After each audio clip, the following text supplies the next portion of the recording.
YouTube. Woo! I'm about to like do my hair too. Real quick.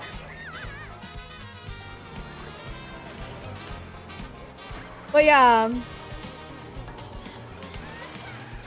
My camera like a little off. Let me see if I can fix it. It should be like this. There we go. You can't see Cleo anymore that much, but I gotta stretch. I gotta charge this one too. Dude, my back is killing me. Hello, face. My back, dude.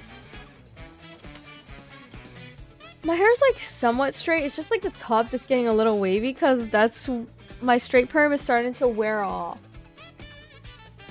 And I was about to play right now. Where's my controller anyways? That's right here. And I got my Monetization hair products.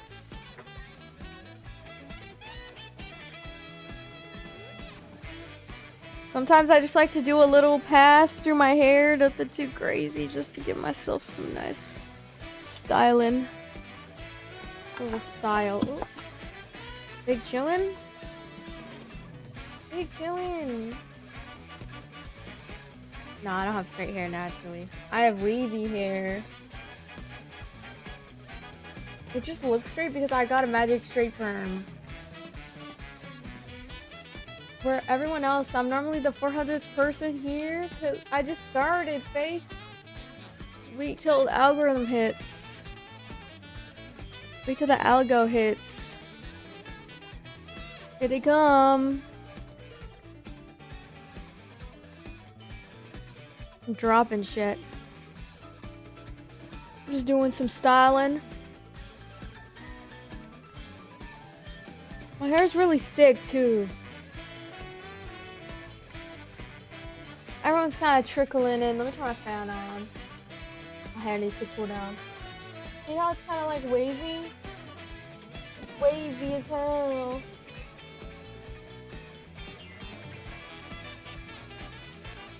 Then you gotta straighten it. It's getting so peaked. That's what I'm saying.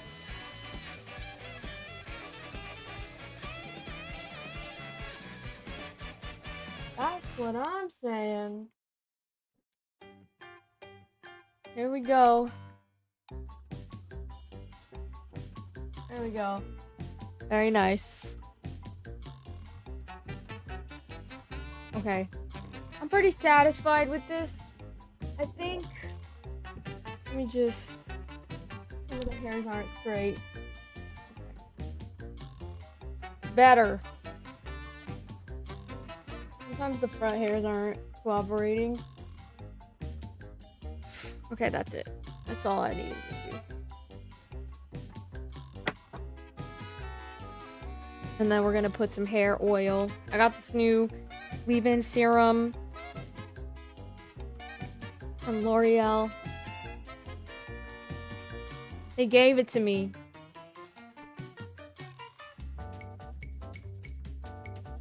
No, it's not gonna do anything with the comb.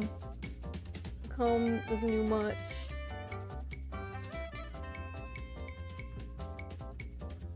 When you end stream, it's like 7 a.m. I'm dead. Where should we drop? Where are we dropping, boys? Where's my mouse? Oh, is that what I dropped?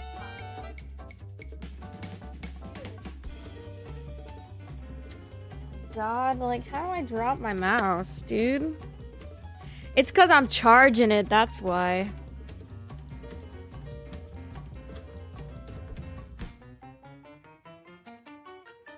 Daily I don't want to do my Duolingo lesson. Okay, fine.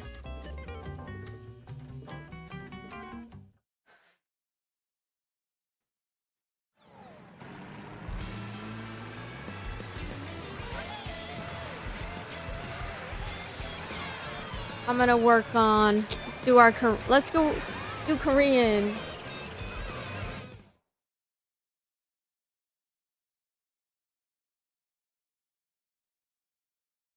선물, 선물.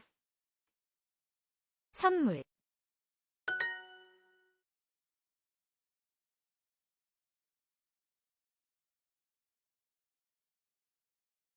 15. 민준 씨의 선물이에요. 민준 씨의 선물이에요. Oh my god. 갈비탕이랑 라면이에요. No, I definitely know more Spanish than Korean. 갈비탕이랑 라면이에요.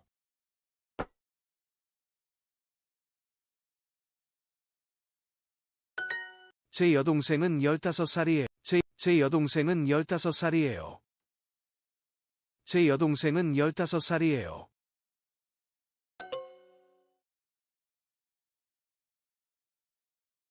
고양이, 30, 15. 이것은 보라 씨의 선물이에요. 이것은 보라 씨의 선물이에요. 이것은 보라 씨의 선물이에요. 이것은 보라 씨의 선물이에요.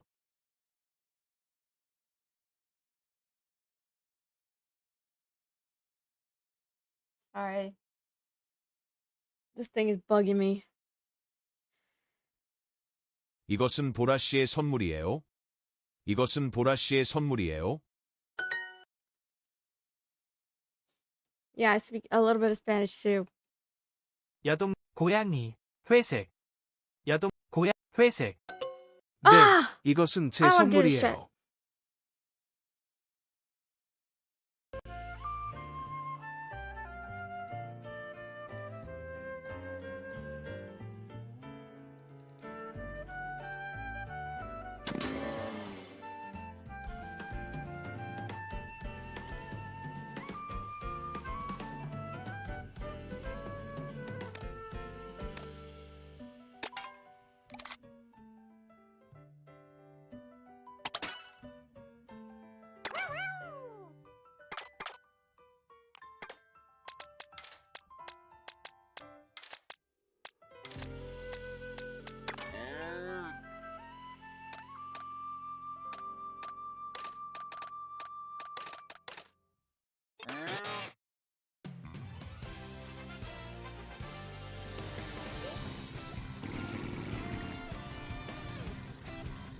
I should do Tekken 8 for Fortnite.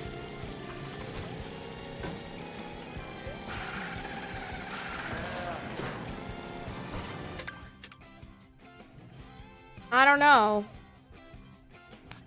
It has to be like a game. It has to be like a game that I actually like. And I mean, I like Fortnite, but just not like a lot.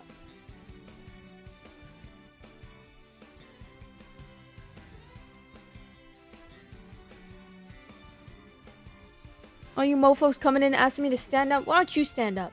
See how small it is, bitch.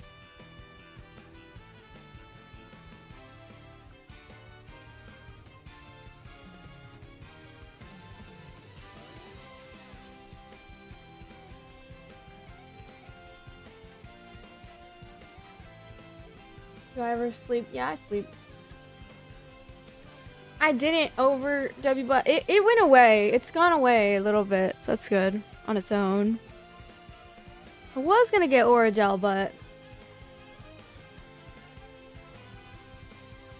can't play this with my brother because he's not allowed in my room.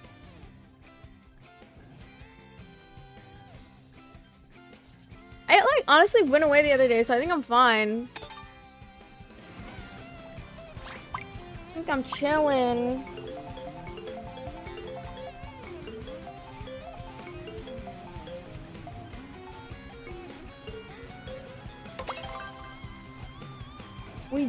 We definitely need a YouTube mod. It's fucking away.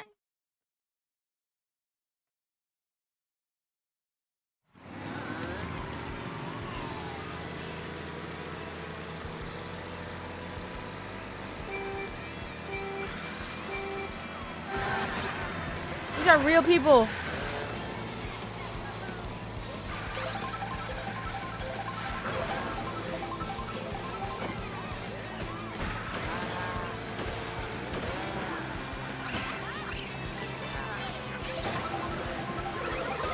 What the fuck?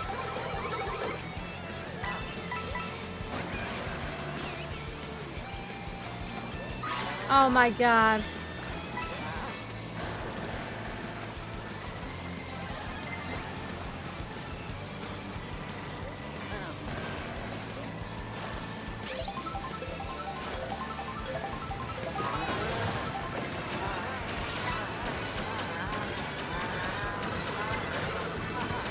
Just gotta lock in. We just gotta lock in.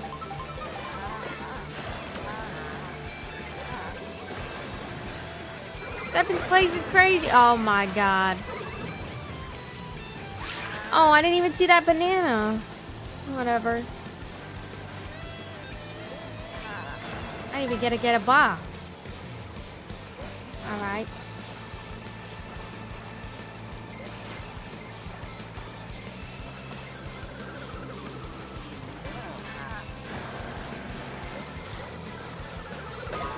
What the fuck?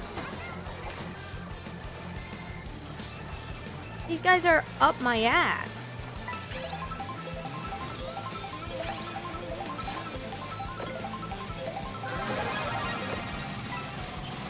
Okay. We got this.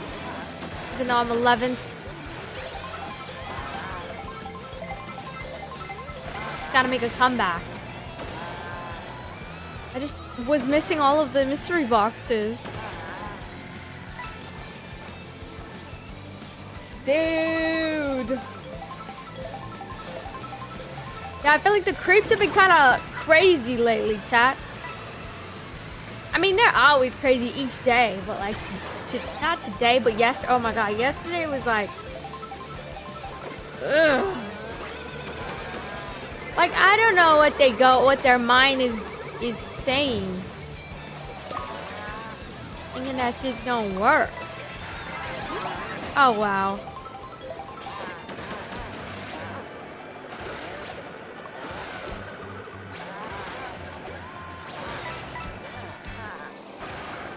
Oh shit.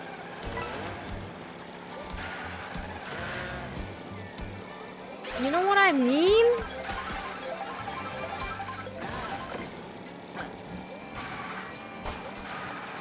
It's time to start being a villain. Oh my god, I'm slow.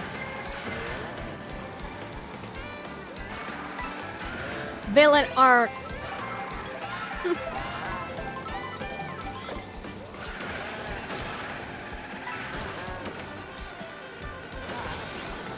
Is it time for Jesse? Red Dead Redemption? Oh, Jalissa, you mean? Jesse is for Red Dead Redemption. My alter ego is Jalissa.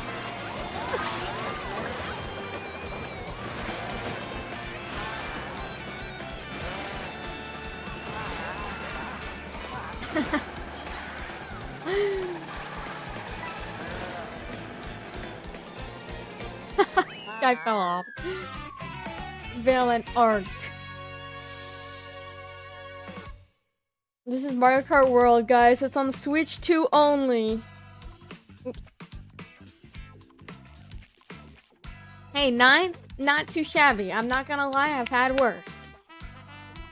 I've had worse. Okay.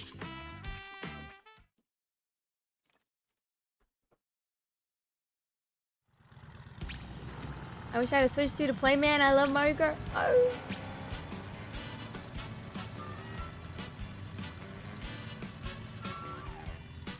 Top 10! Not bad. Yeah, we're on Switch 2.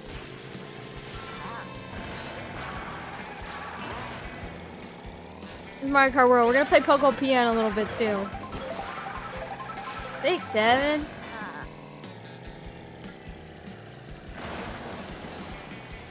Wish I had a Switch 2 to play. Oh, it's already here. Well, I hope you get one. I hope you get one. It's definitely, if you like Mario Kart and you like Pokemon and you like Animal Crossing, I would say it's totally worth it, especially for Pokemon Pokopia. Yeah. I've been waiting for Pokemon Pokopia, man. It was amazing. It's amazing so far. The game's very chill. I'm here for the Switch 2 giveaway. I thought about doing a Switch 2 giveaway, yeah. I thought about it. Would you guys want that? I mean, I could.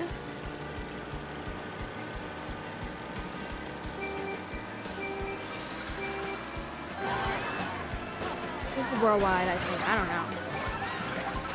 That would be sick. Who has a Switch 2 in chat? And who doesn't?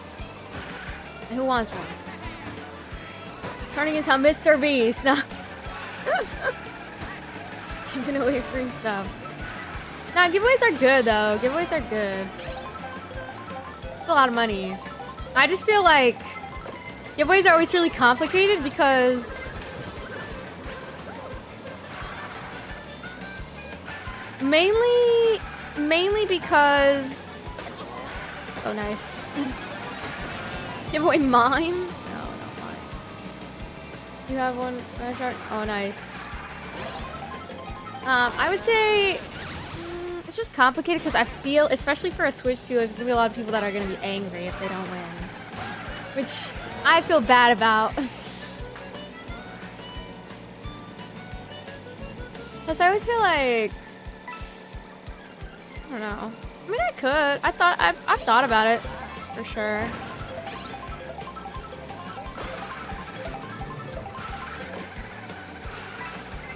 That'd be cool. Oh fuck, wrong way.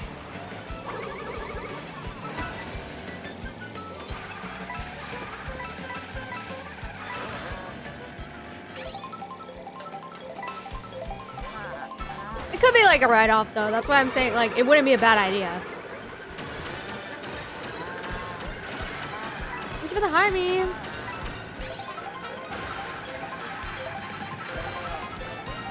What's up, Chris Martin? How's it going?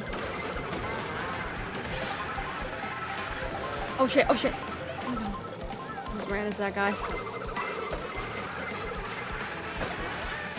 Nice.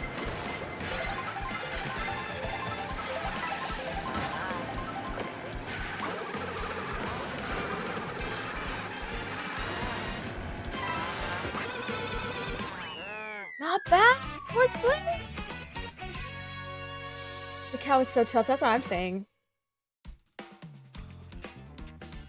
Isn't there a special mode where there's 24 people? I don't know. Team WI giveaway. What? A Switch 2 giveaway could be good, yeah? Such a cute cow. I know, right? Yeah, this is my favorite thing about Mario Kart World. Could. You could. What the hell? It's a good idea for like a write-off too.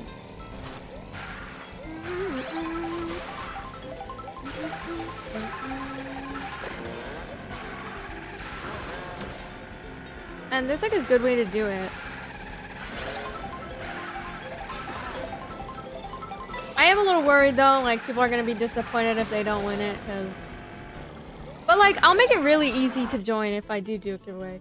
I'll make it really easy, so if you don't end up winning, like it's not gonna take too much of your time. Rainbow Road. I'll think about it. I'll think about it. It could be a really good way to get involved in the Nintendo community and stuff like that. Hi Chad, how's it going? Not sure if it's the smartest idea though, because I do have some plans to go out a lot this year, and it's gonna be quite pricey, so I'm not sure. We'll see. Let me think about it. I don't know. Could be good though.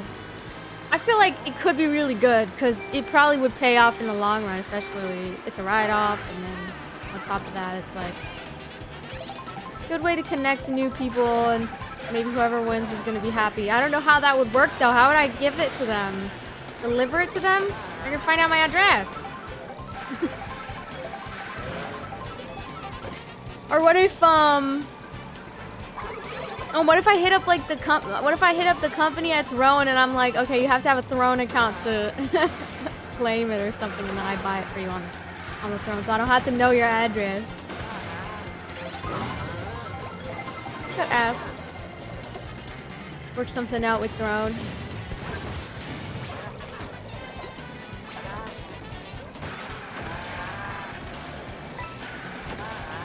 If you host a room I'd like to join. I mean, you guys can join. I'm just playing single player online. I think it's worldwide.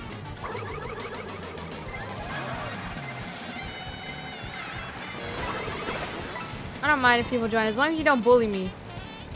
If you bully me, I'm leave the lobby. Hello, chicks. How's it going?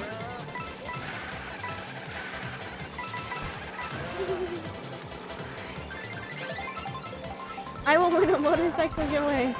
A motorcycle giveaway? What? How would I be able to get a motorcycle? Don't you need a license to buy one?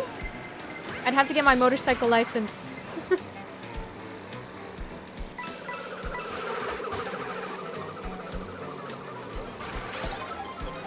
Set up a fan email account. I just wouldn't want to send them a package from an address, because then they will find out my address. So what I'm trying to figure out is a safe way to do it.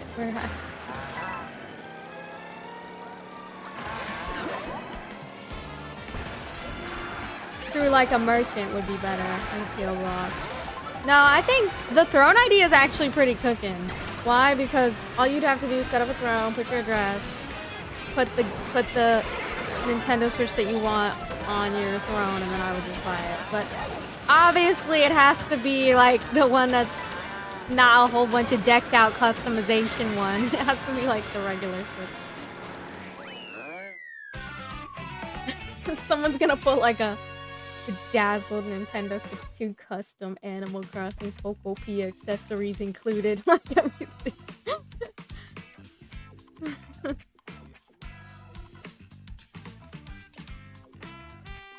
If you win this next match, I'll follow up. She's single player and single status, as I should be. No bullying me. I don't know which one I'm on. I think I'm on worldwide. Let me see. Let me quit real quick. This is such an easy lobby, though. I don't expect it. Okay.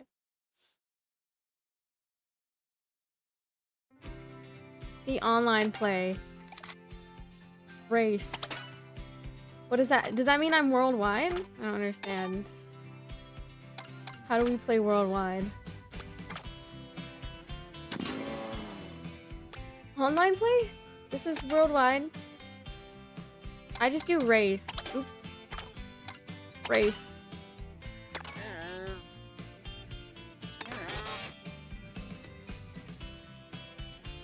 Okay. If I win one, I will try to get a motorcycle license. You can't have one. You can't have a motorcycle without a license. Look at the map on this one. Dang, it's so high quality. Right, chat? So go easy on me. Go easy on me is so funny.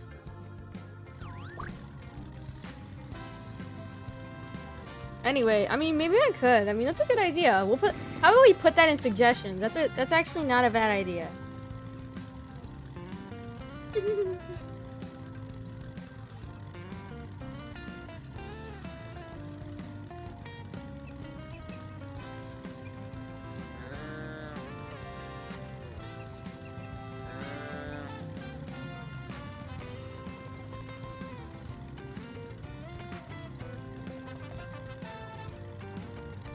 Nintendo Switch 2 Pokemon Pokopia would go hard. It would go hard AF. Is it legal to stream at 13? Girl, what is this? Play better one, please. What? Yeah, I think you have to be 13 and up to be a streamer. Moo. Thank you, Junito, for the heart me. Thank you, Chris, for the heart me as well. Please don't go bald. Okay, thanks, Blue. I will try not to. If I do, though, will y'all still care about me? Will y'all still watch my streams if I go bald? Yes or no? Of course. Okay. Thanks, chat. Thanks. Why are y'all so quiet? PKP said no. What the heck? Bro, what's this? It's Mario Kart World. The emo too. Look. Much hate from Germany. Alright. We're in quicksand. We're in some quicksand. Bands. Damn, bro said straight up. Bro said no. What? What the helly? We are cooked. We are cooked. Just being honest, man. I'm gonna wear a wig so you won't even know that I'm bald. There's fedoras too, or what are they called? Not fedoras. They're called. What are they called? For guys, you know what they have? You know what they're called? What are they called, guys? When the guys get like a. When guys get like like one of those hair things. What is it? What's it called? It's called a fedora. No, it's not a fedora. It's hair transplant? No. It's like a wig for boys.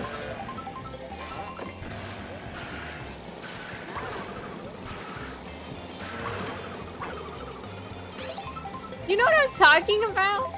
A toupee. Is that what it is? I think so. It's like a fake hair for men. That's what I'm gonna wear, so you can't even tell I'm balding. I might bald on top of here, but if I bald there, I'm gonna just wear a toupee on top, and then you won't even know. I'll still have my hair sticking out from here.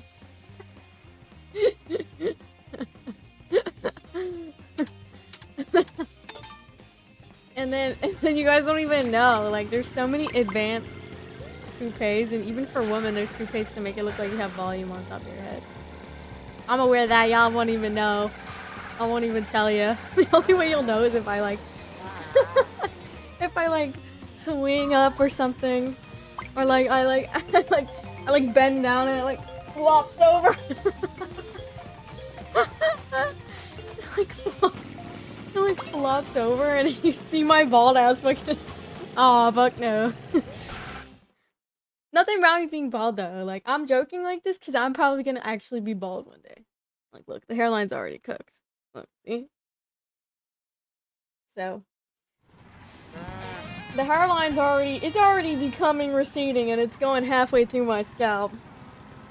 Once I get old like my dad, I have the balding gene, guys. I can't even lie to you. Either I'm blessed with my mom's genes or I'm cooked. But that's for later when I'm an adult, right? When I'm like really old. So even if I do get that balding gene, I'm gonna try to put the toupee on top if I need to. No one's gotta know. No one's gotta know you're balding, you know? Just gotta appreciate your youth while it lasts, you know what I mean? Cause my dad had a full head of hair in his 20s. And now he's young, and now that hairline is cooked. Now it's all good, but it's okay, cause that's how I know who my real friends are. Once my hair starts balding.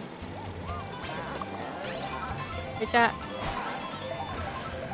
I'm gonna know who my ride or dies are. Are you roasting Pops? This is the truth.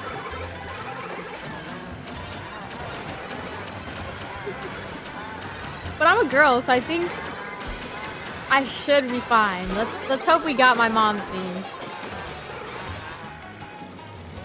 Hope and pray. Catching strays.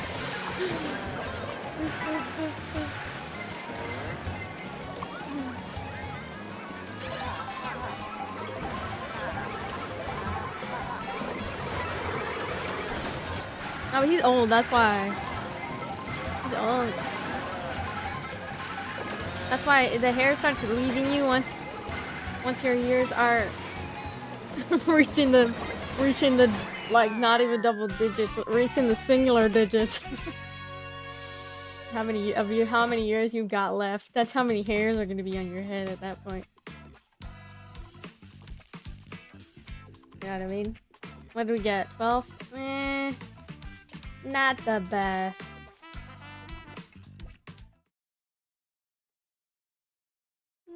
Not the best. Oh my god, guys, there's this new Broadcaster Academy 2025. It's a 1,000 Dream Fund. So if you're an emerging streamer, make sure you participate in this year's edition for your chance to be selected. It's $500. Oh, thank you for the finger hearts, come on. I'm about to apply so I can get some money, honey.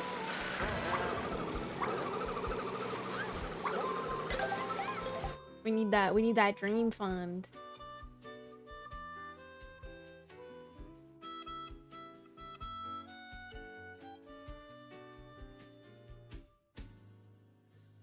Do you think I should try to apply?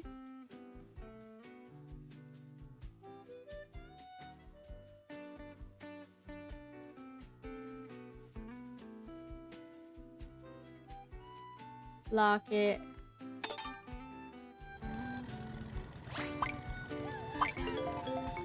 Lock it. I think we should. Because let's see how much... It's a Broadcaster Academy 25. And so basically there's a chance... I think there's a chance to win like $500 or something. Let me see.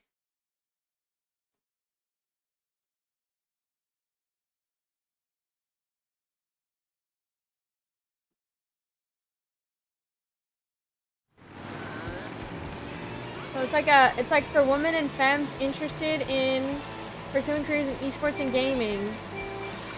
And I think they're gonna sponsor people to like do fun projects. So maybe I'll apply, guys. Thank you, Raga, for the 100 gift.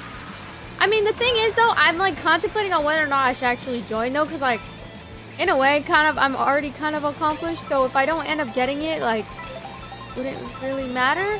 But like, I wonder if like maybe it's better for somebody else who is starting out, who just started out. But at the same time, I'm like, I wanna apply. I don't know. Hello, Sarah.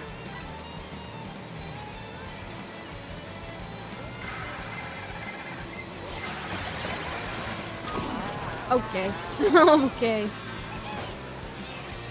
What the what? I went from first place to 20th in 5 seconds.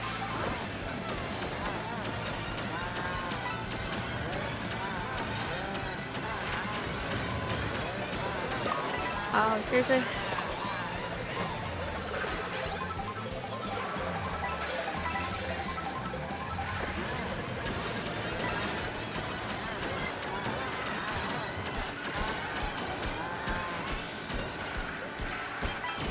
Oh, this is so amazing.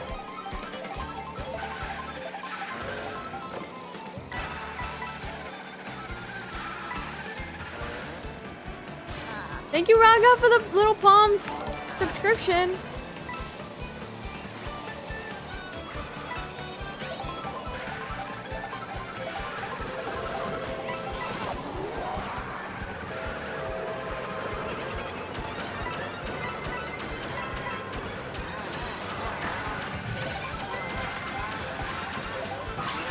Oh, wow.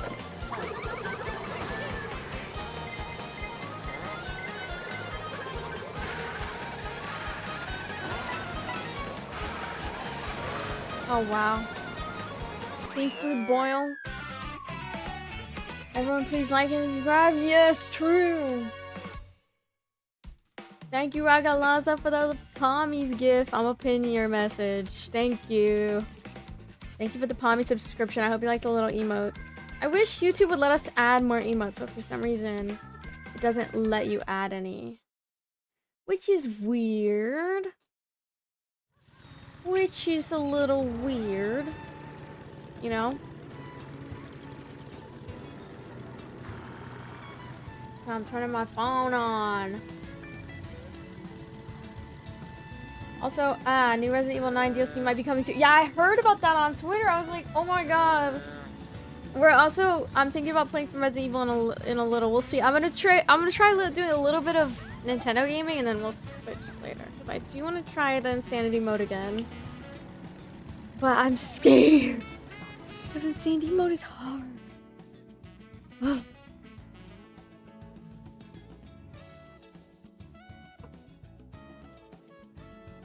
Insanity mode just makes me go insane. You know? Like ridiculous. You like the emotes? I'm glad. Okay, what should you pick? You that one, the beach. Phone is starting up. My phone keeps dying. It takes so long to like start it up. Okay. There we go.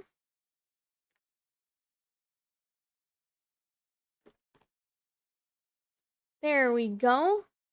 I don't know how y'all play Insanity, but I don't even know how I'm doing it, Ariel. I mean, I'm just gonna try my best. I feel like I'm capable, but the aim is where it's getting me. The fact that you can put aim assist on, that's what's getting me because I use aim assist all on classic mode.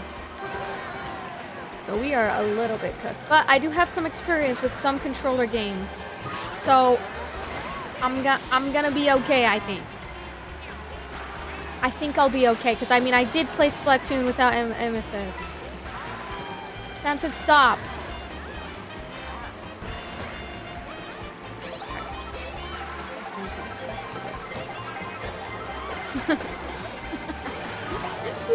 Samsung, stop.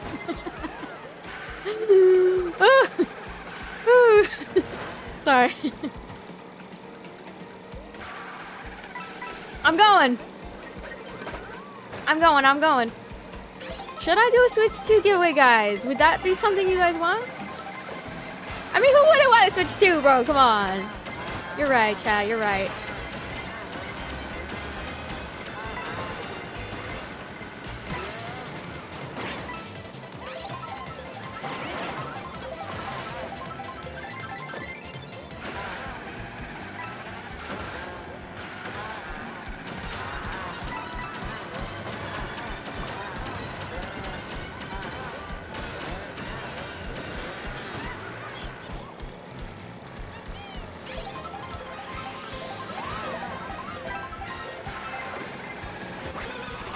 Okay.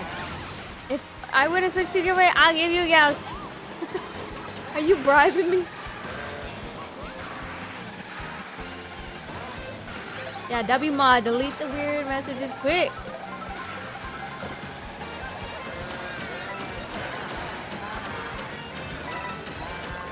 Yep, thank you mod, Who wants to be a mod for YouTube chat? Looking like someone's auntie's crazy. I'm dead. How do I look like somebody's auntie, huh? Ooh! What did I get? 7. Not too bad. What did they say, Amer? What did they say? Let me see.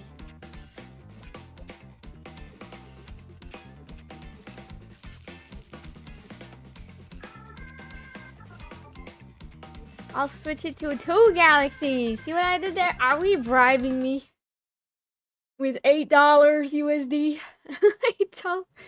That's $8, by the way. 2 Galaxies would be... I get $8. Or sometimes they're $2. Sometimes the Galaxies are $2 because depending on the currency of like the person and where they live, sometimes the gifts will be costing less. So sometimes Galaxies are $2, but if they're from America, it's $4. If they're from Canada, that shit is $2. I'm just kidding. No. I don't know where it's $2. Sometimes it is only $2. I don't know why. Good night, back.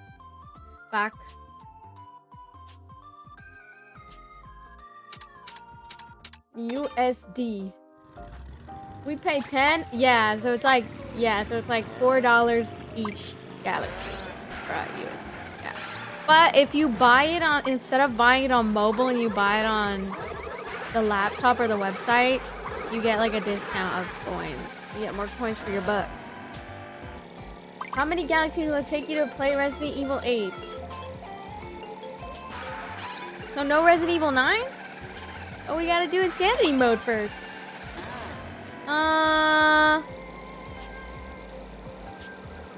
Let the legacy of Mario Kart evolve. I have to go. Bye, chat. See you later, Raga. Thank you again for all the gifts. Maybe after we finish Resident Evil 9 Insanity mode, but I don't know how long that's gonna take. That's gonna take way too motherfucking long. Way too motherfucking long. Sorry, let me not curse.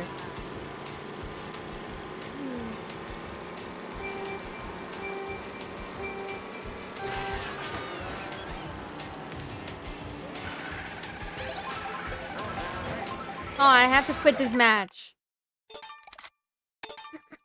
1 second. I'm gonna quit this match because I needed to pin something real quick. Okay, there we go. Make sure to join my Discord, guys, before you leave. That's a good way to hang out. That's a good place to hang out when I'm off stream or whatever. I'm always streaming though, I'm not gonna lie. Okay. Back to the gameplay. Running a different one because that's too difficult.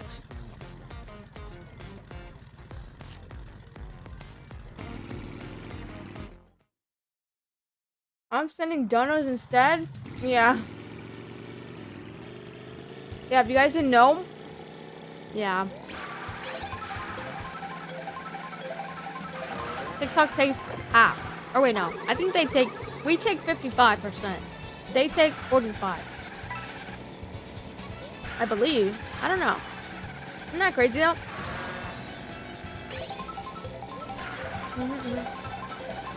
But the good thing is, it's not all to waste. So when you guys do, and the TikTok team is actually really smart. I've actually met them. I met them at the TikTok headquarters. And they're not taking the money for granted, okay? Not like Purple App. They're not taking it for granted. They're actively, I mean, okay. But Purple App is also trying their best to like make new ways to make it worth it for the 50%. So I mean, both platforms are, but I would say TikTok in particular.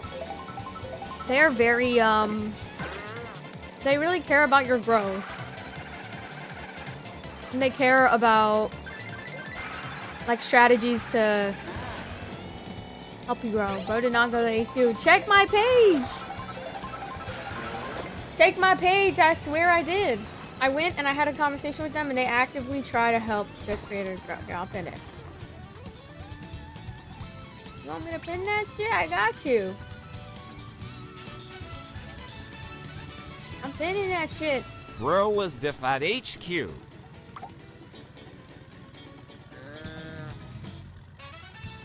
And they gave me a hotel room on the 15th floor. They gave me a whole asshole hotel room with a king bed. For free. You know why? Because I'm one of the most top gifted TikTok streamers on the platform. Well, not anymore, but at the time I was.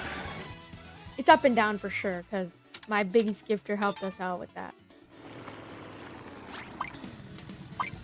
But it's a group effort at the end of the day, because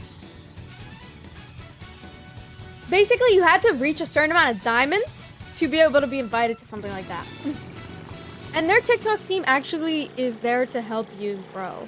Like they actively try to be hands-on with your growth on the platform, especially when they notice that in the early stages that you have the potential to skyrocket and be like a big breadwinner for the platform. Does that make sense? Is this custom? I mean, you guys can join me, but you have to be on my level. I'm 6,000 VR. I'm not gonna say how much, Joe. But basically, it's enough that it definitely helped me, like, skyrocket, and I've networked and I've gotten to know other creators and stuff. And I mean, the cool thing about that is, like, the cool thing about the thing like TikTok headquarters is, like, they actually want you to grow. Like, their team is very, like, I recommend if you're gonna get into streaming and you can talk to, like, if you work hard enough, guys, they will notice you and they will try to coach you on what you could do to do better. You still think you're in your prime? I don't know. Not really, not anymore.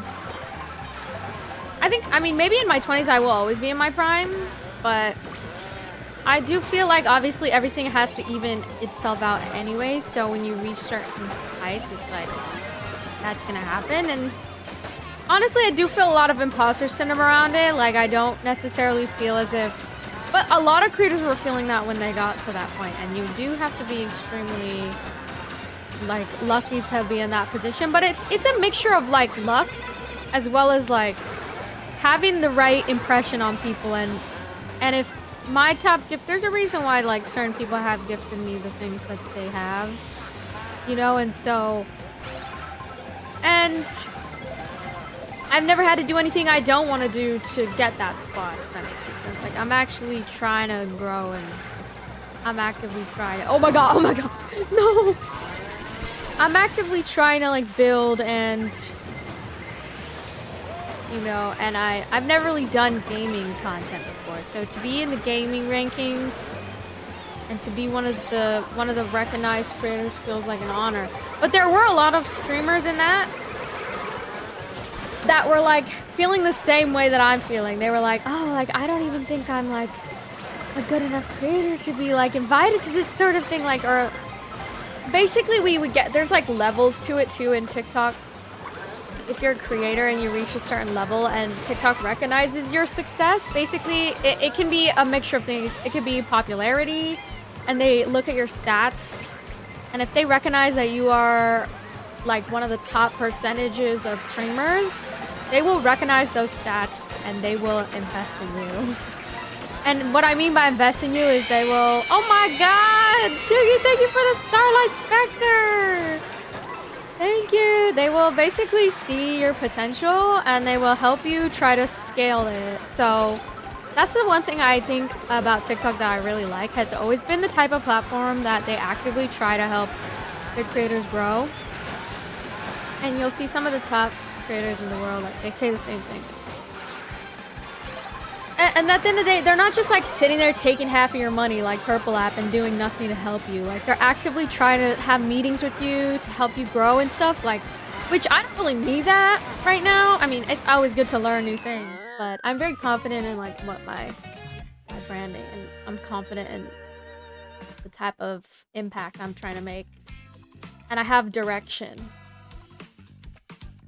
Jess said her prime was a demon in Splatoon. True. Thank you, Chuggy, for the Starlight Spectre. Thank you, thank you. Thank you. Art for you. Thank you. You guys don't have to send me anything, though. That's a lot of money. Yeah, I got $4.72.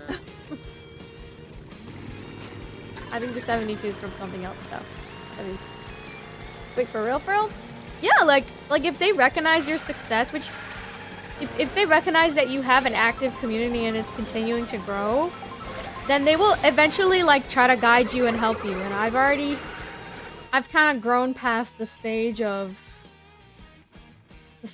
like needing to go to the lessons and stuff on learning how to be a creator. But I did feel like, damn, like I still wanted to like go to those because I do feel like I still need to learn. But you have almost 10 years worth of gaming content. The thing is, Dwayne, I never posted, though, throughout those 10 years. On YouTube, at least. No, I've never posted. That's why YouTube... I do want to start dedicating myself to YouTube because I heard YouTube is really good in the long term. Oh my god, I like that emote, Turkey. YouTube is really good for long term. And I heard they pay the best and they're the most consistent out of all the platforms. But I'm still trying to find my direction when it comes to YouTube. TikTok, I kind of already have like an idea of like what I want to do, but I'm still kind of figuring it out at the same time. But yeah, TikTok headquarters are definitely really cool, and I really like what they do. They're very hands-on in terms of like they actively try to help their creators like learn new strategies, help like, and we can even give feedback to them. Like, you know how they took away subscriptions? They took away the subscription for TikTok on the corner on the bottom left. There used to be like a star and people would be able to subscribe, and it was way more easy for people to know where to subscribe. And I lost like half of my subscribers because they took away that little star in the corner. And I told them about it and I was like, hey, y'all need to fix this. And we also used to be able to set our prices for the subscriptions as well. So that way we weren't like overcharging our fans for like 5 emotes. Like, you know what I mean? Because it's bad to overcharge and then you lose trust with your community because you can't overcharge too much things, you know? You have to be considerate. Not everyone's like rich, whatever, right? Like they can't, like, it's bad to inconvenience your support. Anyway, so, and then they just made it so hard for us to discover where, for your fans to discover where to subscribe. So that's something that we try to let them know about, but I don't think there's anything we can do other than give them feedback, but maybe they're seeing the consequences of their actions though, and maybe they'll change it, and hopefully they'll change it, which is nice. We can even give them feedback in the first place. I think it's nice because whenever it comes to like Purple App, like I think Purple App too, like the internet definitely gives its feedback for sure. And everybody had a field day when the Partner Plus thing came out, and then it was like a lot of people felt it was catering towards the wrong people, like catering towards the people who are already established, that have all these followers and have all these subscribers. And it's so hard to get into the Partner Plus. You know what I mean? It is really difficult. It's possible, but it's just one of those things, like I think I only hit it like once because that's how hard it is for me, especially I'm not that big yet, but even for me, like I'm like still kind of growing and stuff. Even for me it's hard. Like it's not a problem getting gifted subs, but like individual people, oh, that's like the real Woshin. The real Woshin is like getting each individual person a tier 1. Oh, that's Woshin. Like that's like Woshin. You know what I mean? Woshin meaning like you can influence people to spend a lot of money. Which I can. Some people I feel, but like not 100, like 300 for Partner Plus. So it's definitely very difficult, and it's not like it feels like it's not intended to help small creators grow. Whereas like on TikTok, when you are smaller, they're not gonna discriminate against you. But if you're getting Woshin or you're like showing growth throughout the years of being on the platform, they're gonna try to help you. You know? No matter what, like they don't really judge you off of like certain stats that you do. But you know what I mean? I mean, sometimes they do though. It just depends. Like, but I do feel like if Twitch made it like so it was easier for smaller creators to grow without having to go to like other platforms to make more stable income, I feel like their creators would have a lot of breakthrough creators that aren't coming from a place of wealth and already having fame. Does that make sense?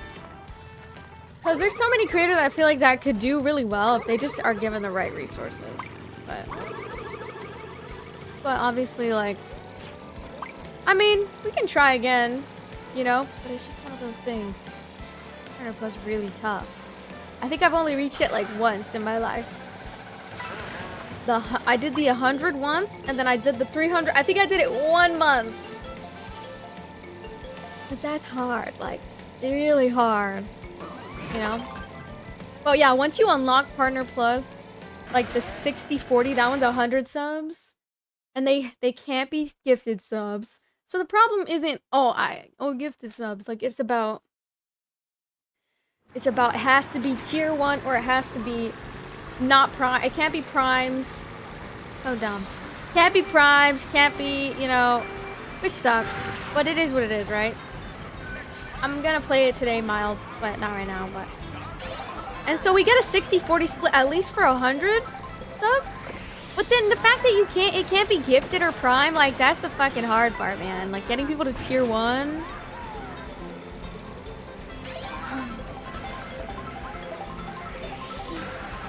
Very difficult sometimes. But it depends. Like, I think it can be easy if you, like, have a consistent game that you play and then... Or you give them a reason why. Like, for example, the Twitch drops have been really helping lately. And I really like the Twitch drops because it gives us kind of like a little fun incentive But the fact that it can be gifted subs, well, takes away from the tier 1, right? So then we're cooked on that department. We can't get partner plus with the gifted, right? When am I gonna play Poppy Playtime? Oh, I already finished Poppy Playtime for Chapter 5. Speaking of Resident Evil 9, I might switch to that game in a little bit. We'll see. But I don't know. Should we do Pokopia?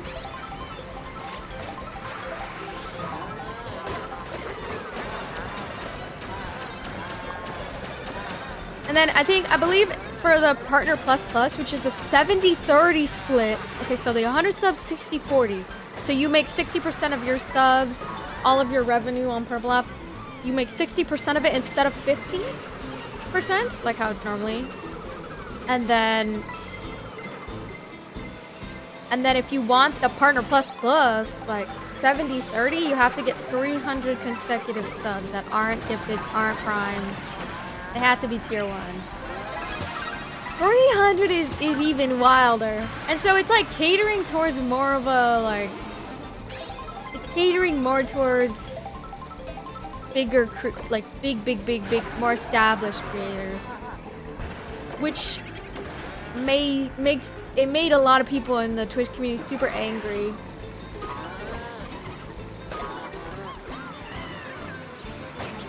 You know what I mean? YouTube making ads longer, low-key good for content creators. Yeah, but it's gonna make their engagement suffer for sure. Because even me, when I play like a lot of ads on Purple App, like I noticed a big change in my viewer count. And I noticed like a big change in the type of supporters I get as well.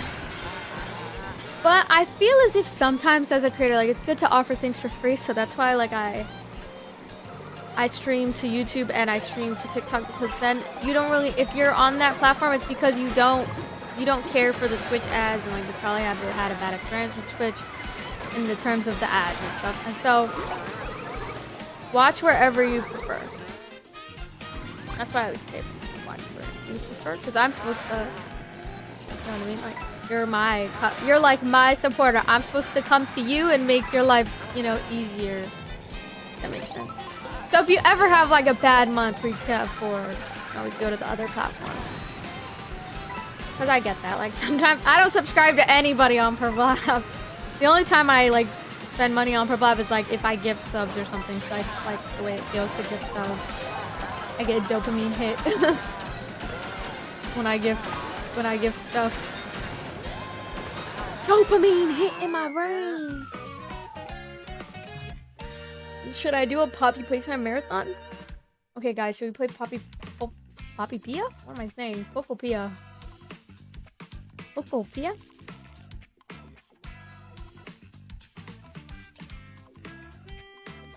And so I'm in a constant swing of things of, should I put my ads hella high or should I put my ads hella low, or should I put them? And so I've kind of come up with different strategies. So I think what I'm gonna do is I'm gonna keep them like a little bit in the middle, but on the lower end. A little bit in the middle to still incentivize subs. But when I get like when I get like raids, or when I feel as though I've already streamed like my 5 hours minimum, then I'll turn them low. Especially when I get raids, because that's a good way to like connect with new audience members. But I've noticed, like, not gonna lie, I do think sometimes putting them like hella low. I'm gonna switch to Pokopia. I noticed that like putting the ads really low, like you more exposed to potential gifters, and so sometimes it's like a trade-off, I guess, right? Like, I don't know. I get a little confused, and I get stressed out sometimes trying to figure out whether or not I want to play whatever I want to play. What should my title be?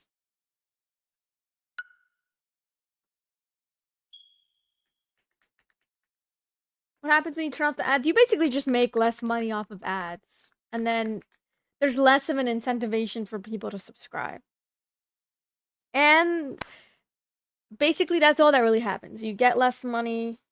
If you turn your ads up, that could mean the difference between $300 a month or $0 a month. That's why sometimes for it, but also the thing though is once everybody leaves, then it's not really as much as it could be. So it can be anywhere for me. It can be anywhere from $100 to $300 depending on how many viewers I have. So if I get hella viewers, then I'll probably make like $300 off ads each month, which can be a really good consistent stream of revenue, right? And then, but obviously it turns away a lot of consistent viewers that could be potential tier ones. But I'm not gonna lie, guys, if they're didn't do the ads and shit, if they're not, or like, let's say they're never. See, that's the thing. Like, you kind of have to decide as a creator, like, what kind of vibe are you trying to make? It's not always the best to make things free 100%, like 100%. But I do think that it's important to make most of it free. Most of it. That makes sense? It's kind of like wanting to watch Netflix for free. Which a lot of people like pirate their movies and they pirate their shows. So it's like, or they turn on ad blocker. So like, sometimes when people turn on ad blocker, I don't get paid. But it should be, I don't really care. I mean, I should care. I just kind of put them in the middle. Did you do gambling? No. Is 49 your favorite number? Not necessarily. Just like, just my, well, I guess, yeah, they were my soccer numbers, I guess, yeah. Okay, wait, let me change my game. So sometimes I turn them down and then sometimes I keep them a little bit up. It just depends, like, how I'm feeling, or... It depends, like, the vibes. Like, I definitely feel like for certain games, like Rocket League in particular, I definitely turn them up. Because Rocket League has a very toxic community. And sometimes it's nice to just, like, let the people that are, like, still figuring out their, like, you know what I mean? Like, let them figure out their situation, right? Like, because sometimes the Rocket League people, they can be really mean. Just toxic community, right? But they're really kind. Some of them are really kind. Have you guys tried Pokopia yet or no?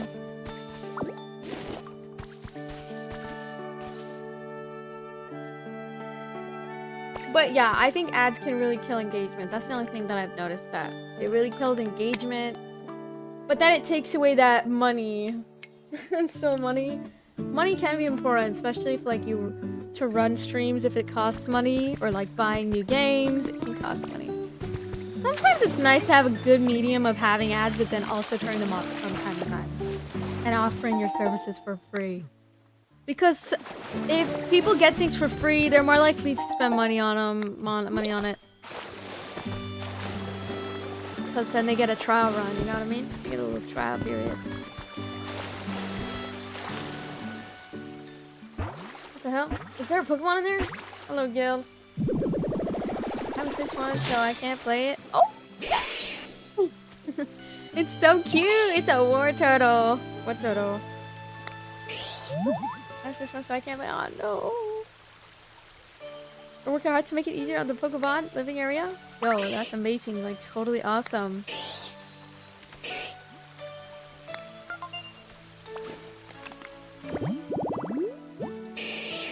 War turtle! So cute.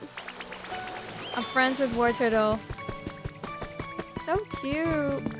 Wait, I love him. Oh wait, let me change my game real quick. No, I would never take a gambling deal. Most likely because... The reason being is because...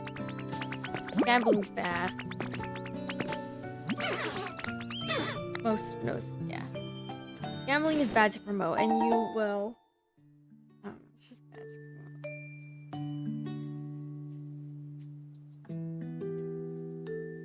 Bad to promote, especially if you can't, like, look, you can't be a mental health advocate and then promote gambling. Like, gambling's not good for people's mental health. And it's also really bad. It's a very predatory industry, so I'm very highly against gambling, actually. I mean, I do think you can do it once in a while for fun, like as a jokey joke, or like just like for fun and shits and giggles. Like that's the only time, like, obviously gamble responsibly. Well, today just got to feel well and hungry. Oh, nice. Yeah, I'm good. Wait, hold up. I'm gonna try to level up and get far into this game today. Let's go see what of our tasks are. Or actually, I think I can look at my Pokédex. Pokédex? This is called Pokemon Pokopia Felix. Switch to correction. The Wii U 3. Haha, yes. Totally worth it. What? What's my pronouns? My pronouns are she, her. If someone wants to truly watch you, isn't you gonna watch regardless of the ads? Yeah, but I also think, like, obviously people can get tired of, like, watching the ads. And so, like, while it is a good thing to play ads to incentivize potential subscriptions and create, like, that benefit of subscribing in the first place, I do think, yeah, in a way, like, it is good to play ads. But also, like, I do feel like sometimes, I mean, it is good, like, to be strategic when to know to turn them off or whatever. Or, like, having days where it's like, oh yeah, it's like more chill.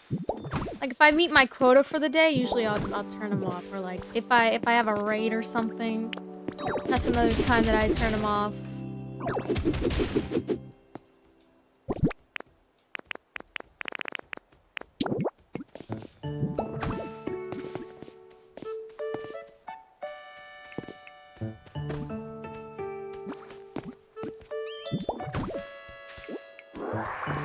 Okay. From Southern California. Where are you guys from? Okay, here we go. Challenges. Gather honey. Find new Pokemon. Build different structures. Beautiful flowers and boon. I gotta take pictures. Hold on. Wait, let me take a picture.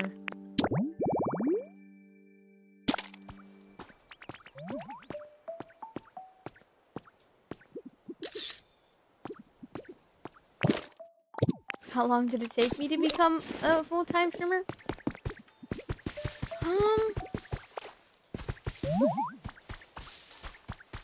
Honestly, I don't know. Honestly, it all happened kind of quickly. Whoa, we got another builder. Let me think. I mean, I started in 2019, but before that, I've been on the internet since 2016. And so I was doing a lot. Thank you, Darius, for the finger hearts and the roses as well. I don't consider myself like super duper full-time. Like I'm making like a pretty decent amount, but I wouldn't say like it's definitely like enough to like live on my own as it used to be. But I think like I need to work harder at scaling things if I do want to end up like living on my own. Like realistically, I could live on my own. I could live on my own in like Japan because the rent is like $500. Like I could do that. Anything more than that though right now is not so pricey, man. And I don't really have like a financial, like my parents kind of rely on me, you know, and so I don't really, in some ways they have relied on me for a while. And so I don't really have like that financial backing to just move out yet. I mean, I did for 2 to 3 years and it worked. I did a lot of sponsorships and stuff. But eventually it was really inconsistent because I didn't have a lot of systems in place. And my depression got really bad, so it's like a mixture of things. But yeah.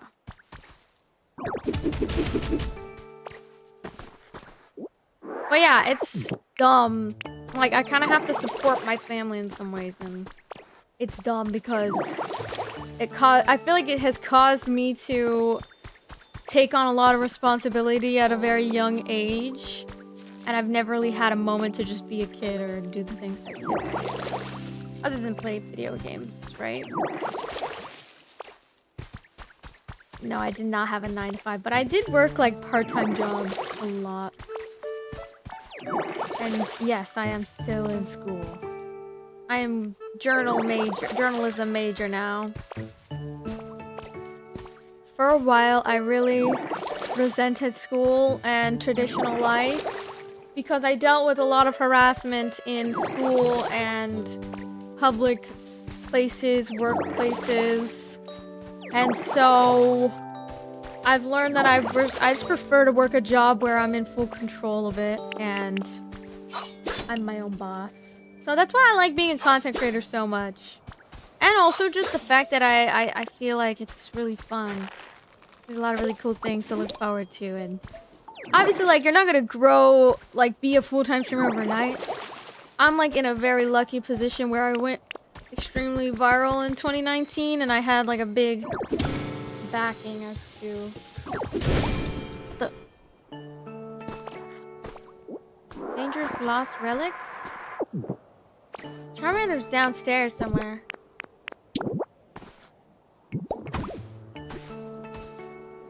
But yeah, I'm kind of in a position where I kind of have to help my parents because my parents have been very financially irresponsible and took on too many kids at once. And it's just all a mess. And so, like, I had a very weird childhood. I had a very rough childhood. But I got therapy, so I'm doing a little bit better.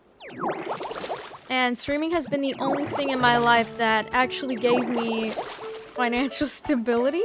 I know that sounds crazy because usually streaming doesn't really give you financial stability and if it's like fully.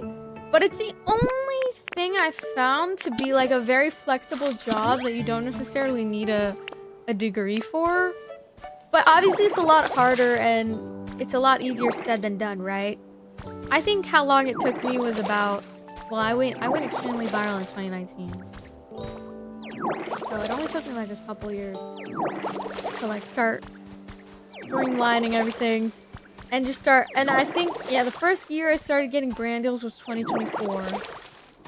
And I have a lot of big stuff coming out in the future too. I think I just need to keep working on my growth. And I'm obviously like, I'm still kind of growing as a creator. So I'm obviously not as big as like I could be. But with due time and with due patience and posting good content, eventually I will get there. And I've already kind of in some ways I have made it. But I wouldn't say like I've fully made it 100%. But I think I got extremely I was in the right place at the right time. 2019 was probably the best time, especially on TikTok, to start a business or start any type of thing. So I had a really good cushioning foundation of how I started. I started especially when everybody was home during the pandemic, and that's when I started like growing and stuff. But even after the pandemic, like I still was able to find success in TikTok a lot, especially on my other platform.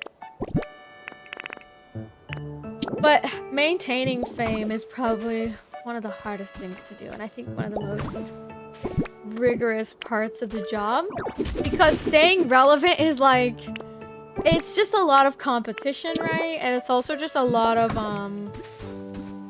it's a lot of pressure to perform and to always be on your A game and always be on top of trends. And you need a BF too. I need a BF for what? For stress? Yeah, okay. Anyway. What did you go viral on? I went viral on TikTok. But yeah, like, obviously I'm still growing. Like, and I think it obviously just depends what game I play as well.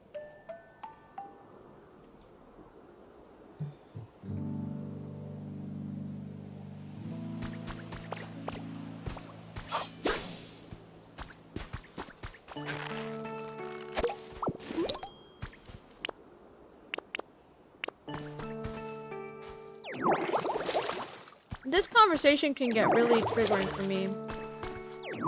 I'm not gonna lie. I usually feel a lot of imposter syndrome because I feel as if there's... Content creation is one of the most humbling jobs you can ever have.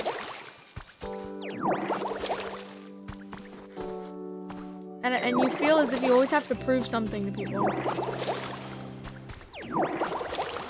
And you feel as if you're not good enough sometimes. But that mindset is toxic. And that's what people that are insecure want you to think about yourself. And it's just a feeling. You know? But I mean, I'm doing really well. Like, I'm doing really well, especially for my circumstances, especially for the fact that for my entire life, I've never had financial backing, or I've never had parents that I could, like, call up and they would give me money. Like, so not to, like, self-pity or anything, but I've always had to be hyper-independent. And in a way, that's a strength. But, I mean, in some ways, it's also a downside. And it can very much halt your growth, because I noticed that anytime I look up like extremely successful people, they always have, like, think of Wonyoung, for example. I used to, oh my god, when I was watching Wonyoung and the K-pop stuff, I used to compare myself very heavily to her. You realize though, she had really wealthy parents that will literally fund everything that she does, whether it's school, whether it's her dreams. She had all of the financial backing to her desire, okay? And so I can't compare myself to people like that. And so I, like, was in my head for a little bit, and I was like, why can't I... If I was just in this environment where I had all this financial backing, like, can I... Oh my god, imagine how much more successful I would be, whatever, right? Slippery slope, because you can't really compare yourself to other people. And one thing that I realized about that is there are a lot of perks to my hyper independence, but there also is, like, I also felt really good when I thought about this situation of she would probably be really proud of me, even though with the circumstances that I endured, I still persevered regardless. And I think that's in something very special that helped me feel better about it. And like, because it's easy to be in a position where you don't have everything handed to you, like a lot of people in life. But that should be like your driving force to be like, well, I didn't have everything handed, so that's the reason why I'm here, you know? And...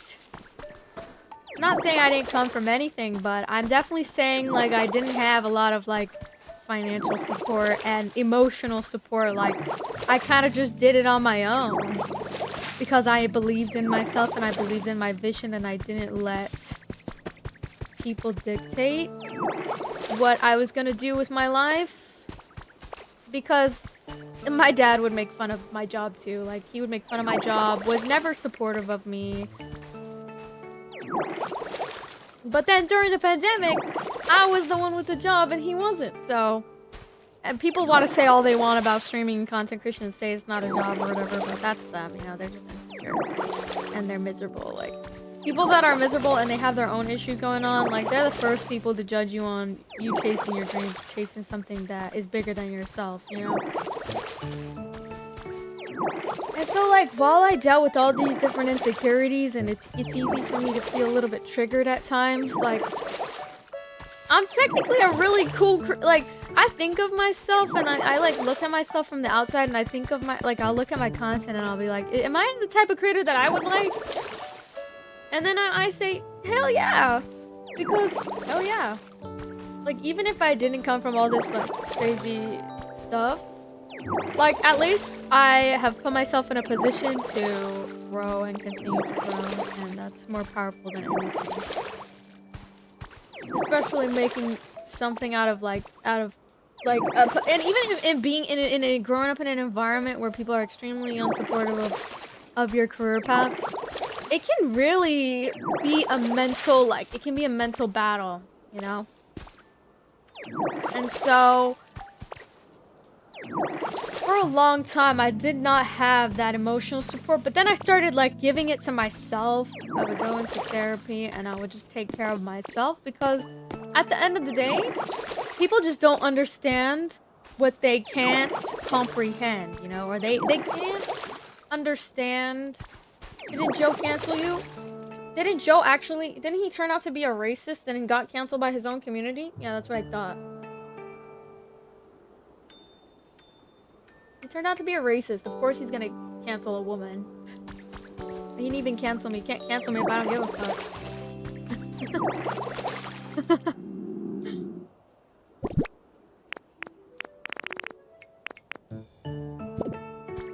They don't understand anything or care. Yeah, it's a struggle for sure.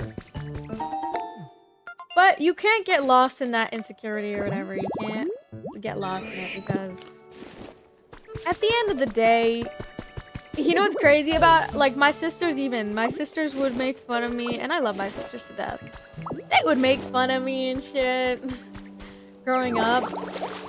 And they were like, oh my god, she looks so dumb. What is she posting? Like, what is she doing, you know? And then when it finally, like, turned into something, they started having a little bit more respect for me. You know. But obviously, it's like, it's until they might benefit from it is when people start to care about what you're doing. That's when they start caring.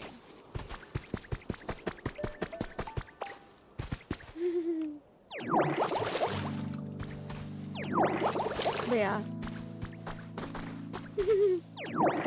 Yeah, I've been through a lot on the internet, and not having that, like, financial support can be like, it's easy to compare yourself to people who have had that support. But that's why it's important to just empower yourself and believe in your own vision, and don't give a crap of who doubts you or who doesn't want to support you in it. Just keep going regardless.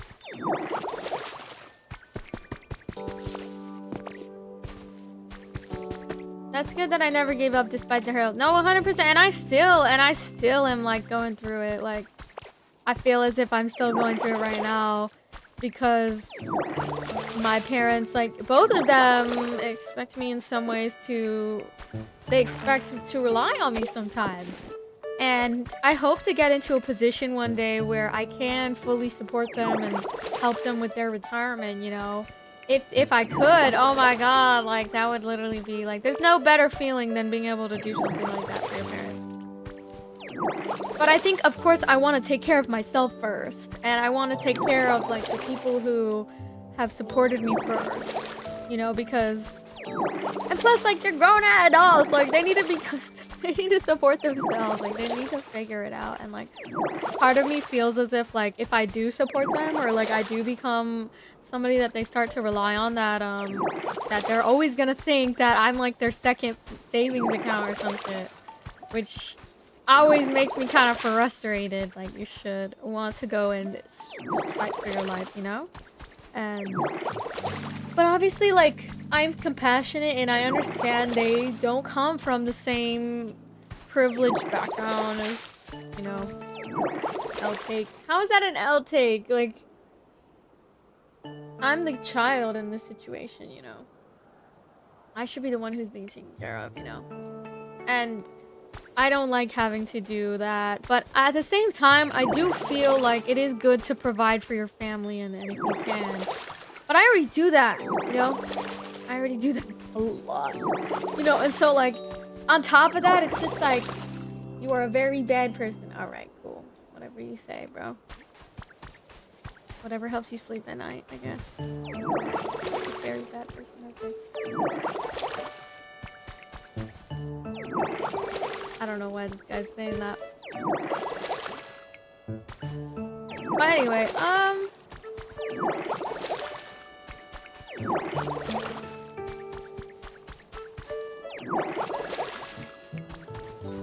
but yeah, I think it's really cool to, it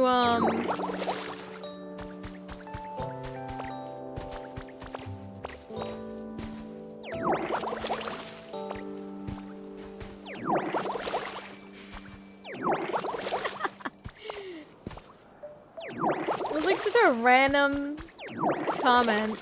I think that's the guy that I banned him that was enjoying you with your little brother. I think that's adorable. Yeah, and I like... Yeah, it's my brother.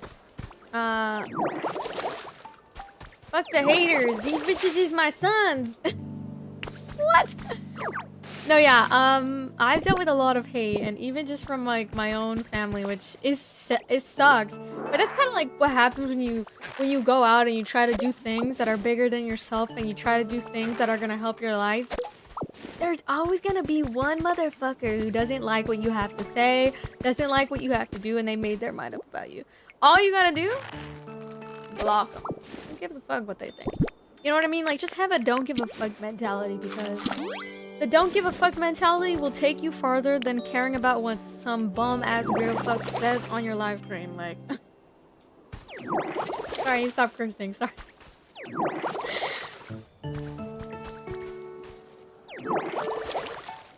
Sorry, I stop cursing, guys. Sorry. I apologize. Let me excuse my profanity.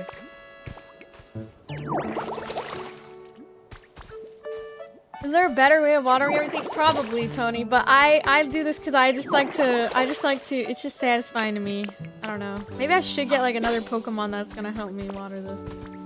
Go on! I think the reason I've been able to do things full time, I'm gonna be 100% honest, I think it's because I did a lot of sponsorships in 2024. And guys, they pay pretty well. I've also collaborated with like a lot of different brands, and so it's been nice, you know, but obviously, like, I've obviously fell off the past couple of years because I've decided I didn't really want to post as much, and like, it's just hard to maintain the strict posting schedule that you need to maintain when you become a TikTok streamer. I mean, sometimes it's easy on gaming. Like, I noticed on gaming, it's been nice to just build another platform and from the ground up, you know? And so that's what I've been doing recently, has been just streaming and just figuring it out, because it's just been tougher, but it's definitely tougher to just stream, and I think it is important that I start making more TikTok videos for sure. I'm not gonna lie though, yeah, I've fallen off the past couple of years, and I definitely could be a lot bigger than I am now, but that's why, like, I'm getting up every day and I'm trying to push myself to keep going, you know? I think it's just laziness, and it's also just, I need to get back into therapy. I think once I get back into therapy, I'm gonna start getting my life in order. Therapy, and I've been actually going out and making new friendships and new relationships, and I'm really proud of myself because I've been making new friends, I've been hanging out with people, and I want to start just being around more people, you know, and like, I've been going out and doing new hobbies, you know, and so partially I've been kind of like taking care of myself, as well as like just kind of resetting my life and getting back into college as well, because like for a while I resented college. I resented like I just felt so like I'm the type of person, like, I think I struggle with insecurity at times, and so for a while I was like, school? What the fuck? This shit is stupid. You know what I mean? Like, I think it's because like my brain gets bored of like the same thing, and like I just feel like I'm doing what everybody else is doing, and then it makes me mad. Does that make sense? Like, it makes no sense. It doesn't make any sense, but you get what I mean. Like, school isn't everything, and so like for a while I was super resentful of like school, and I just had like, I let my ego kind of get really ahead of me, and I was definitely really struggling with my ego for a while, and I was like, ugh, like, I'm the shit, like, I don't need school. Lock in, chat. Lock in. Like, you can't be that kind of person. Like, I was that person for like a couple years. And I'm not gonna lie, like, I started hating myself. And I was just letting my ego run the show. And not gonna lie, like, part of it was like a little bit like that's growth though. Like, understanding when your ego is getting way too ahead of you it's important to be humbled sometimes, you know. And I think that's why I like content creation so much, because content creation in so many ways has humbled me and brought me back down to earth. Because it helped me realize, like, I am really nobody, like, and I need to keep pushing myself out there and learning and building new skills if I want to make it and do it in the way that it's meant to be. Because, like, even if you think of, like, some of the biggest streamers in the world, they're all really highly educated or big. Like, and there's no one way to do it, right? Like, you don't have to go to school, but it's like, I do feel as though school is, like, a really good way to feel empowered, and that's one way that, I mean, but, like, don't, like, think, oh, like, school's everything. It definitely isn't everything, because hands-on experience will always be the bread and butter of, like, how to actually make it in content creation, like, hands-on. Like, I am so glad for 2 years, like, for 2 years I didn't go to school, for 2 years, and I just focused strictly on content creation. And I'm not gonna lie, guys, like, I do think it has really given me experience in the entertainment space that I will never be able to have ever again. And I'm so glad I did it when I was young. Like, I'm 24. I'm so glad I did it at the young age that I am, because, like, imagine if I had kids or I had, like, a family that I had to take care of. Like, well, I mean, I do kind of have to take care of my family in a way. But, I mean, but think about it like an actual kid, though. Like, think about it like, if I had an actual kid and I just went and streamed and I was risking it all, like, it would be way riskier to do it when I had kids or something and I had actual real life, you know, like, responsibilities. When it's like, I'm still kind of a kid, you know? I still kind of am learning. Oh my god, I can't get this fucking patch. Hold on. Most streamers are fictional characters. What? I'm sure you have a lot of creative activities to do for your streams or vlogs. Yeah, no, I definitely need to do more fun stuff and go out and live my life and, like, stop, like, having such a fat ego. Like, I think that's a big thing that has held me back in life. It's just having a big ego sometimes. Which, having a big ego can be good because that means you believe in yourself, right?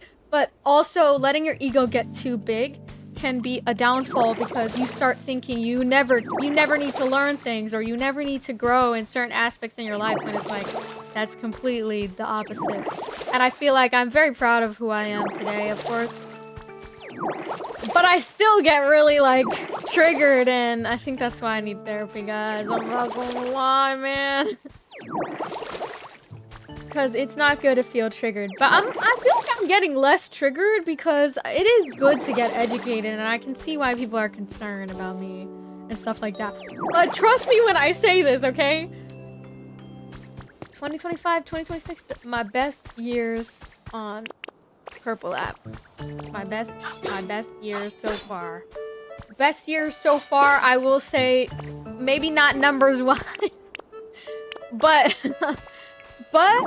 money-wise, I'm not gonna lie. We've been getting a lot of support recently, and we've been doing sponsorships. And I think I just need to do more sponsorships, but I've been, like, slacking, low-key. I've been slacking. It's good to have some amount of ego, but also be humble. I'll sponsor you. Okay, thank you. It makes sense what you're saying. I can relate in a way. Yeah, and that's good that some people, yeah, that, like, at the end of the day, streamers are just human beings, like, sometimes fighting with their ego, and I think that's why, like, it's not even about, that's why it's bad to be on social media and doom scroll and shit, because you shouldn't compare yourself to others. You don't really know what they have gone through to get to that point. And so just do it. Anyways, if you're suffering, if you're broke as fuck, just fucking do it, man.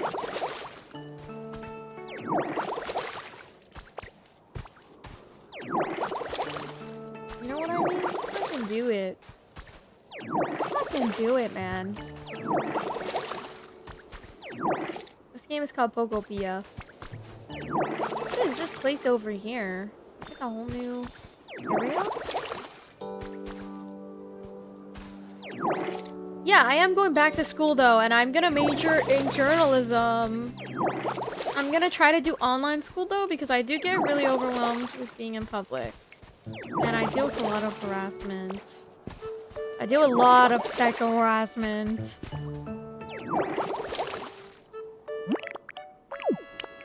And so I just try not to like let it get to me, but it does get really overwhelming and it's distracting, and so I have to go into online school so people can leave me the fuck alone. I'll only exist online. They need to leave me the fuck alone. Sorry.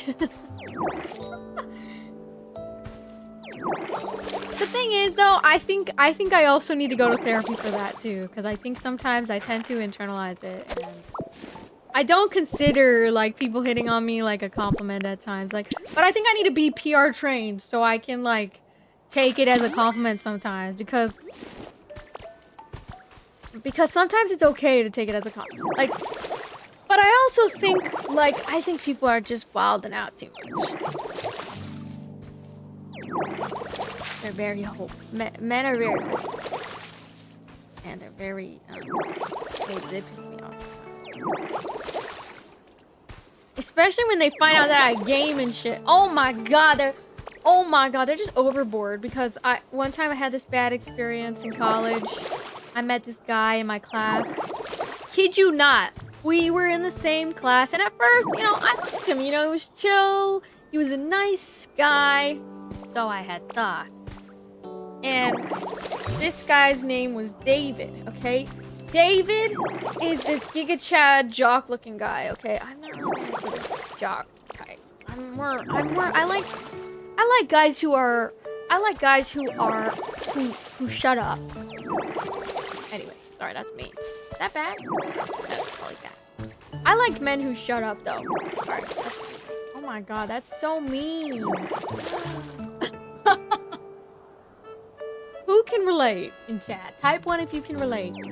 Anyway, not in a mean way. It's just I like them. I like when guys can pick and choose when they talk and not obnoxious. You know what I mean? Like the type to know what to say in the right moments. You know what I mean? And doesn't just say shit to say it. But anyway, this jock Giga Chad guy, David, not my type. Just jock vibes, very entitled, very like obnoxious. Like he'll be the type of guy who like corrects the teacher, or like who talks over the teacher, or like talks when the teacher's talking. Like that's the type of guy you are. Okay, Giga Chad David, and then we have my friend Chris. Chris is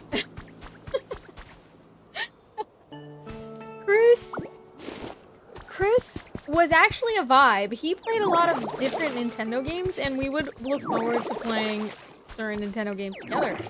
And I think he had some type of like mental disorder, or I think he had, like, I don't know, I don't want to assume what it was, but I think he had autism. But like, I'm not sure, because it could be something else. It could be like a learning disability. It could be something. But this guy was definitely a little bit, he had a learning disability, or he had like autism.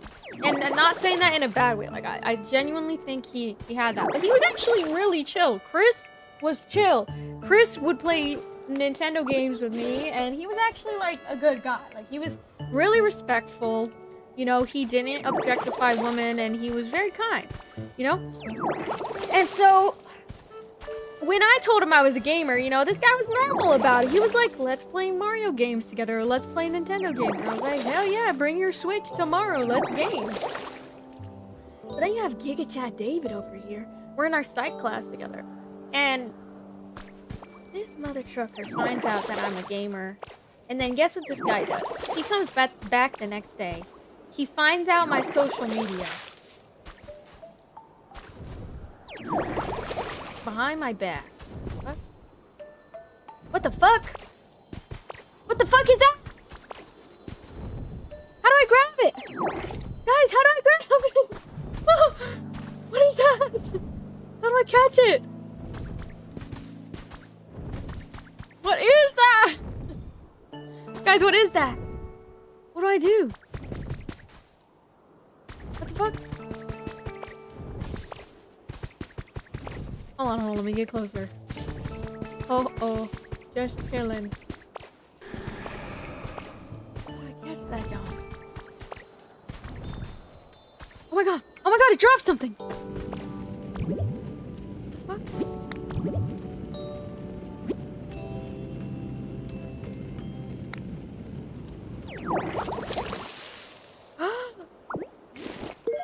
Rainbow feather.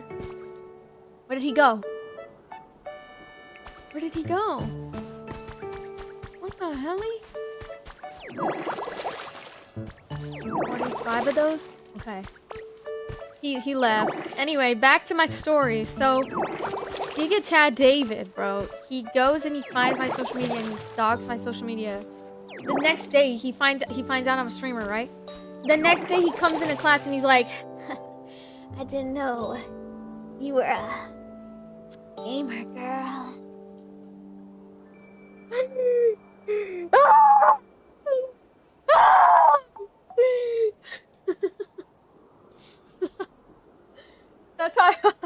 That's how I felt in the moment.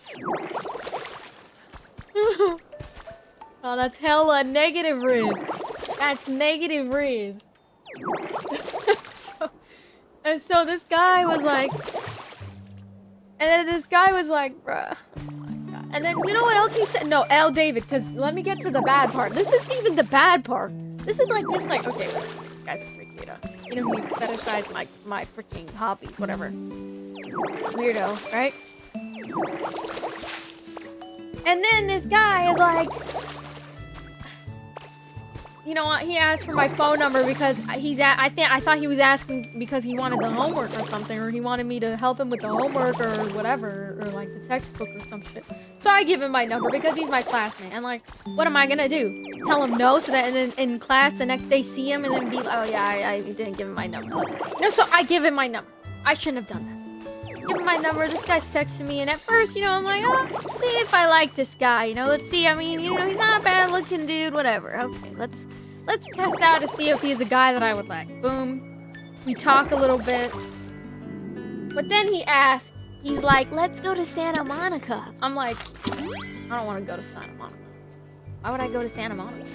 And then he's like, well, like we can go watch a movie or something. And I'm like, oh.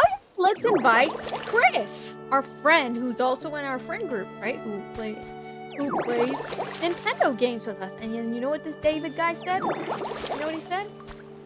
He was like, I don't really want to hang around Chris. He's a little weird. Excuse me? I thought Chris was pretty cool. I don't think he's weird at all. He might have some type of neurological condition, but I don't think we should discriminate against him because he has this neurological, and he's actually way more chill than you are. Trucker? And then I asked him, and I was like, he dissing the homie Chris. And I was like, yeah, this guy's fake as fuck. And he's weird as fuck. And that's how you know a guy wouldn't be there on your deathbed if he discriminates against people that have neurological conditions or they have autism or something and they discriminate against them. That's how you know. That's how you know, like, if you were on your deathbed or you had cancer, they would leave you. They would leave you. So, there you go. Because it's true. Like, I like people like that, and Chris was chill. Chris was the real, like, homie. You know? At that point, what are you saying after dark, bro? What? What? Anyway. Talking shit about Chris, we throwing hands. Yeah, and he was talking mad shit about Chris. And then the funniest part was... I was not interested in this guy, but I thought like, oh, like, let's see, maybe this guy is like actually, maybe he's a good guy, you know, whatever. I try to leave myself open potential opportunities, okay? Wasn't an opportunity after I heard how he felt about Chris, and then I was like, oh, this is lame, so you're a freak. And then I didn't want to be friends with him anymore. I blocked him. And then, oh my god, and then like during the whole Santa Monica conversation, I wanted to clarify what was going on because I was like, why would you want to just go to Santa Monica alone with me? Is this some type of date? So I asked him, is this some type of date? And he's like, I mean, yeah. And I was like, well, I'm not really interested in dating. So I think we should just hang out as friends in a group. And that's how I felt about it. And then he got mad and he was like, well, I wasn't really, I meant more like a friend date.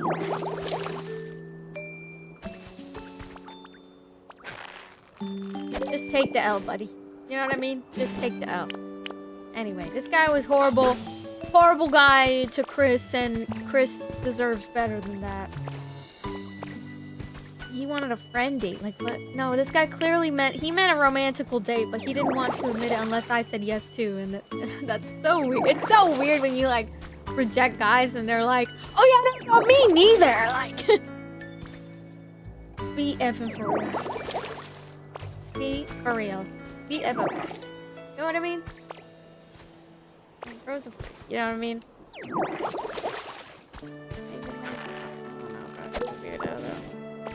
Anyway, that was my bad experience with college. Actually, you're not my type either, like, type thing. It's so weird. You respect them more if they own it? Yeah. Because what are you doing? Jumping around hoops to try to save your ego. It's not that, like, it's not that important. You know what I mean? It's like, just shows that you have a very, like, fragile ego. If you get rejected, you just be like, okay, bet. Like, you're lost.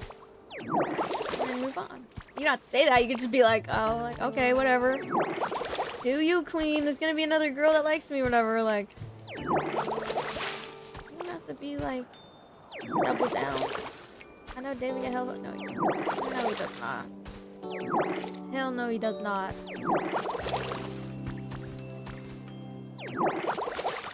Not when he's discriminating against people that have neurological conditions, because girls hate that.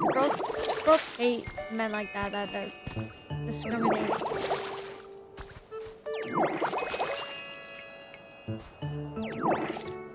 I'm doing a future collab with him. Fuck no.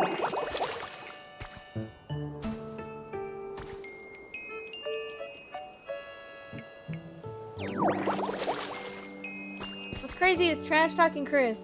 Ain't nobody else on my mind except the girl I'm trying to get. Like, bruh, I don't have time to process hateful thoughts about somebody I care about. Don't care about. Or, like, even, like, yeah, you don't have to, like, care about. It's just, like, discriminating against people is so weird as fuck. Thank you for the finger hearts, guys.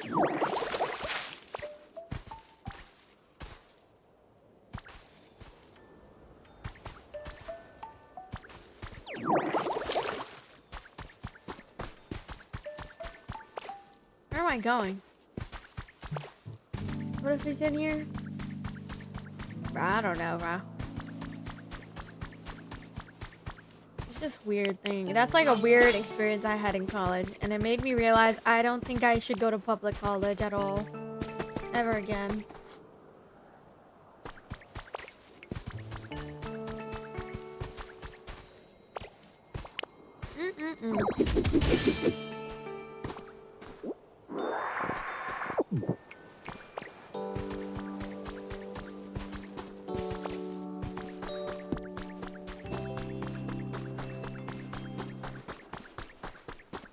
No, it's a hot bucket. No good experiences to outshine the bad one? I think the good experiences I had were...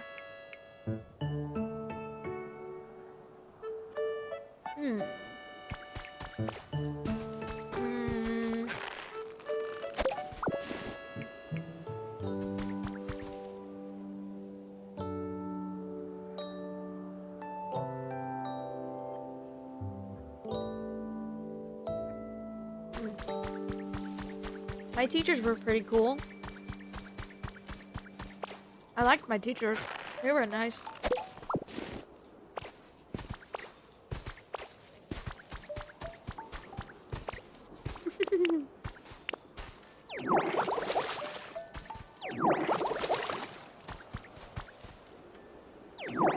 Don't curse, it's not ladylike. Fuck, shit, bitch. Ho! Bitch! Suck my dick, bitch. It's not ladylike. Shut up. Shut up.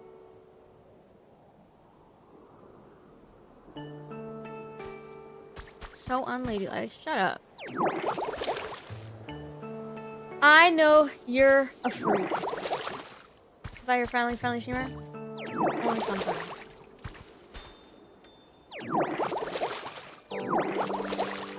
L ladylike. Doesn't, like, what the fuck does that even mean?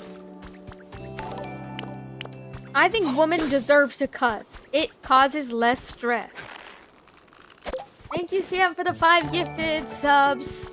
When you curse, it causes you to feel less stressed out. It causes you to feel less stressed out. High cortisol streamer. Nah, low cortisol because I'm cursing. Everyone deserves to cuss. Real. I'll beat your ass. Hit him with the 1-2.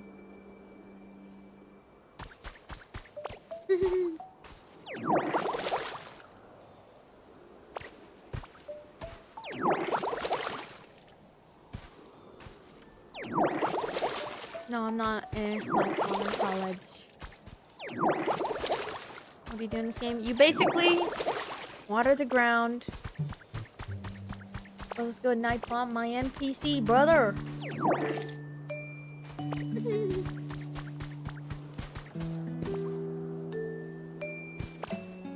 You catch Pokemon, you make them work for free. What? Whoa, look at this area. This area looks pretty sick. How do I get down there? I'm down. You heard of Autumn? What? Heard of what? Pokemon Pokopia!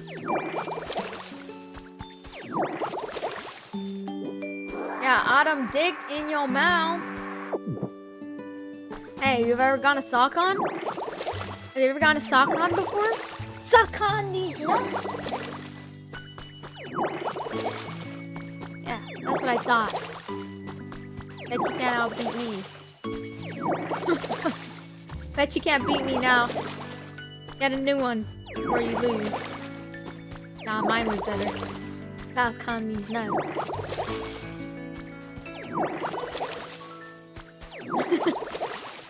What platform are you from, bro? Ask them if they know the Mind Goblin. What is a Mind Goblin? Have you ever got a SawCon? If you watch the movie Saw, the Saw movies, yeah, they have a convention called SawCon.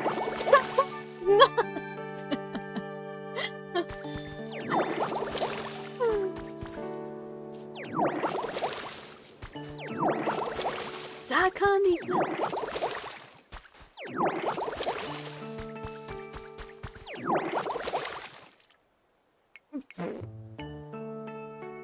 Do I like fitness? Fitness? Fitness? What? Got a new one. Tantalizing diamond set. Thank you, Chicky, for the 16 finger hearts. My cousin Suckle would love.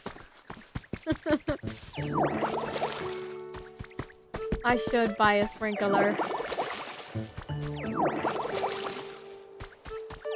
Oh, look at all these damn bushes! Don't... Chip, that's a bad one!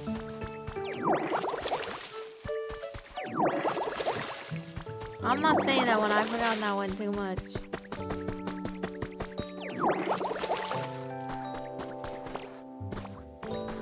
Hi Jess, I didn't know you played Pokemon.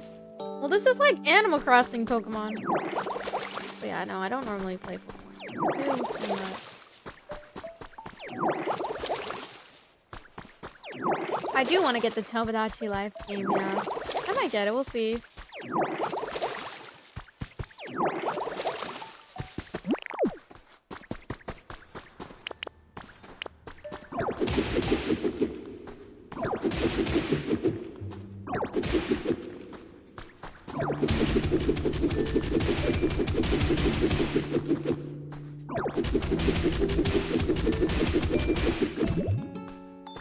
Oh.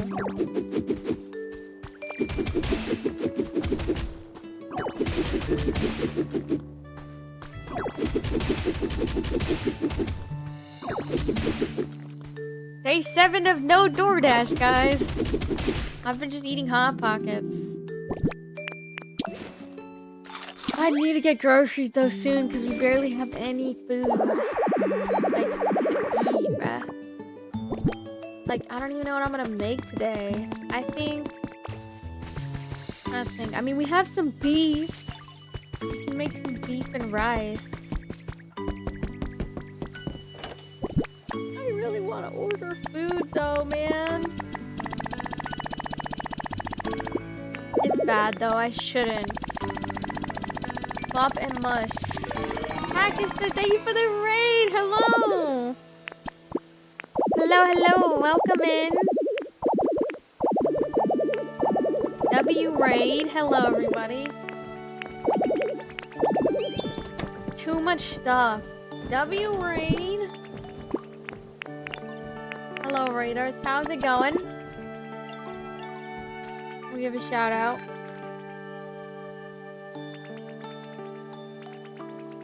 Oh. Slash. Hold on. Need more storage. Yeah. Yeah, that's true. There we go. Thank you for the raid. We had a good stream. We're just, playing Pokopia. I'll make another one. Hope you have a good stream. Or hope you had a good stream. We're just playing Pokopia. We're talking about weird experiences I had in college. Weird experiences. Weird. Very weird. Pum.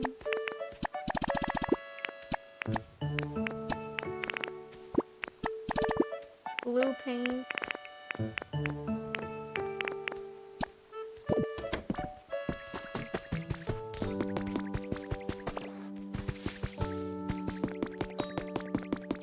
We had a few, you guys missed it. Frat parties? I've never been to a frat party before. Not a big partier. I'm more of a studier. Plus, parties are dangerous for women. Waste of time. Unless the music's good.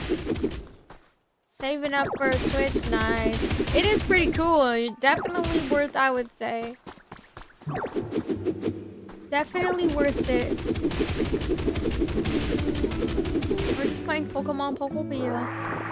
Unlocking different sections of the world. It's gonna be my new tunnel.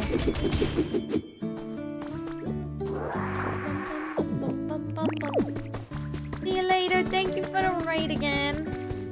We're just playing some Pokopia.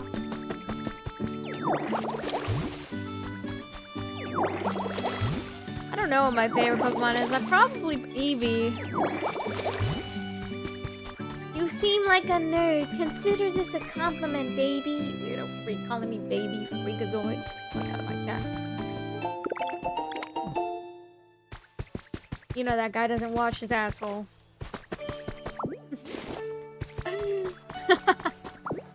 You know this guy uses 4-in-1 body wash. He uses the 4-in-1 body wash even for his face, and he doesn't put sunscreen on.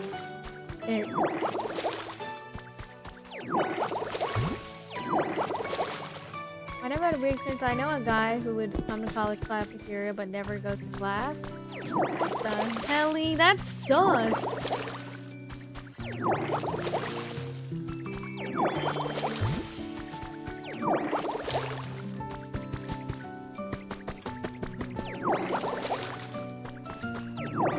Anyway, but yeah, we're just playing Pokemon Pokopia. This place is so... Water trees completed. What else do I gotta do? Let me see. Habidex.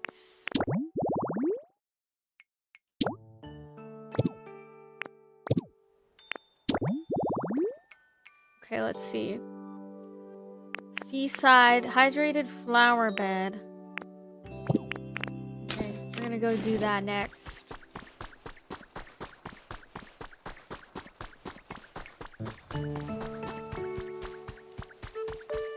What the hell is all this though? Pink hut.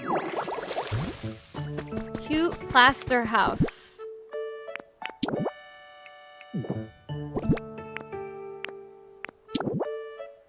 Cute plaster house. Where are we gonna put it? Right here?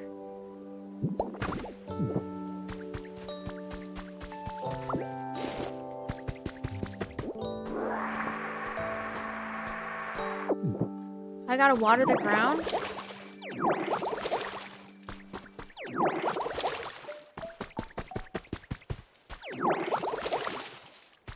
I don't know if I want this here.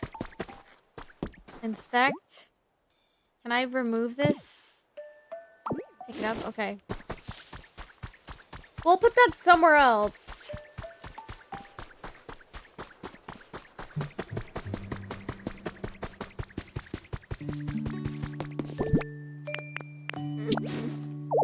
Can I eat it? Nope. Let's go see what other things we have to do for the day. Garbage game is crazy. This ain't garbage game. Daily challenges. Find new Pokemon and make habitats. Okay. Shop. Okay, guys. Shall we play something else? Let's see. We're gonna play Resident Evil. And I'm gonna order Caesar's Pizza stuffed crust. Is that okay? Am I allowed to order Caesar's Pizza, guys? Is that cheating? Please. Please, I did so good yesterday on stream. Absolutely not. From where? Caesar's Pizza. Not DoorDash. Caesar's Pizza. Hey. No. But I'm trying to think, what do I have here? I mean, I do have some extra Dominoes left over. I could just eat that, but it's not enough protein. It's not enough protein. Let me turn my camera off. Okay, I'll just go make something to eat. Okay, I'll be back. I'll be right back. I'm gonna go make something to eat real quick. We cannot cave. It's okay. It's okay. Okay, be right back. Tomorrow at midnight.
Okay, guys, I'm back.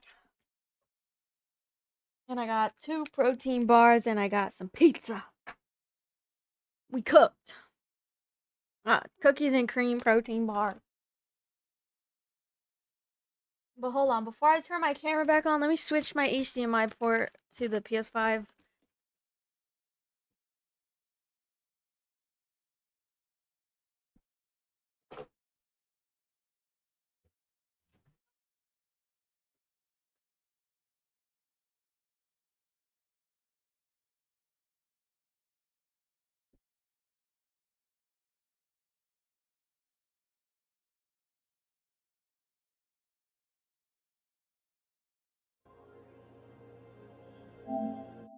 My Govy.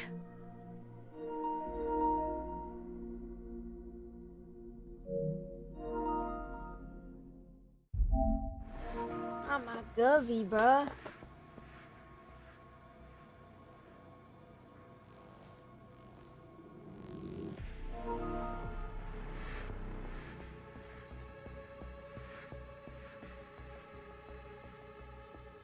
Spanish for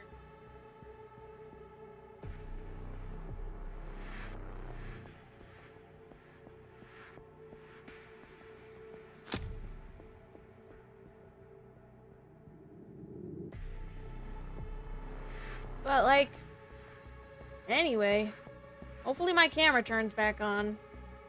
Please! Please! Oh.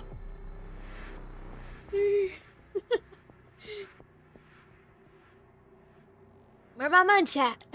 Have you seen that girl on TikTok and she's like, and she's so funny. Her name is Love Nessa. And she's like, she has like a sound effect on her thing and she goes, where my munch at?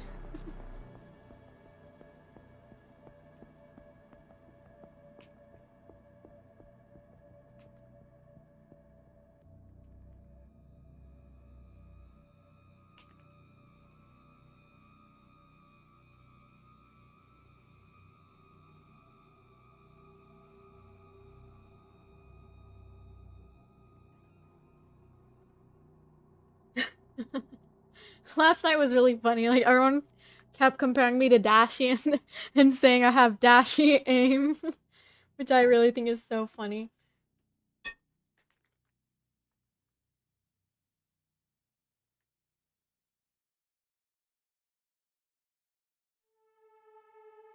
Oops. I thought that was so funny.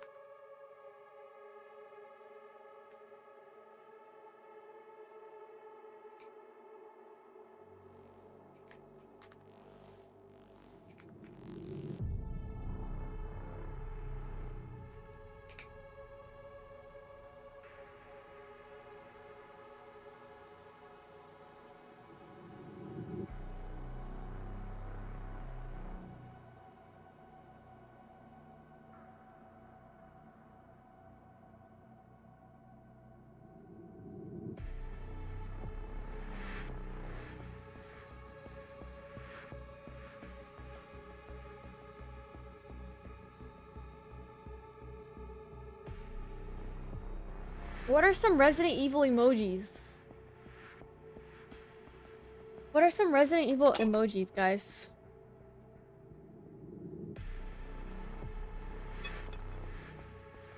Hmm? Resident Evil emojis.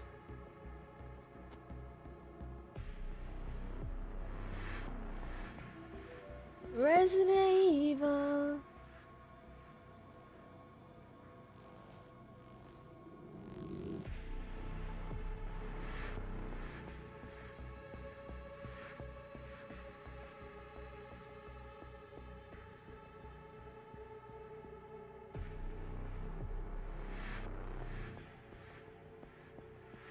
Am I now a fan of the Resident Evil franchise? Yes!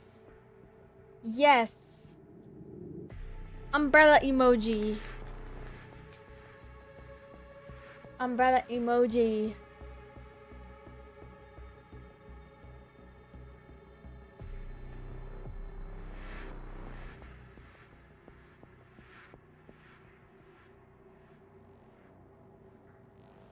Wait, do they have a Resident Evil emoji?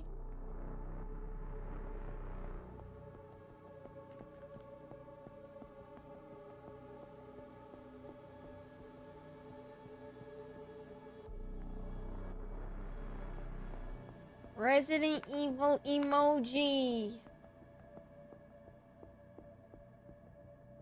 Finally, Resident Evil. I know. Prize.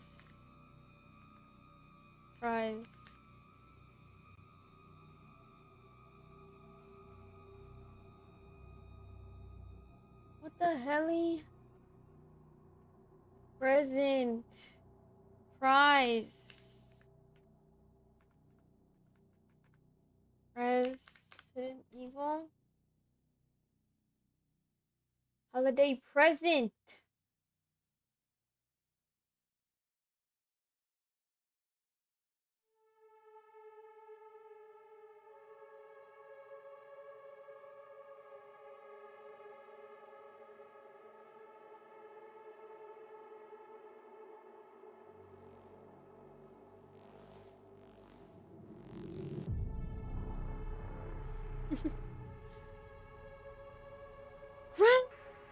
Resident Evil. Insanity mode.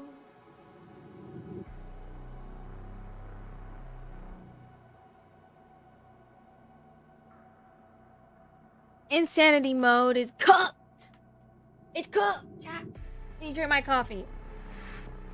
And look what we got for food. Pizza. It's a little bit hard to chew. But fuck it, we bought.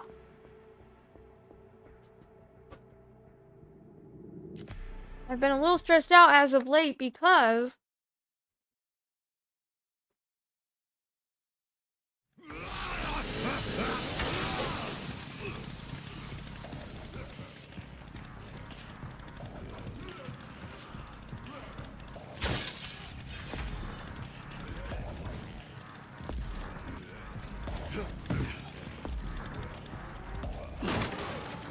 look a little chew it. It's so good. It's actually surprisingly still good.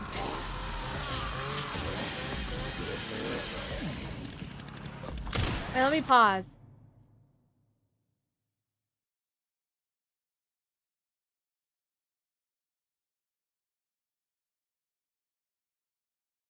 It's still pretty good. Thank you, Kia.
Insanity mode.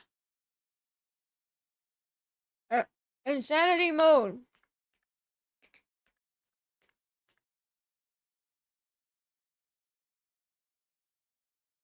Oh my god.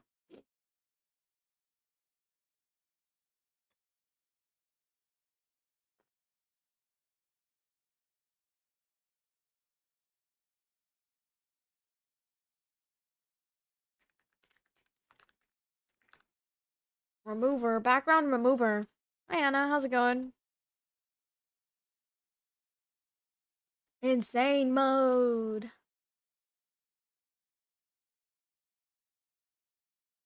Insane mode. Mm-mm-mm. No aim assist.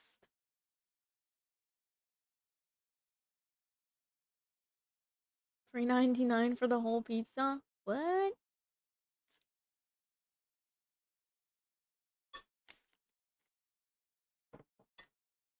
Okay, look what I got. I got a cool PNG.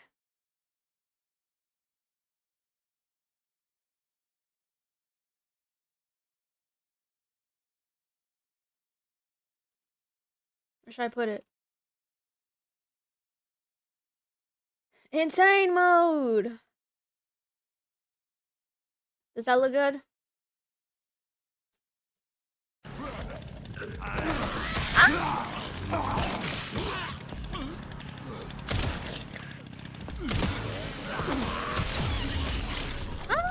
Son of a...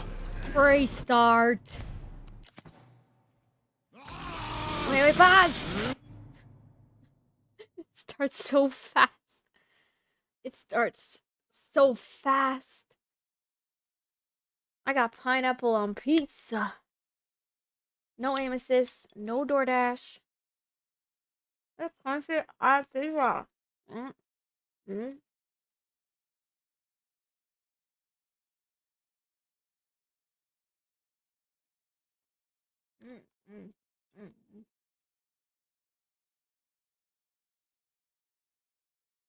Mm-mm.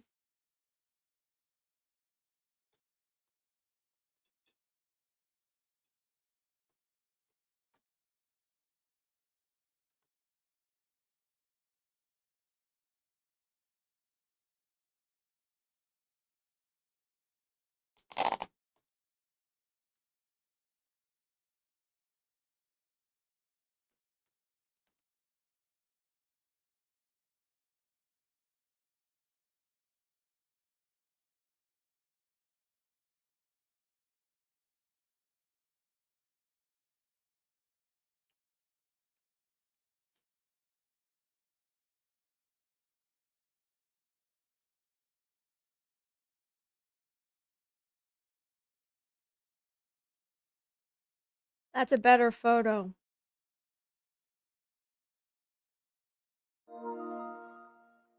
Rocket League's updated.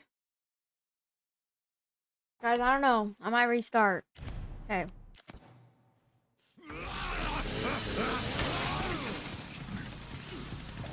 Thank you, Steady, for the 100 gift.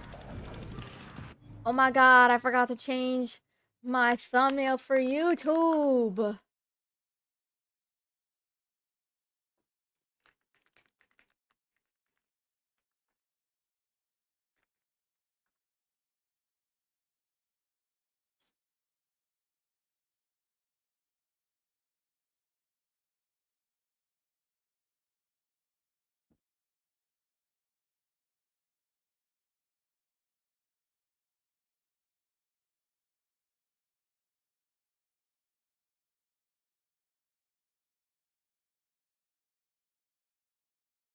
Okay, I have to change my thumbnail real quick.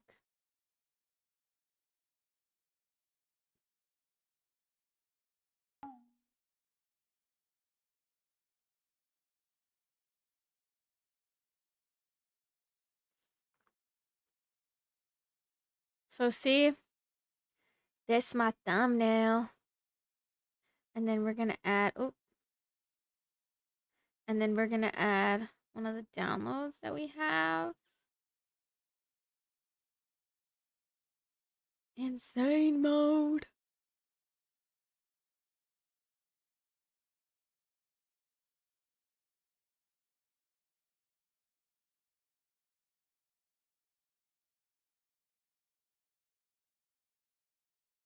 Perfect.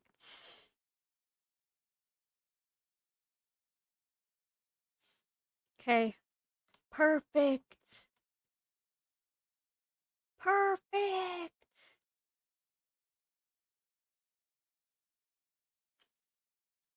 But what should my thumbnail title be? No aim assist, no nothing.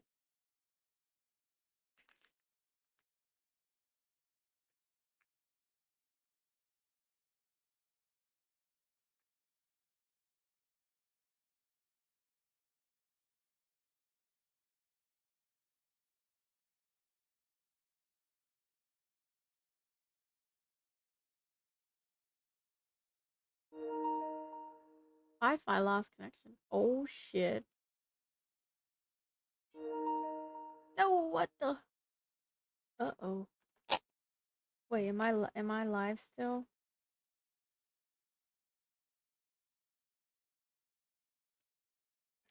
Oh, there might be outages. Did my stream crash? Or are we still good? We might have outages, guys. Hoping not. We good? Okay, if I have an outage... Oh, bad. I've been having outages because of the wind.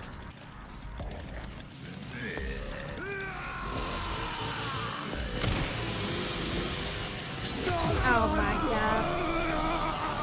Cables are on the way. Why is there a problem? Yeah, my internet was like disconnecting on my PS5 for some reason. Even though I don't need internet to play this.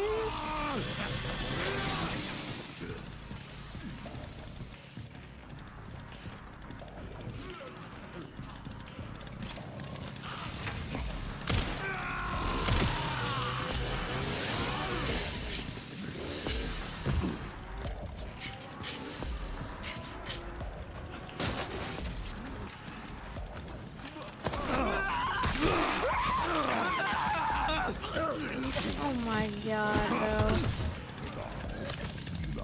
I think I'm gonna restart this.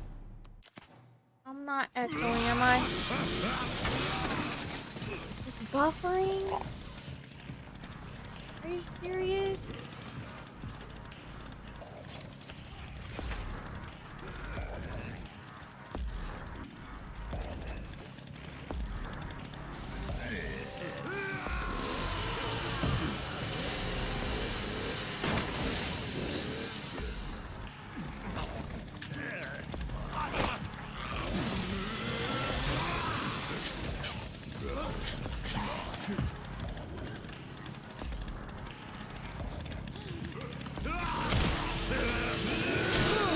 God.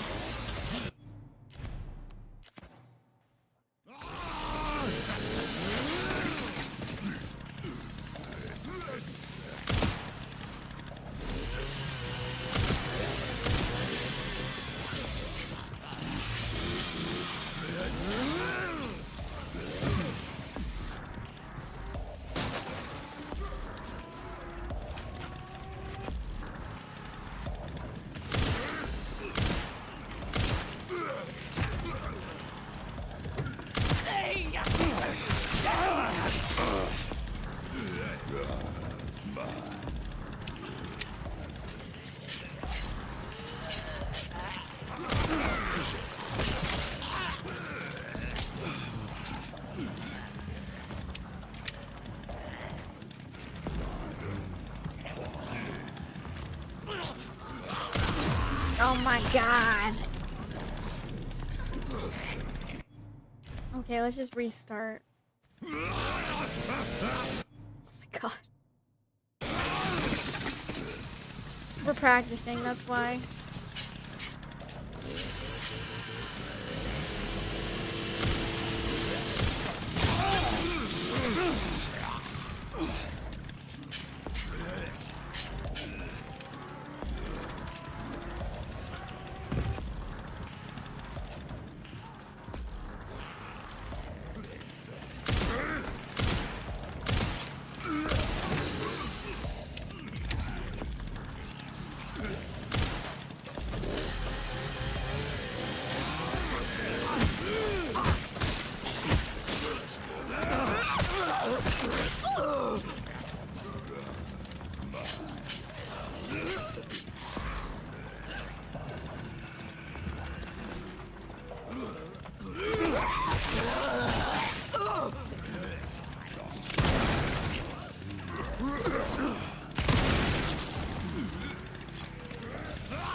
a good try.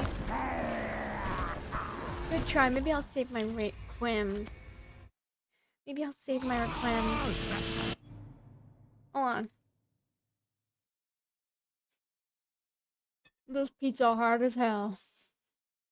This tail, bro. It's okay. It's still kind of good.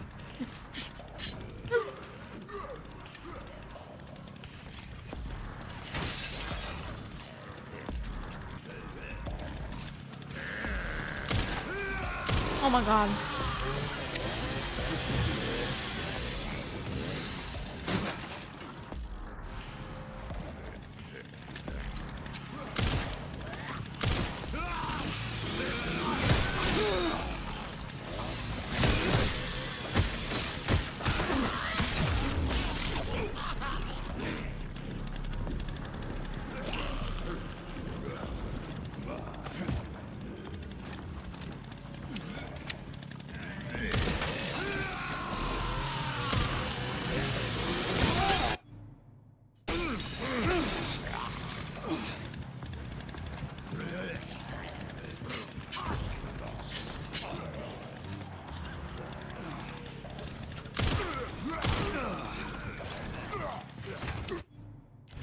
I don't feel good about this run. Let's just restart it at that point.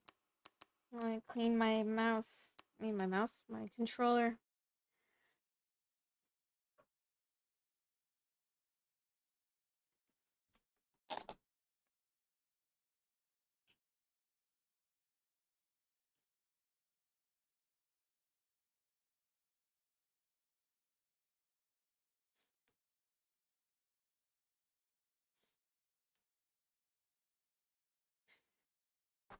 Oh, okay. Sorry. Let's just restart. Hi, Angel. How's it going? Posture is okay.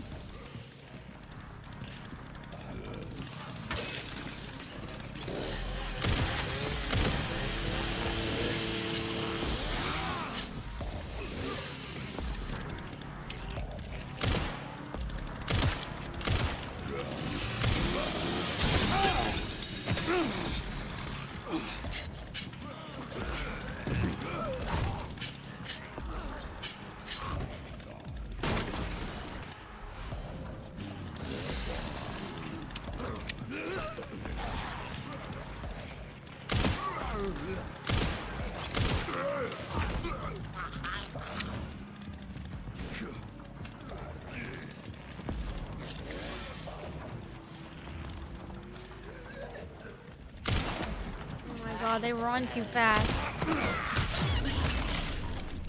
Damn it.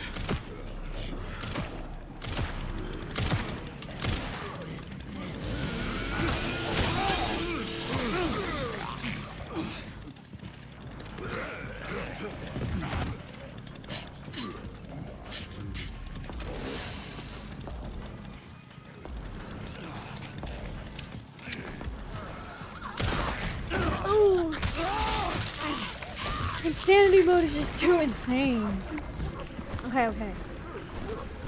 Maybe we switch headsets too. We can switch headsets because I feel like it's not loud enough. Or maybe it's because I put my volume down. I'll just raise it up. Raise it up. I've been good. How about you? I'm okay. I mean, yesterday's stream was amazing. I'm feeling really good about that.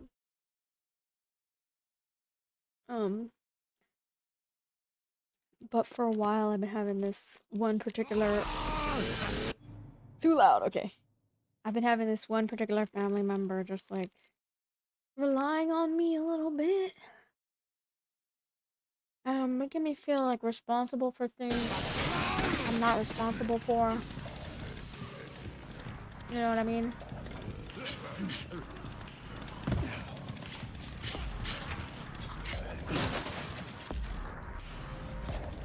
And it's just kind of dumb.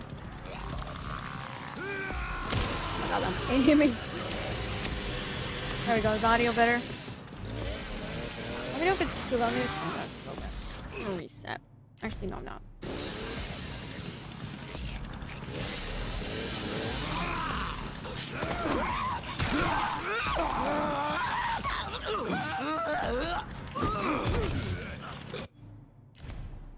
Okay. We got this. Yeah, people tell me all the time that my glasses are crooked. I can switch to my other glasses. But these have a horrible glare.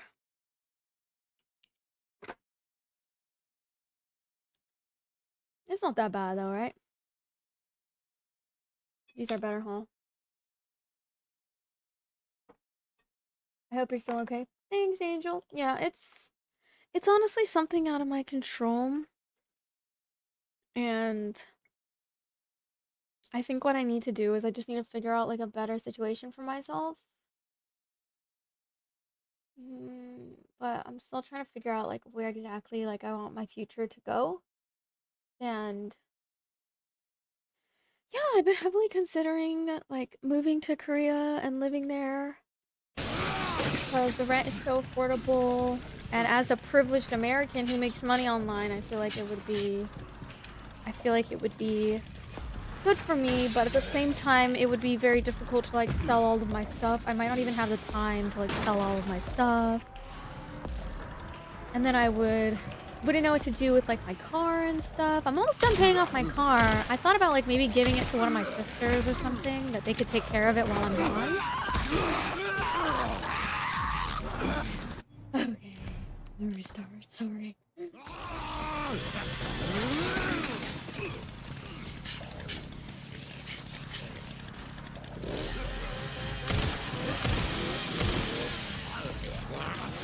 Oh shit. Are these glasses better?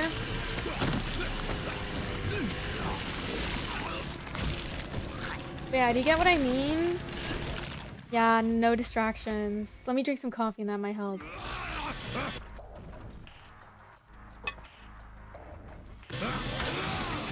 Other than that, I'm okay. Like, I've been doing more things for my health and like focusing on getting better. I know, so cool living in Korea. Plus, like, it could be a good restart, like, from living... And it's just expensive to live in California. Unless, like, I were to get a roommate, but it's like... I'm gonna be honest, Kat. I don't know anyone who would, like, want to be my roommate other than, like, some thirsty guy. Like, you know what I'm saying? Like, I don't have any, like, close girlfriends that I know that are, like, looking for a roommate. And I've tried reaching out to, like, some girls that I know that are streamers. And I don't know, I just don't know people well enough for me to be like a trustful... Okay. I just don't know people, like I just kind of busy. I'm 24. Like maybe I look into getting a roommate in the near future, but... Or something, but I don't know. I don't know anyone like who would be open to that. And all I know is like maybe like some people that know me from social media, but like I don't know, like I don't trust anybody, especially like knowing how like expensive rent is. Like I don't trust anybody with like like it's a scary thing to rent to people that you don't know super well. So manifesting a close friend maybe, and then maybe I'll get a roommate in the near future. Just get a boyfriend. I would never move in with a boyfriend before marriage. I think that that's stupid. If you do that, like that's fine, but I would personally never do that. I just think that it's super risky. Unless you guys are thinking about getting married, that's the only time like maybe I guess it's fine,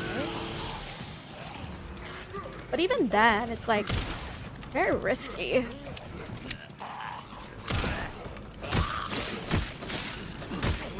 And it's also, did you know that statistically if you move in before marriage, the stats on you guys getting a divorce are higher. So I personally would never get.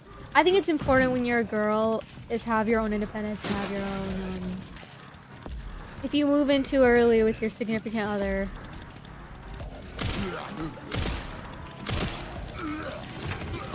Also, that's just risky. Unless, like, of course they were fully financially supporting me and I was like, oh yeah, like, I trust them with all my heart, maybe.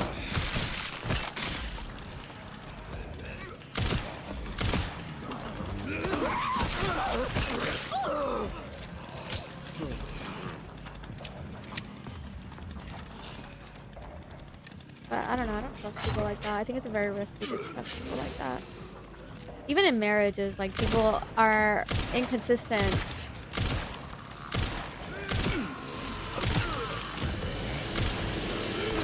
Oh, please. I'm gonna have to restart this one. Sorry, guys. It's women be sneaking, though. It's both sides. Both men and women. It's hard to trust. And get a job that makes enough money to live without a codependent. I mean, that's kind of like what I'm doing. And I did for a while, but because I have family that, like... Okay. What the fuck? I'm busy today, babe. What? Come in. Or wait, it's locked. Sorry. It's locked. What do you want?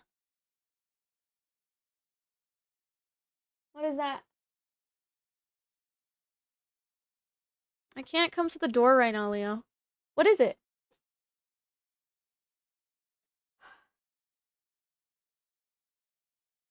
Oh, I'm sorry.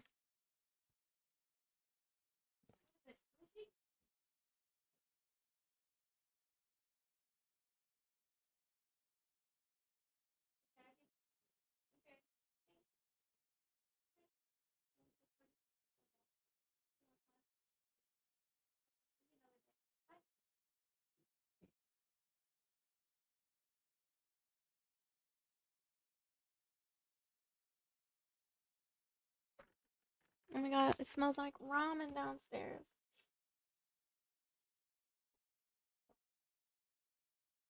Anyone here been married before?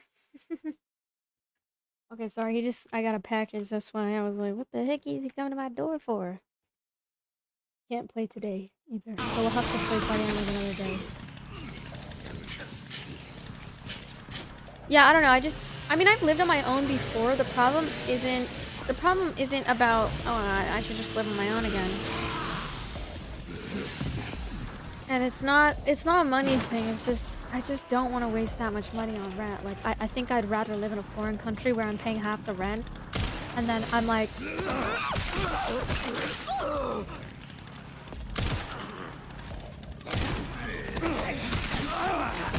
And it's like, people are unreliable, so it's just, as much as I would love a roommate, I just have to really trust them and like feel like they're gonna be responsible, you know?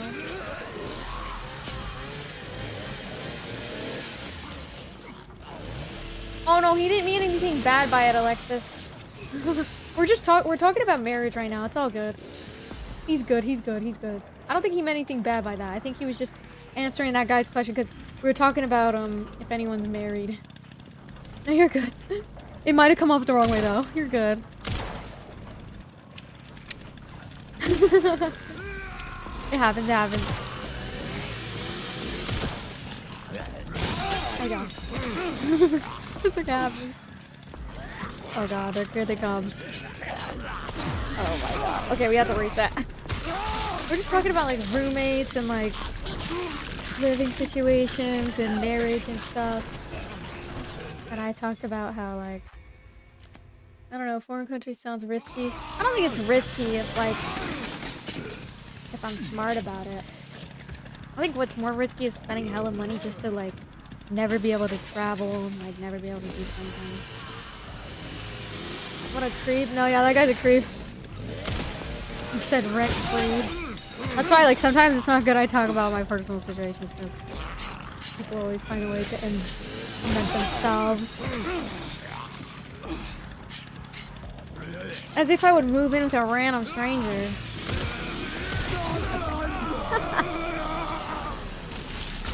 Yeah, I would love to go to Japan or Korea, like, to do work. Like, I'd love to be, like, a foreign model or something. Or do, like, social media, like... You allow tips? Not trying to bet. No, yeah, you guys can give me some tips if you want. I think I hear joining community groups can help meet new people that are trustworthy. Yeah, I don't know. I can't trust anybody, guys.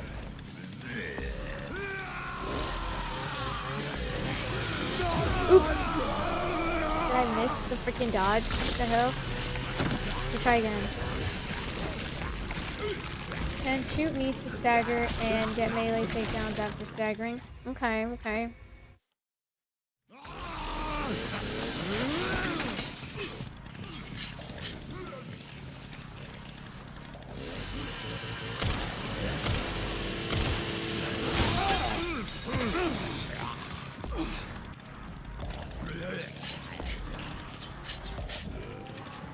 First the leg and then the head, yeah. Okay. Fuck.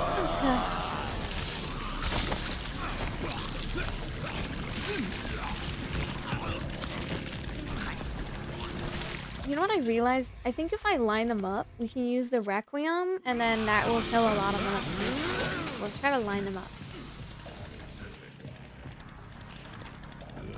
Leg is a bigger target? Okay, let's see. Why are they so strong? Oh my god. I thought I moved.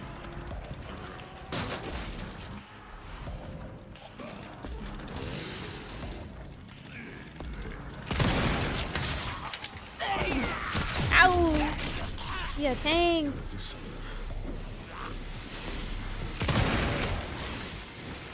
Ah! Fuck you, actually.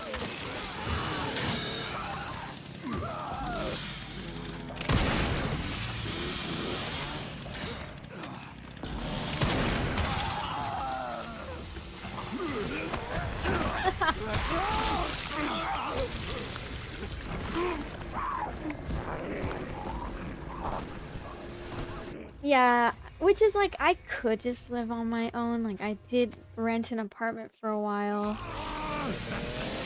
Guys, I'm not gonna lie. Like, if I want to travel and shit, like, this is the time for me to travel. Like, it's not good that I live on my own until I'm like, until I find like a really good roommate or something. Like, maybe I would only consider like a boyfriend if like they genuinely were like trying to provide and like actually not just fuck around.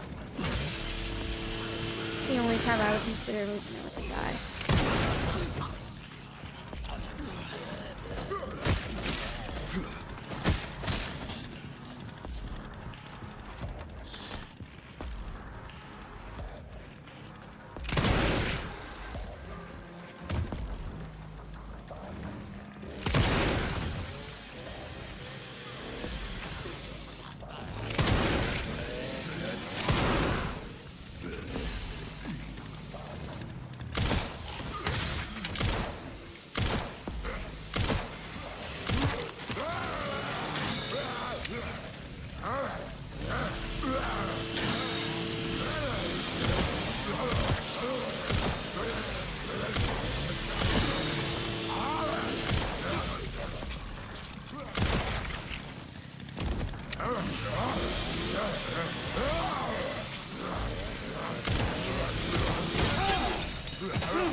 Where's my type? I don't talk about my type.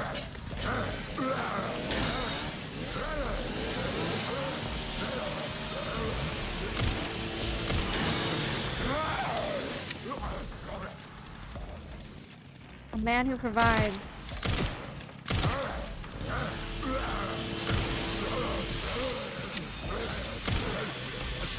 Who provides it, he pays all the bills.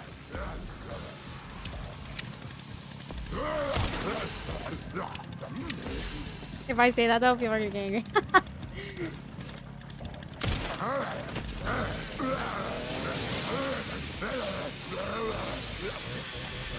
Hey, valid though, right? Oh shit! Oh shit, here it comes.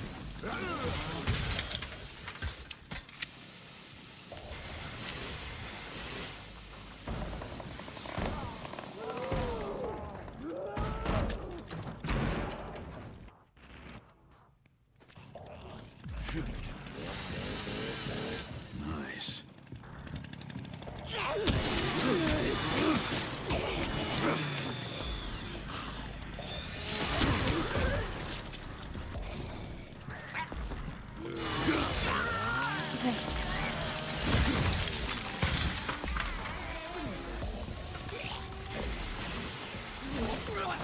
No, please.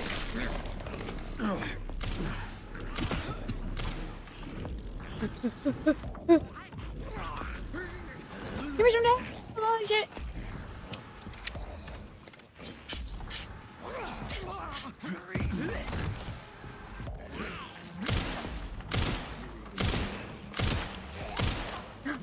No.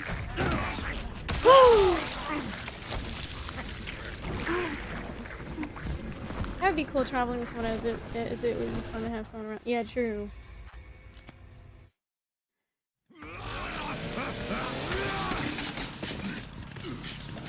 So close. Yeah, no aim assist on Insanity, but it's fine. I'm getting a little bit used to it. Hello, hello. Yeah, I would say my type is a guy who can pay bills and who doesn't just pay bills because he feels like he has to, but because he wants to. That's pretty good. Or like a guy who just works hard. Or like not just works hard, but like actually... I don't like guys that can see a woman working and then be like happy about it.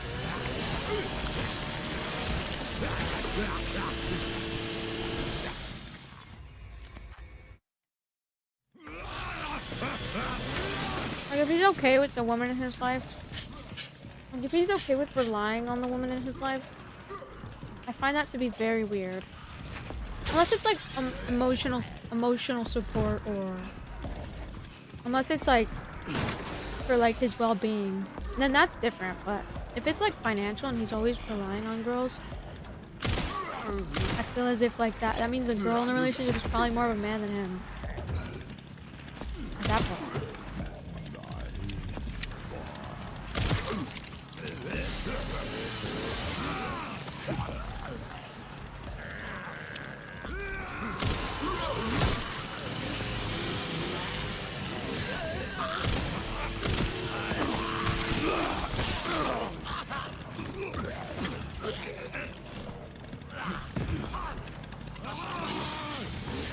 Women have heavily influenced by their friends, which is why they always get done wrong. Not always, but...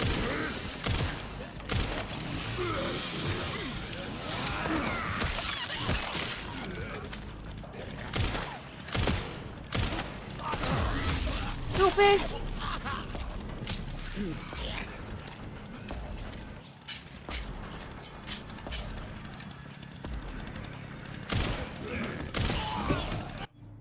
Yeah, you could just stream at my house all day in a cage locked in a basement. What makes you think that I would ever want to date someone who watches my, like, who knows me already before I even know them? That's so weird. I would never date a viewer. So some of y'all need to get the fuck out of my chat. Some of y'all are freaks. That's why I shouldn't talk about my living situation with some random freak stranger that don't even fucking know me, bro. Damn it. What makes you think I'm gonna be like, oh yeah, let me just trust this random guy on the internet? Fuck out of here, bro. Like, you're free. I didn't say I need a... I'm not saying I need a place to live. I'm just saying, like, maybe I need to find a roommate that I actually fucking know.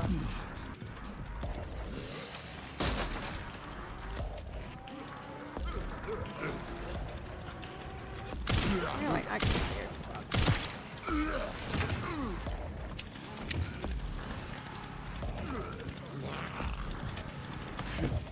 Stop thinking that you're someone special, like I wouldn't even, if a guy were having a lot of money, like even him, I wouldn't, because I can be independent on my own, and if that's what I have to do to be happy, I can just be on my own. It's not even like I would be with a rich man because I need it. It's because I would prefer a guy who's not relying on me.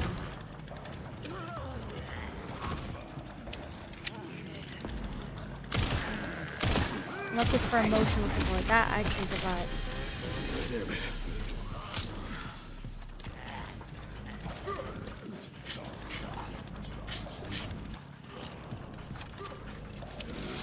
Like, imagine hearing me talk about this conversation and being like, inserting yourself into the conversation as if like I would even consider that. You're random. I don't even know you, bro. Like, what is wrong with people like that? I don't get that. If I don't know you, then like, what makes you think I'm gonna consider that? Type of motherfuckers that like I'll be like, Well, how do you get to know people then? I don't. Well, why would the fuck would I get to know a random stranger I don't know? Stranger danger. They said stranger danger for a reason. That even goes into adulthood.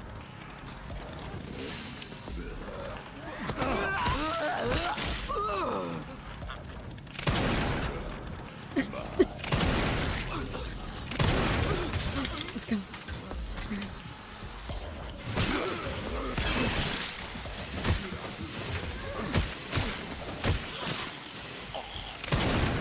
Wait, did I get him?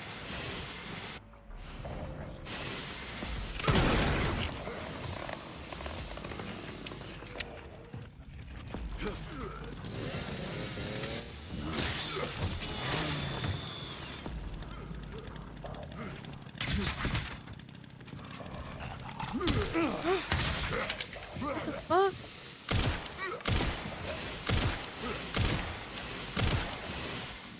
Oh my god, this whipping.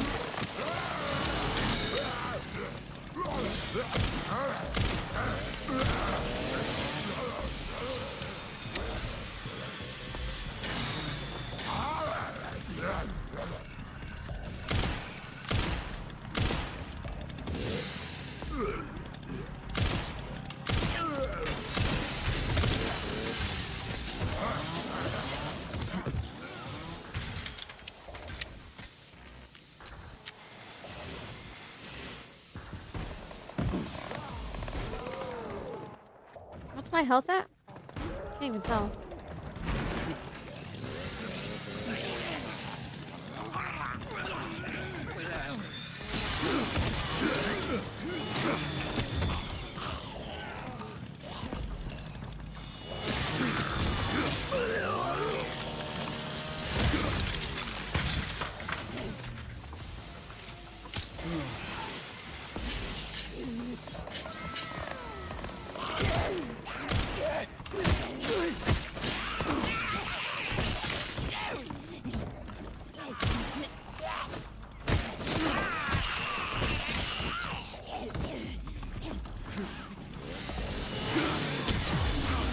No, please.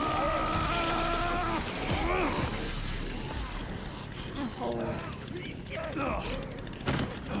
Brothers be starving out here trying to pick up girl streamers through chat. No, literally. But like, what about that conversation has anything to do with like me like being so desperate to like? That's why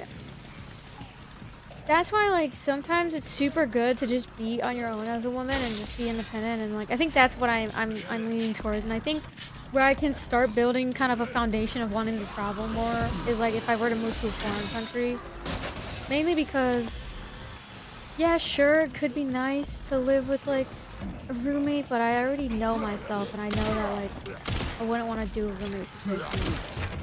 I've learned that in life the only person that you can rely on is yourself sometimes. And just like I just rather just be like doing, I don't know, like do work. I'm gonna restart actually. Yeah.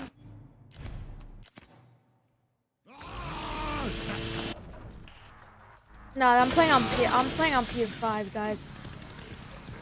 I think the solution is just to be so fully independent on my own, so that way like I will never have to be in a position to rely on a man. Just the way that these people speak to me is just insane. Like, can you imagine how they are in real life? It's like that's how they respond to me. Like, I'm talking about a potential roommate. Like, I would never consider a man as my roommate ever, unless it was my father or like my brother. It's the only time. Why? Because first of all, people who rely on men in that way. Oh. Hell no, bro. Like, missing out? How would I miss out if a man, like, why would I want to live with a man? As a woman who gets constantly over-sexualized and constantly, like, dealing with shit, like, of course I wouldn't be, like, what the fuck? Like, you know what the best, most peaceful thing is to be living on your own and to just rely on yourself only. The only time I would rely on a man is if he was my husband, or my father, or my brother. putting yourself in a position where you're fully relying on a man gives them a lot of power, and you don't have that much control, and it's a lot harder to leave that situation. Some of these people are obsessed with putting women in situations where they're compromised. I'm not gonna be out here rolling around on a mattress with a man who's not my motherfucking husband. The fuck?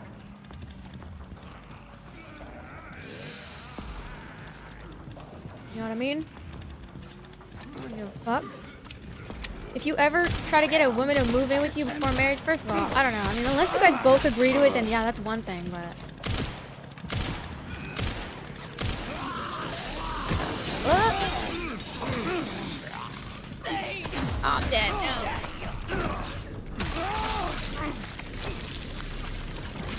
Because you know what they expect you to do, chat? They expect you to be in their house, do cooking, cleaning, all the wife duties without any ring on your damn finger. No security. It's like going in a car and not putting your seatbelt on. That's what living with a man before marriage is gonna be like. I mean, the only time I would consider it is if he offered to pay most of the bills. I would totally be down. Because then at that point it's not as bad, but not everything in life is free, you know? So if a guy did do that to me, he might be expecting things out of me, and it's like, man, I'm not even married, bro. I might as well just get married first. Married first, then you go. That's how it should be. If you can't even afford to get a ring on your finger, then you can't afford to pay no fucking bills. The fuck?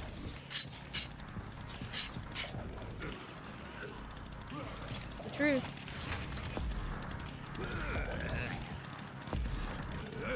Just the truth, you know? Oh my god. What do you think about prenups? I don't have any opinion on prenups. I don't know what's not even. I have to do my research on prenups. Oh my god, just restart me. I just think people are like coming in here and being like freakazoids. And like trying to get me to like, oh, like I'm not saying I want. The only person I would room it with is maybe a girl. Like a girlfriend of mine or a sister. Like that's the only time. Why? Because even then, that could be bad. Yeah, that's why like sometimes I'm gonna be honest, like after living alone on my own and just doing my own thing, paying my own bills, like it was nice to just be on my own. Like I think I'm just gonna do that again. I'm just gonna do that. I'm gonna lock in and do that again. Because, not gonna lie, nothing's better than just having your own place and just being on your own and just being able to like control all the things and be fully responsible for it. But at the same time, it would be nice to have someone else to help carry the load. But I don't know, why would the man, like why do men, oh. For real. Why would I even consider? Because they're gonna literally expect you to be rolling around in a mattress for free. And you gotta pay some of the bills. That's how bad that is.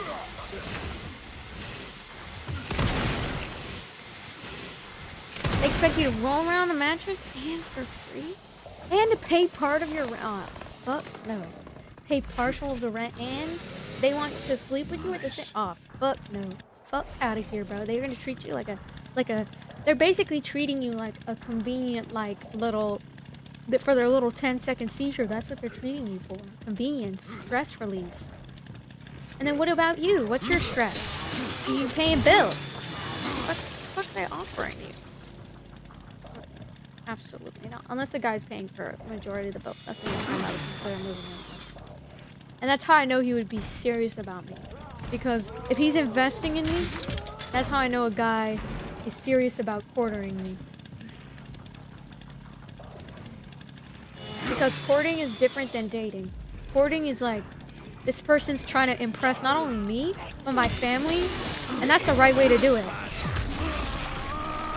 Because if you really want to impress my family, alright, lock in.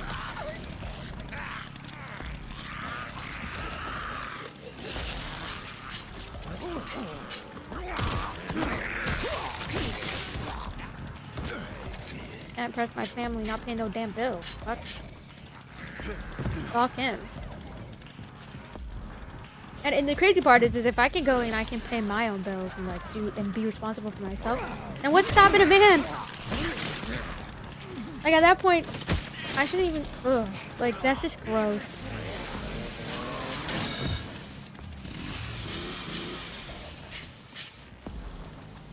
Absolutely not.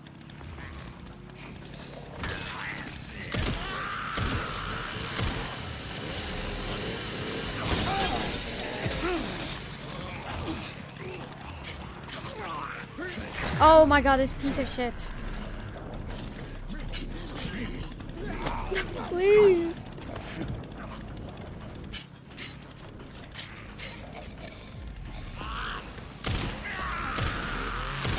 Ah! Oh my god, oh my god. I saved myself. Get up, get up, get up, get up.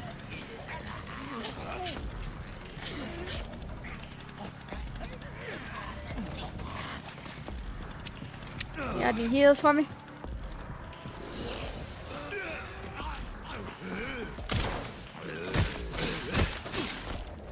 Go, go, go! Oh, fuck. Get up. Wait, should I start doing a death counter? No, but like, yeah, for me to like actually like consider a guy. Yeah. Because anything else than that, and that's what Share 7 taught me. Like, but I also think about how, like, I could also be the breadwinner of the family. And so, like, because times have changed. And so I think about that too. Like, I think about if I were to become, like, Omega rich or whatever, which I guess in some ways I've already kind of reached success, then I wouldn't be completely against it. But at the same time, I just don't find like men like that attractive. Like even with my ex, like this gonna sound so bad. Maybe I'm toxic or something. No, I don't think I'm toxic, but I think we weren't compatible, right? But like one thing that really turned me off throughout the relationship was like at first I was really attracted to him. You know, he was a good guy, he was kind, he had all the characteristics that I thought was gonna be good. You know, he treated me somewhat good. But this guy was not good with money and he got a serious like gambling addiction with like yeah, he got like a serious gambling addiction. And throughout the relationships, as the gambling got really bad, I had to put my foot down. And I had to be like, I don't think, unless you're gonna be willing to get help for this, I don't think I see a future with you. And I stopped being like romantically attracted to him in all aspects, even though I was physically attracted to him and all that. Like as soon as I started to get to know him a little bit better, I started realizing like he is not the kind of guy that I'm looking for. And I feel like it's really easy for me to be like turned off by men because it's like you're in a world that's designed for you, and I get that things might be difficult and your mental health, you know, is neglected and society is not very nice to you guys and your mental health, right? But if you can find a way to persevere and just be responsible for yourself and be like a smart man in a situation, you know, even if you're struggling, if you can figure out some type of solution and you're like a problem solver and you're a figure-outer type of person, then I think it would be a good characteristic, even if like, what, do I see myself getting married? I've honestly thought about not even getting married at all. Because I don't think that I've met a lot of good people in my life.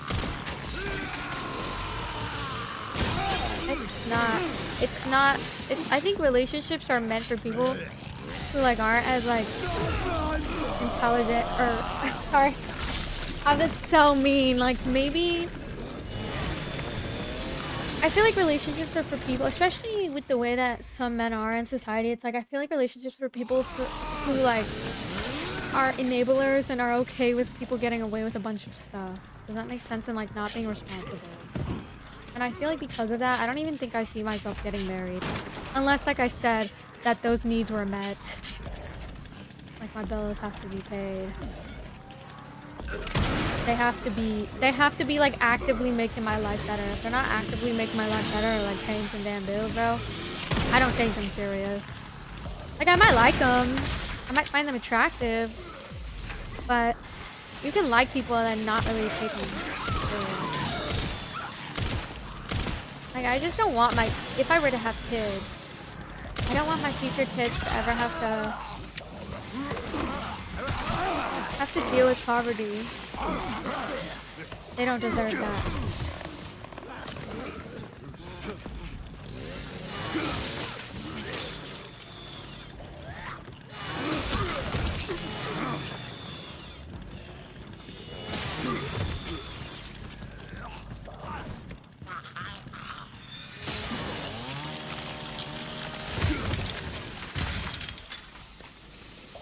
Okay, we're doing it. And we got 2 Requiem.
No!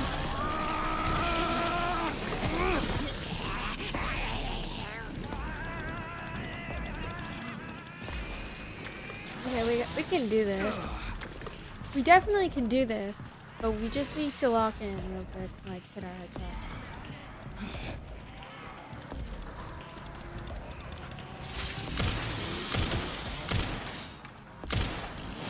Oh! No, please. Oh my god, that was a close one. Oh my god, we're so close. No, bro, it's the fucking... How did she throw that? I just turned 20 seconds. No, Keith. But I'm looking to set a stable foundation for myself.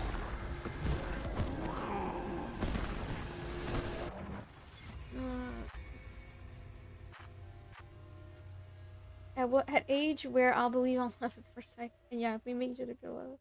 Better love.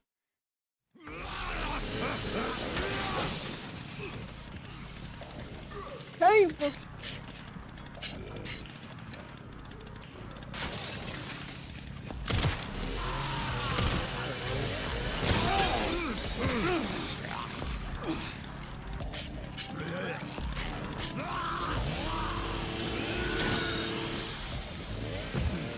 It's that freaking medical.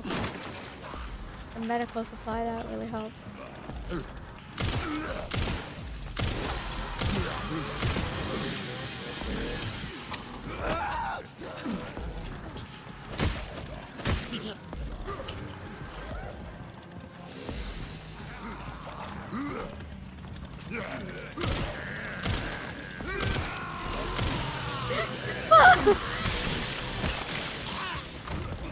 Ooh, bitch.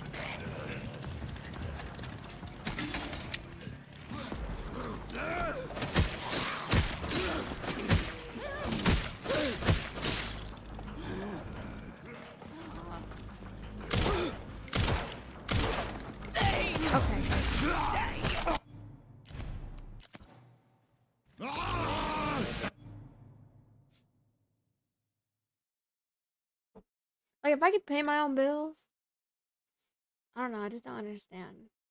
Like, what really is a man gonna bring other than maybe, like, feeling loved? When it's like, you can feel loved, but, like, if a guy's not putting in effort and he's not showing you with his actions that he really wants to court you the right way, he's not serious about you. He's serious about getting in your pants, though. He's serious about getting his 10-second seizure, though.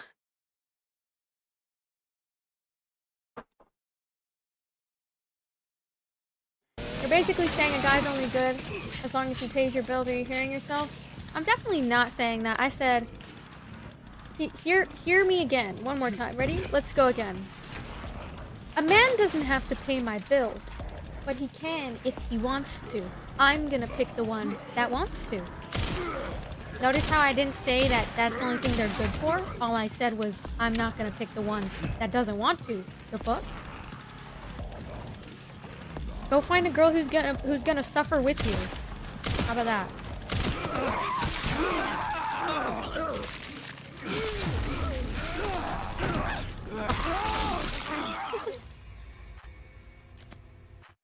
And you know what's crazy about men like that? Who, when they can't pay no damn bills for you, guess what they're gonna do to you? All they're gonna do and what they're gonna be able to provide is manipulating you. Because they're too broke to convince women to like them. So they have to use manipulation to get them to like them. You see what he did there? He's trying to make me question my way of thinking. When nothing that I said was wrong. I'm allowed and I'm entitled to have my own preferences. And there's nothing wrong with... And I literally just said too, like, I've also considered dating guys that weren't paying my bills too. By saying if I were the breadwinner, then it wouldn't matter at that point because I would just be able to pay my own bill. And it wouldn't matter. But I'm saying what really impresses me and what makes me feel like a guy's taking me seriously is when he does pay bills. Because if he can afford to do that, then he's able to afford to give my kids a good life. Okay? And if I can do that for myself, then that most definitely means I can give that to my kids as well. So what are you bringing to me? Stress? A headache? Probably. Expecting to have your 10-second seizures without any responsibilities? Yeah. What else are you gonna make excuses about? Like, it's the same guy that, like, they'll be the ones that cheat on you and shit. Because all they can do is make excuses for the reason why they're in the situation that they're in.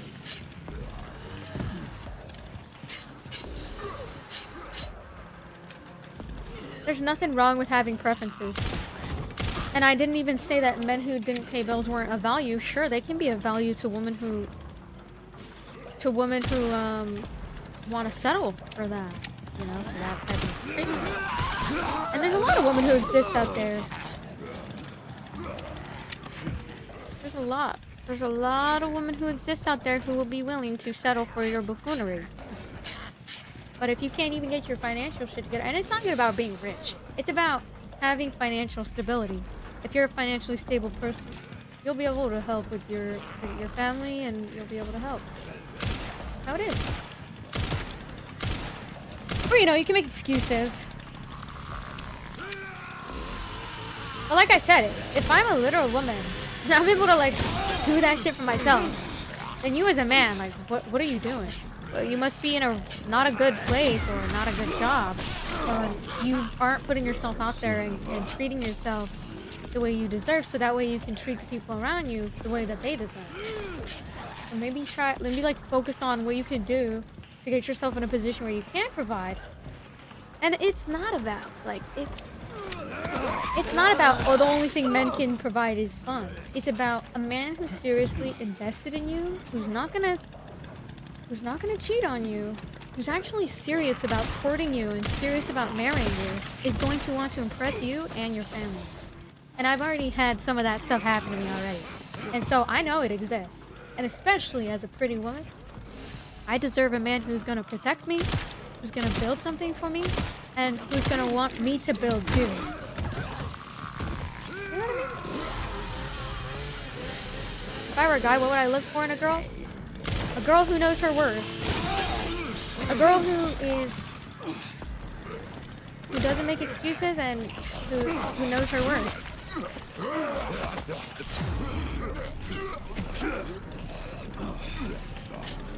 And who doesn't, you know, who doesn't tolerate shit, and she will leave situations where she's being mistreated.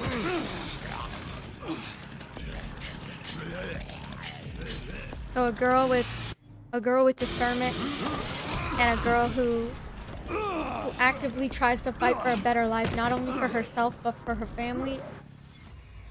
And that goes into picking the right man.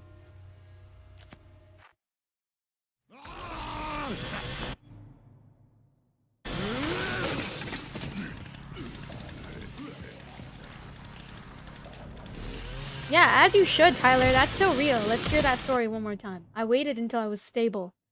I was in a stable, well-paying job before proposing to my wife.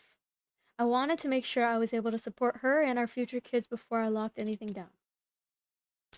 That's literally all it takes. That's literally all it takes, and I love that for you. And that's something to be really proud of, because I think too many people in this world make excuses to not adapting to the way that the economy is, and they make a bunch of excuses. Notice how the people who, no matter if they're rich or not, notice how the people who are always victims of their lives stay in bad situations, they stay in bad situations, and their life is miserable. They ruin their own lives because they stay in bad situations. They want their cake and they want to eat it too instead of waiting, and they're super obsessed with instant gratification like gambling, drugs, alcohol. Those are the type of people that, I'm sorry, but like, you need to lock in when you get kids and shit. You need to lock in. What if the guy's a single father with kids? Most men don't worry about women with kids and still want to build with them. What are your thoughts on that? My thoughts are, it's not a flex to be interested in people who have... It's not a flex to be interested in people and have low standards. Like, so basically, it's not a flex to have low standards. So you should actually have higher standards than that. Because having high standards, it means that you love yourself. Okay? And so when people say something like, well, I would accept my wife if she was broke. Oh, that's sweet. But also, you should have standards, because do you really want that girl who doesn't have her shit together to raise your kids? But so they can grow up to not have their shit together too? I don't know. I think that it just goes hand in hand with each situation, right? And that's why men have these certain standards on women, right? Like, you guys would never date a woman who wasn't pretty. But it's bad for a man. It's bad for me to expect a man to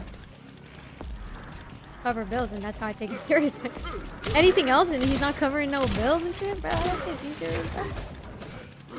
Like, I met a guy, I kid you not, this guy was pushing 30, and this guy wanted kids in 3 years. Kids and a gambling problem. Well, what do you think's gonna happen there? What is he teaching his kids? To also have gambling problems? Ah, hell nah, bro. A good couple means working together as a team who's willing to provide the best situation for their family and doing whatever it takes. Put yourself in a good position so that way you can prepare and you can provide for a good family. What makes you think I want to like move to like a place like Korea and learn a whole new ass language and be able to raise my kids learning not only one language but 2 languages, so that way when they go into the world, they are smarter and they have more access to different opportunities and different situations because of the language that they know. Like, I forever am resentful, of course, my parents for not teaching me multiple languages, but I didn't victimize myself anymore. I started taking power into my own hands and started teaching myself the languages, as well as getting classes, as well as, like, because I have the privilege to be able to even afford classes, and to actively push myself and discipline myself to crave to learn. Why? Because I want my future kids to grow up in a home where 2 languages are being spoken and they're exposed to different cultures, so that way that they have a plethora of opportunities. Because the more they know languages, the smarter that they are, the more they're involved in different cultures, and the more that they're going to be able to have more opportunity and a level up in life. And they're not going to start off life being the negative. You understand? Why would I ever want to put them in the negatives? And sure, it could empower them. Sure, there's beauty in the struggle, but I also think if you ever want your family to struggle, like, you don't actually like love your family. I think that's the whole point of working, is being able to give back to your family and being able to show them love, because that's what they deserve. And showing people love doesn't always have to be through words, it can be through action. Quality time. Damn it. But like, how do you expect to grow skills emotionally if like, how do you expect to do that if you're not even like the people? I don't know, like, you know what I mean? How do you expect to do that if you don't even have the finances to go out and teach yourself how to be emotionally available for your family? You know what I mean? You can't. I'm dead. It's also not a flex to have high standards when you yourself don't meet those standards.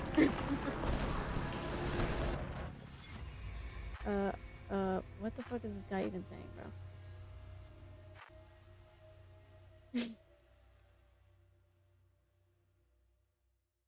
Actions speak louder than words, always. Thank you for the gamer cat, Chiggy. Most men don't really care if women have kids, but a lot of women don't want that. They don't want to raise other people's kids, but then again, it's an opinion on it. I think as long as you're providing for her, I think a girl might be understanding to the fact that you have a past. As long as the way you treat her now is what really matters, I think. But yeah, it's true. Some people want to start their own families, and like, I don't think there's anything wrong with that. Just find someone who's okay with helping raise your kids. There's plenty of people who want to be a part of kids' lives. And that's a beautiful characteristic to look for in a partner. A beautiful characteristic is wanting to be with someone who actively, like, wants to take care of the people they like.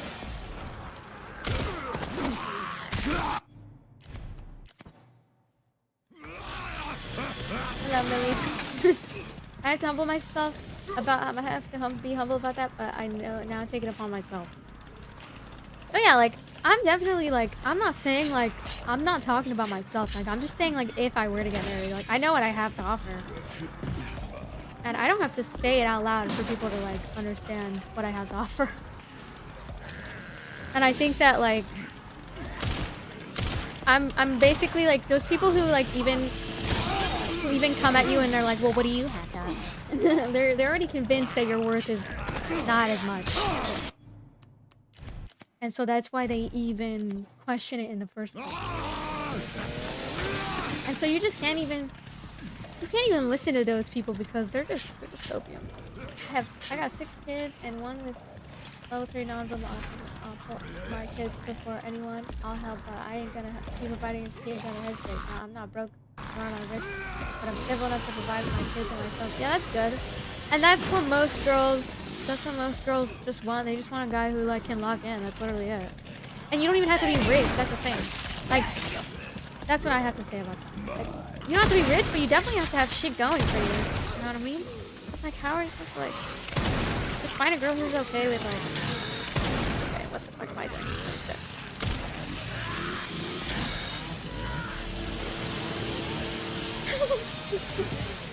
You just have to find a girl who's gonna be willing to compromise in that way.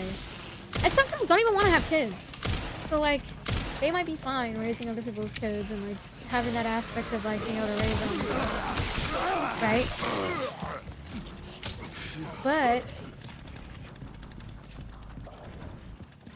But not everyone's gonna want that. And you shouldn't like resent people for not wanting that. You should just choose people who want that. Which is why like, I don't get mad that like guys want to go 50-50. Like, I think that that's like, okay, cool. Like, now I know that he's not the type of guy that I feel like actually knows how to make a woman feel secure. He might know how to please a woman, or he might know how to say what she wants to hear, but is he actually matching his words with his actions? And is he actively, you know, being responsible and trying to take on more of like a provider role? Because I wouldn't mind providing for my family either, but I also think that just because I'm independent and I have stuff going on for myself doesn't mean that I'm gonna wanna. I think I'm way too pretty. I'm way too pretty to be dealing with a man who makes me pay for like my meals and shit like that, or like I'm way too pretty for that. And I'm also just way too smart and I have a good personality. Like I don't think that I'm worth letting a man just treat me however he wants to treat me. And so when I meet guys like that who don't want to put any effort, don't want to take me out on a date, don't want to try to impress me, don't want to court me the right way, I become uninterested. You know? And trust me, when you figure out a way to be financially responsible, trust me when I say this. There's no better feeling than being able to provide for people that you love. But let's say you have this characteristic ingrained in you, no matter how rich you are, that you're just a selfish piece of shit that thinks that, oh, women owe me everything, I don't owe them anything, or whatever. Like, they owe me everything, and then I don't have to do any work to get there.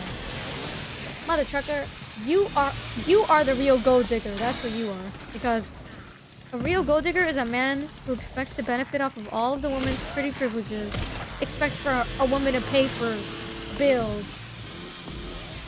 Oh. As pretty as a girl, like pretty as amazing girls are, like you should wanna, you know what I mean? What's your thought on stay-at-home moms while the husband works to provide for family and kids? I think if it's what both partners want, I think that it is perfectly fine, as long as it's what both of them want. But I also think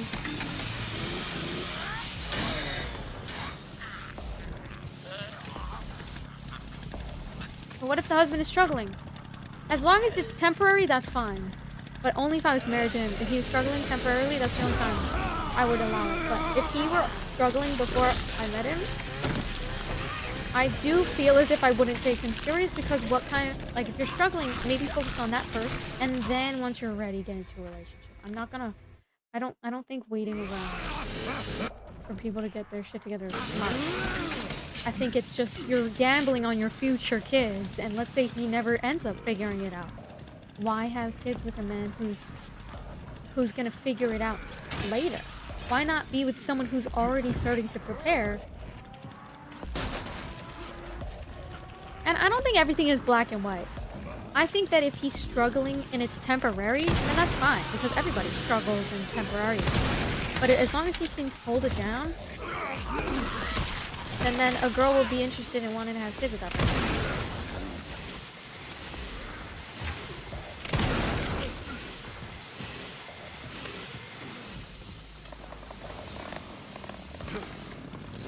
But sometimes temporary lasts a long time due to lack of finding jobs or anything. Well, then you have to adapt.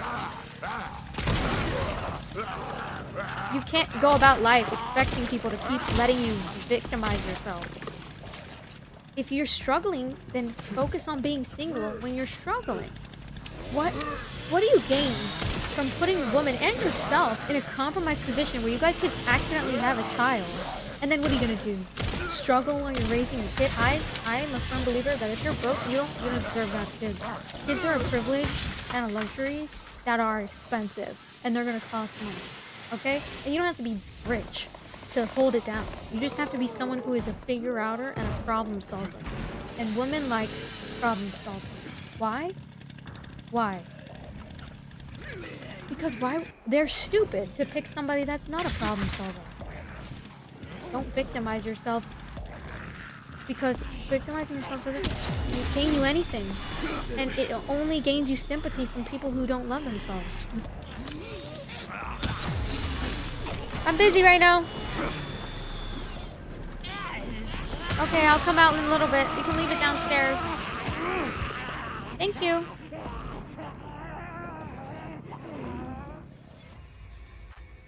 I think if you guys are married and they so happen to be struggling, I mean, you guys are married. It's like, you guys kind of have to go through go through challenges together.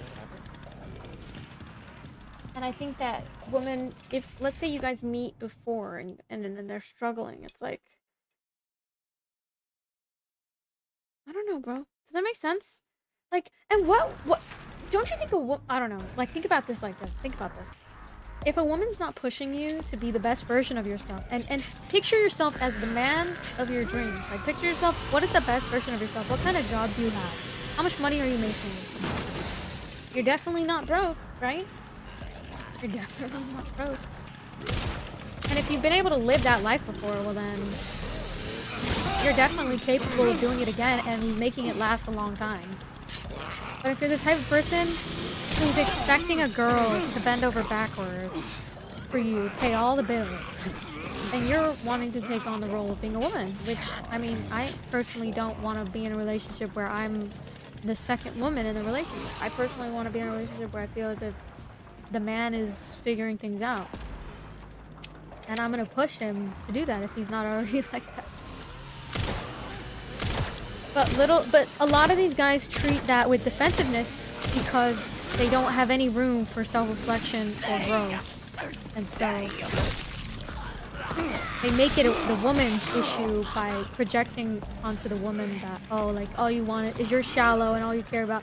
But let me ask you this question, chat. Would you ever, as a man, would you ever date a woman that's not pretty? No, right? Why is that? Because your body is designed, you are designed to be drawn to people who are more attractive, right? Because guess what you're putting? You're putting into your future of your kids. You're putting a life of pretty privilege. And I'm gonna be honest, guys, pretty privilege is social currency. And in a way, when you decide to marry a girl who's really attractive, whatever, and you have kids with her, you are ensuring that your kids... I'm not justifying only caring about looks, because obviously only caring about looks is bad. And I'm not saying only caring about money is good. I'm just saying it's an important characteristic to look for, because there are reasons as to why you look for that, right? You look for looks because your body is literally designed for you to put your future kids in a better situation. They're gonna have social currency, pretty privilege, and be treated way better in life when they're attractive. That's just the truth. And so, I could sit here and be like, oh, I'm so ugly. Like, let me be ugly, bro. I'm just so ugly. And then, like, feel bad for myself for being too ugly. Or, I could do something about it. And I could work out, you know, take care of my health, be the best version of myself so I can attract the right man. Does that make sense? So, there's a difference between both, right? You can victimize yourself, or you could play the game and play it well. Now, I'm not saying you should only care about looks, or you should only care about money. I'm just saying that they are important characteristics too, and it's not a bad thing. You shouldn't feel guilty for wanting to be with someone who's attractive, or wanting to be with someone who has a financial situation together, because you're basically passing that on to your children. And what do you want to pass on to your children? Generational trauma, or do you want to pass on generational wealth? I personally want to pass on generational wealth. And I think it's smarter in the long run.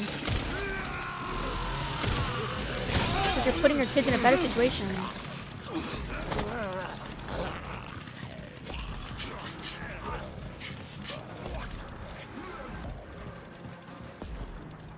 But I do think, like, obviously looks and stuff are everything, and obviously money isn't everything. I'm not saying that. I'm not saying you have to date only rich people. I'm just saying you only have, like, you just, it is something to consider, and it is something that women should look for. And I don't feel comfortable being courted by somebody who wants to take advantage. Because courted is, like, is the way that they used to do it. You know what I'm saying? That's the right way.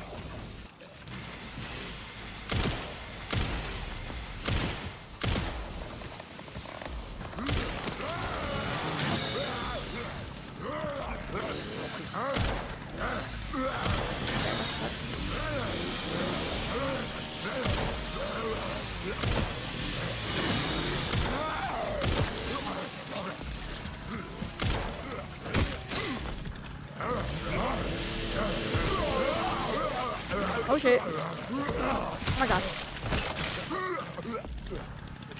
Oh, I whiffed.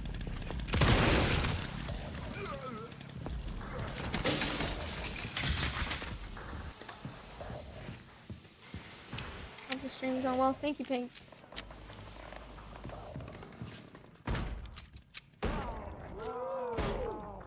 Nah, if you're worried about looks, then that's a problem. What if the man slash ugly... What if the man's slash woman's ugly, but bringing racks after racks? Well then, I don't know. I don't think anyone is necessarily ugly. I don't know. I don't think that way. I think that if you think that you're ugly, then you're just coping because you're probably just not doing what fits your looks, or you're not styling yourself in the way that makes your features stand out.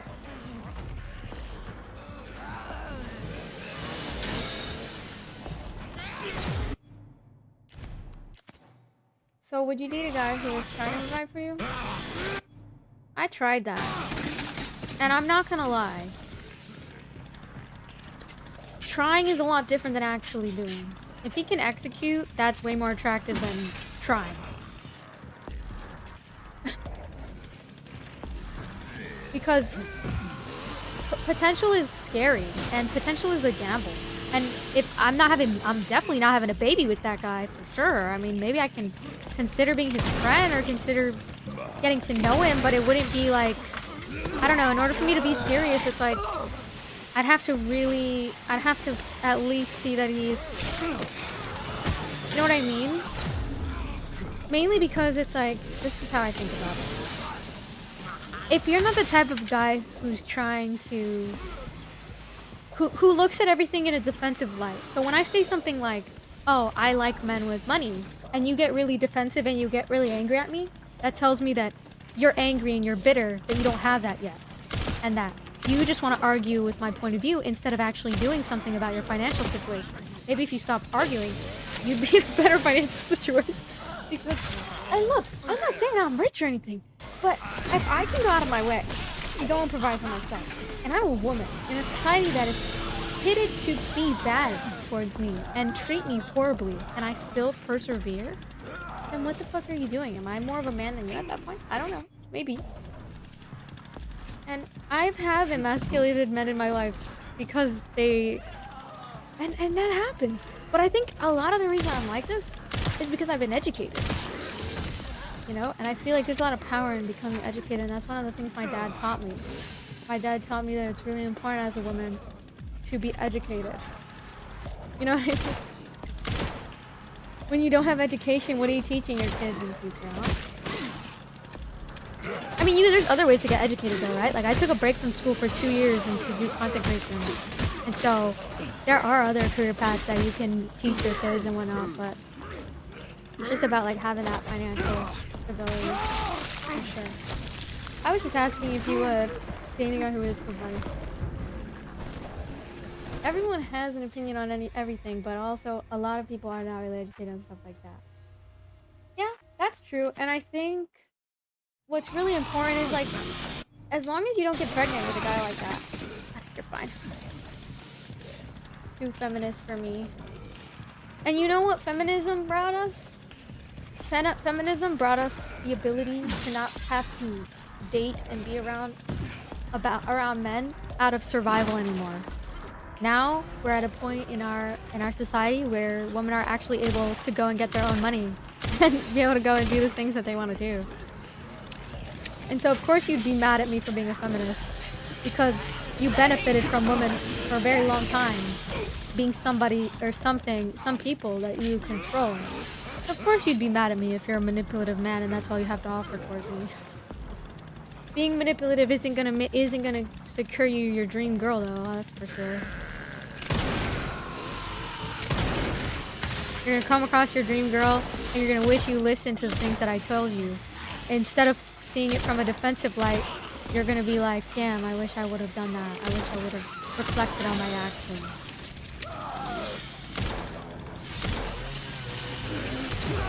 Because, bro, feminism brought us both wars, more LGBTQ, and unmarried oldies. So what you're saying is you rather would have teenagers getting married because they don't know what's going on than have 40-year-olds getting married and being able to have the liberty to choose and actually have the financial stability to take care of the children in their life? Is that what you're saying? And being homophobic on top of that? Oh my. Of course, this guy's gonna be homophobic. Because God forbid. God forbid. Homophobic weirdo freak. If you're homophobic, you have a lack of brain cells. That's what you have. Being homophobic is actually the most stupid brain dead thing I can think of. Like,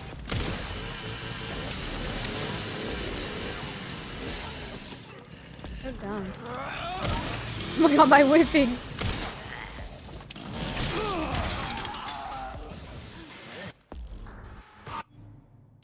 Hold on, let me restart. I don't have kids, I don't care about the future.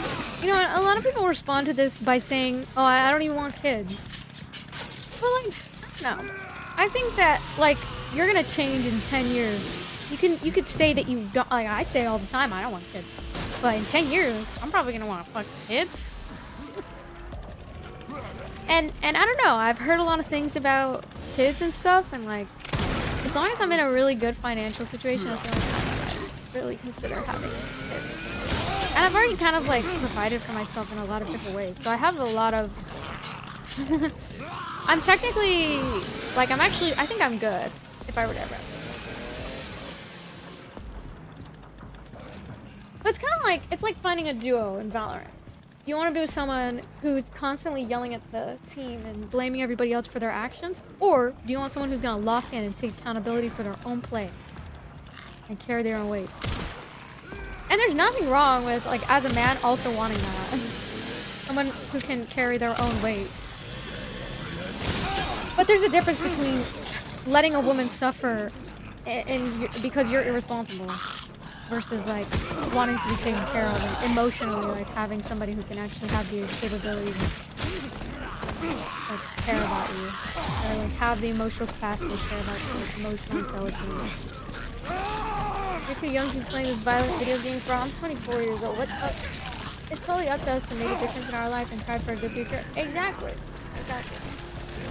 And so instead of like getting defensive, it's important to like be open-minded to different ways of thinking. Mainly because there is nothing toxic with a woman wanting to be provided for. There is nothing wrong with that. Especially if she's your wife. That's not real gold digging.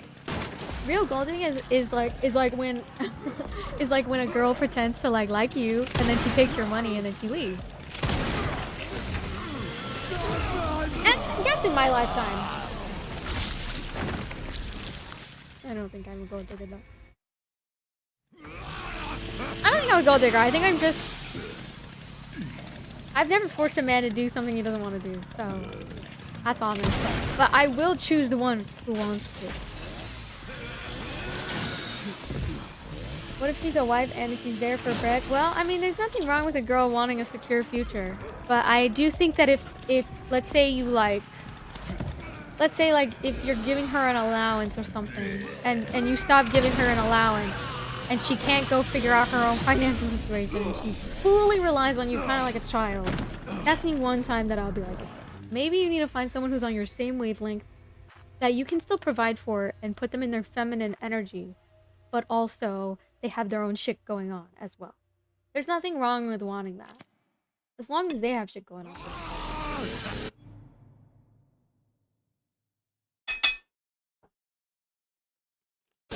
And like you're not gonna be with a, like if you want a gym rat, like if you want a girl who's a gym rat and you're a fucking bum and you're a fat fucking chud and you're sitting on the fucking TV eating motherfucking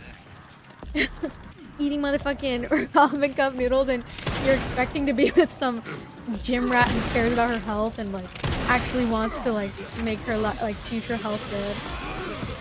I'm sorry, buddy, but you're a little cooked. Stopped.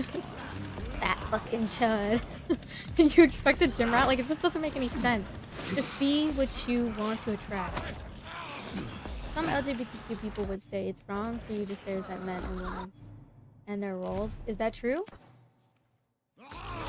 Well, it can be wrong if you expect every man to be like that, but I don't expect every man to be like that.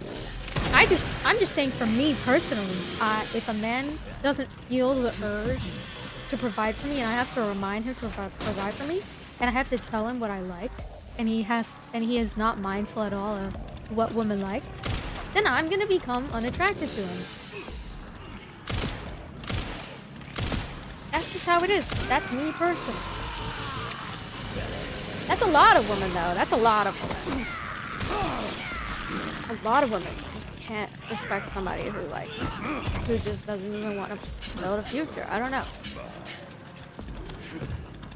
Just because LGBTQ plus people have said that doesn't mean that like everything they say is right. I'm just saying like I like LGBTQ plus people, but like everybody has different ways of thinking, and I'm pretty sure whoever's in the masculine role is gonna be the person who's taking on the provider role.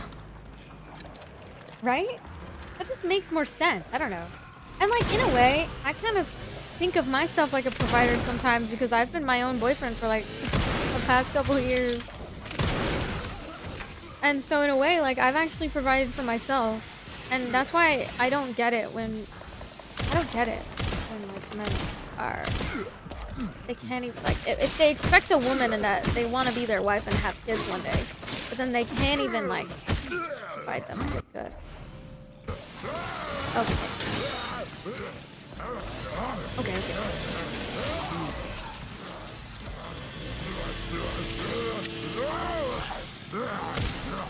And plus, like, your relationship's more likely to work out if you guys both just get financially stable. But I do think, especially if you're thinking about marriage and stuff, which, I mean, what's the point of dating if you're not gonna get married and have kids one day? What, are you just dating for the shits and giggles to, like, kill time, or...?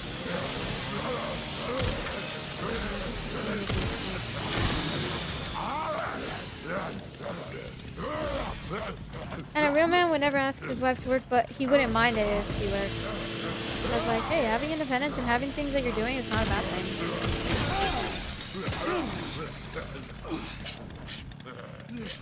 You just can't want kids and then expect a woman to take on all of the responsibilities. Because she's already doing a lot by sacrificing her body. You know what I mean? And sacrificing her bodily autonomy. Like, oh my god, guys, let me tell you about my cousin Christian. He had a new baby with his wife, and at the hospital she almost died. She almost died because her uterus was coming out, and she lost almost 40% of her blood during childbirth. So girls literally sacrifice their entire life, their entire bodily autonomy, just for you to be like, oh yeah, let me not lock in and pay the fucking bills. Like, are you dead ass? Are you like actually dead ass? Like, and she could actually die, and you're sitting over here, I want a woman to provide for me. You're fucking weird. At least just stay single until you got it figured out, bro. Just stay single. Figure your shit out. I'm not saying it's impossible for you to get a wife and shit like that. I'm just saying, like, maybe figure your shit out first. Because you really want her to be on her deathbed, and then she's the breadwinner, and you're the she's the breadwinner, and you're over here. Oh, she's dead now. Well, what are you gonna do? What are you gonna do? You're just never gonna lock in. That's why it's like, that's what causes like big strains on relationships, like being irresponsible and shit like that. That'll cause like a big strain on a relationship, even in a household where you guys are making $2 million. There's this podcast, and this girl is fully provided for by her husband. And this is an example of like why you should have shit going on, even as a woman, and it's okay to expect a provider man and have your own shit going on at the same time. Because there's nothing wrong with that, like W aura. Anyway, so what I was saying was, what I'm saying is like, oh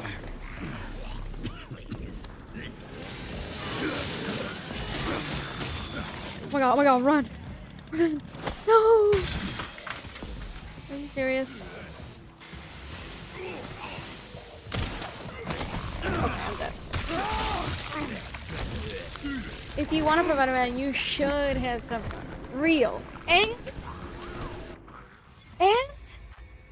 and like the fact that they could die. It's like, what are you gonna do when they're dead? Anyway, so there's a podcast, and there's this girl, and she fully relies on her man, but he makes $2 million a year. So this guy's net worth $2 million. But she had a big trust fund of like $1 million, and she spent it all. She spent it all on I'm luxury just trying bags. to take you to Waffle House, gangy. I don't want to go to Waffle House. Thank you for the $1.99 super chat, though. I want to go to Din Tai Fung.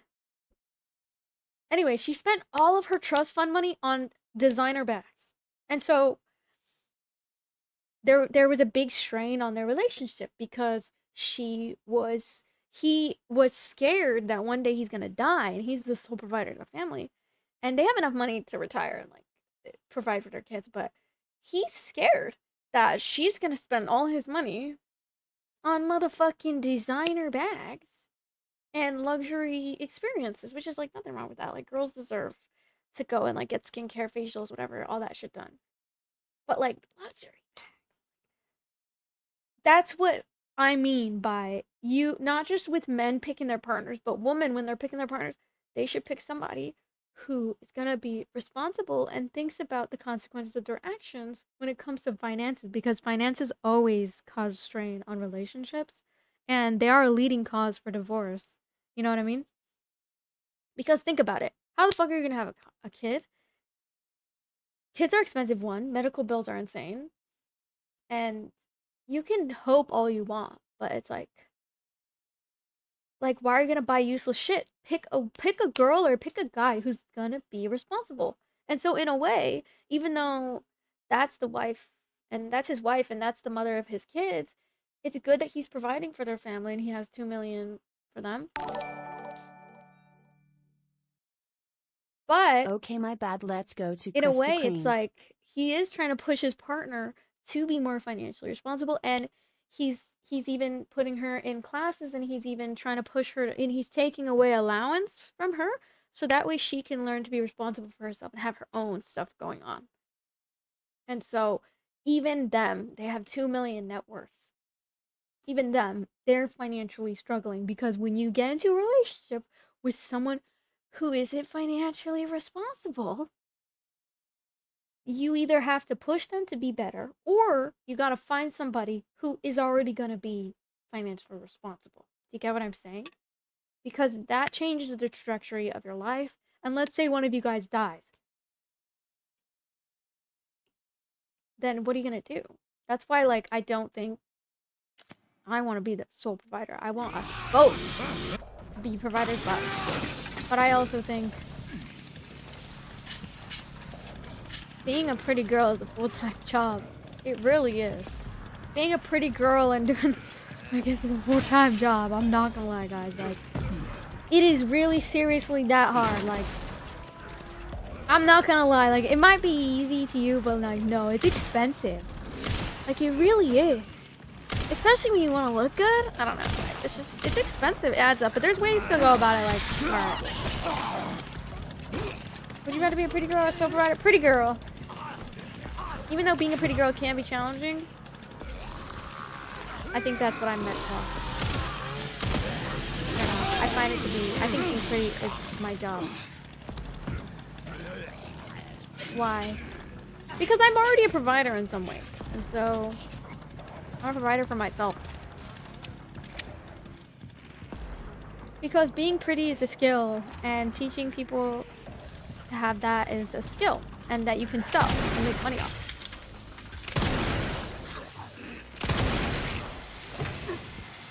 No, I don't have a day job. I am a content creator streamer full time. I've been a content creator streamer full time for 3 years. Oh my god.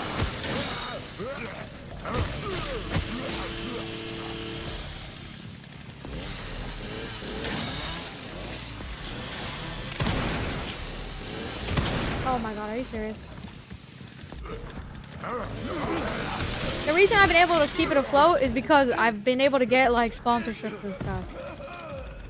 But I'm not saying, guys, I'm not saying I'm perfect, okay? I'm not saying that. I'm just saying that's what I think people should do based off of what I've learned about life. Because I genuinely think that'll put you in a better situation, even as a man, when you go about picking the right person. It's okay to be a little bit, have preferences. Like, there's a reason why you guys wouldn't be with a girl who chooses a certain career path, right? Because you don't want that to be something that's what you're teaching your kids. You want them to be a good example.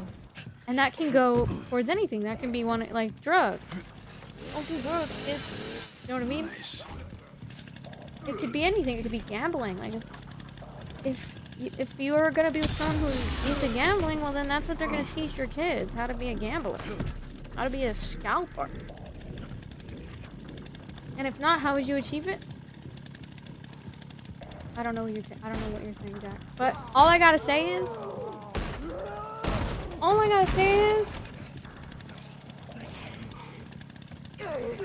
I'm gonna pick the man who wants to. Picking the man who wants to is important. Because when a man is easily defensive and a woman challenges you, it's not because they hate you or they don't think you're good enough. If you have such a fragile ego, you shouldn't even be in a relationship like that. If a girl can't challenge you and tell you, hey, like, this is what I think you can improve on, and you always meet it with defensiveness, you are not a problem solver. You are a problem maker.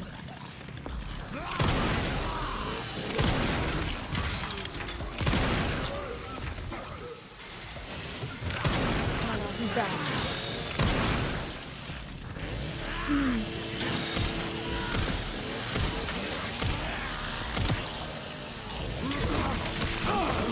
Okay, what's up?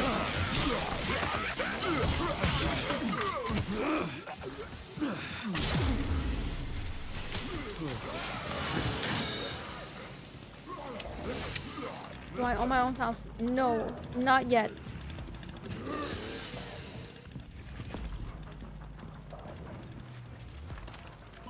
Thank you for the bow knot, Dylan. Yeah, I'm sharpening that. Ooh,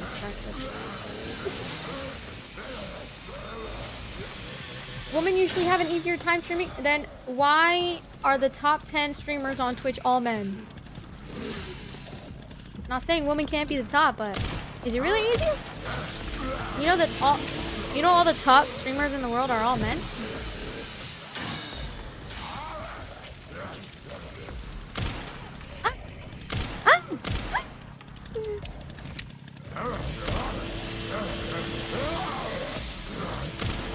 Not saying that women can't be. There are some women that are in the top 10 too, or top 100 at least. But Pokimane was one of them, but past tense was. Seabass was. So is it really? Is it really? Or is that what you think to make yourself feel good about yourself because you're so intimidated by women being successful at things? That, oh, there has to be some other reason as to why they're successful, so you have you spew a misogynistic stereotype onto them because you're coping. You think Kaisena thinks that way? Probably not.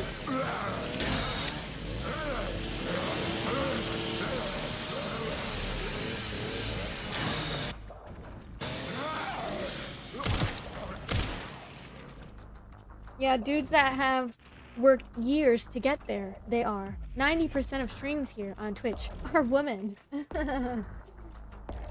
And you don't think I've been working for years? You don't think I got the you think I just randomly got this partner badge out of my asshole? I've been a streamer since 2016. But y'all didn't know me when I was a little girl. When I had all I had was a fucking iPod Touch and a PS4. Hey, it was something though, right? So I made do with what I had. But you know, of course, a woman will make you so angry that you have to make it all about, oh, she gets it so easy. Okay, bro. I'm not saying I don't get gooners here and there, but it's crazy. Girls can work hard for years too. You're just mad that I've reached more success than you ever will in your lifetime. And I'm a woman at that.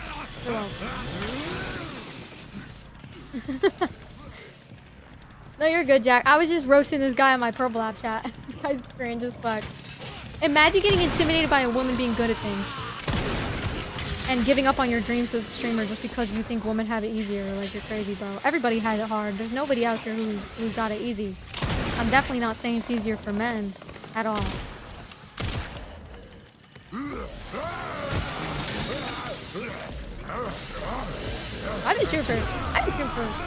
I've been in stream for almost 10 years. 2016. Yeah.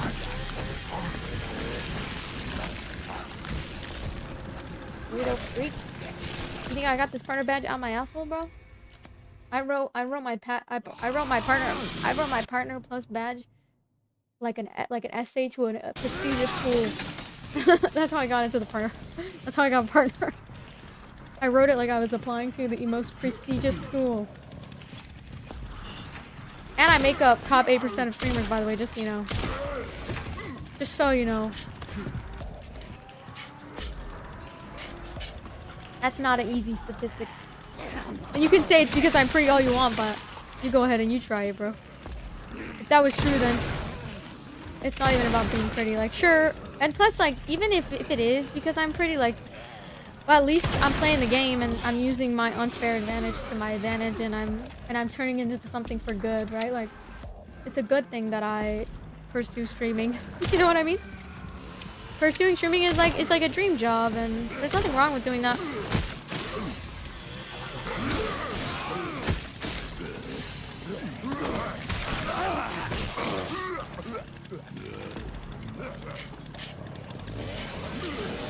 Oh no!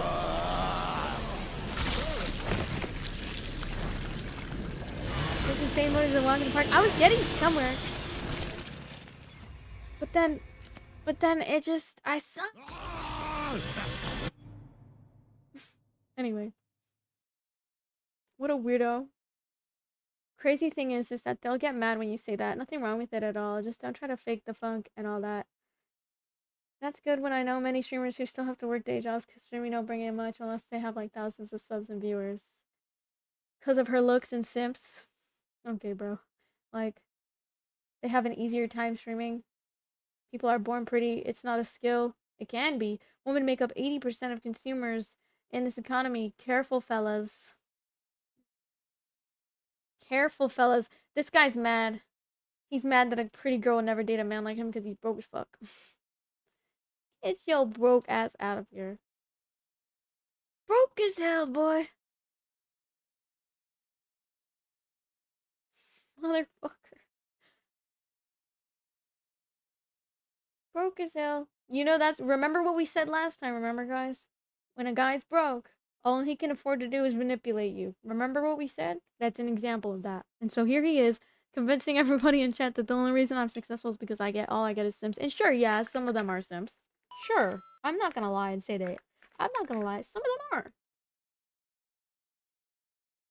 Thank you for the love glasses. Thank you. Manipulation and money go hand in hand, and that's why not even money is something Raisin bread. isn't something that should sway you from pursuing a man. A manipulative man is a man, and that's why you just have to see how he is with or without money and see how he is. There's haters no matter what you do.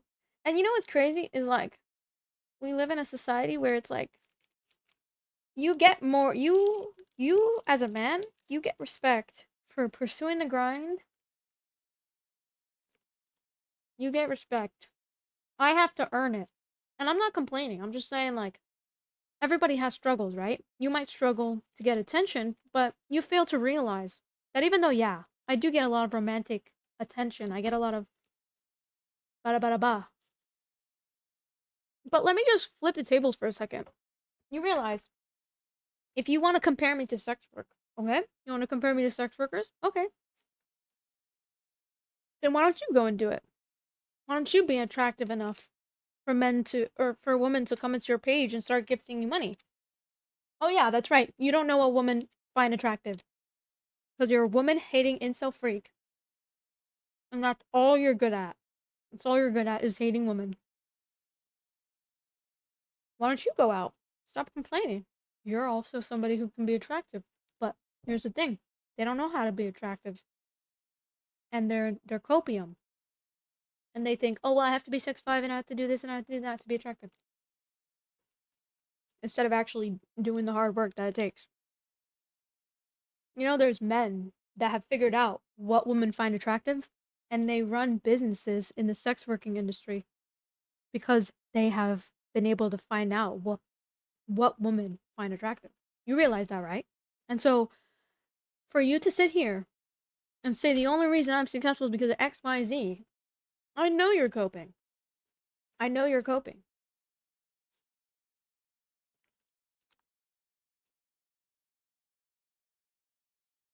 You're copium. And you're a freak. Copium freak.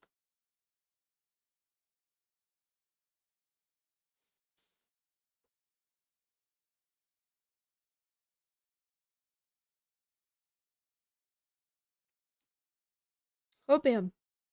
Right, chat? Okay, let's restart. You're a copium freak. And I do think, like, yeah, partially I am successful because, yeah, sure. But, like, why are you so angry about it? Why not teach men how to not be so easy? I'm just playing the game and I'm playing it well. Suck my dick while you're at it. Dick riding me so hard, bro. Anyway, my bad. Alright, let me calm down. Let me drink some water.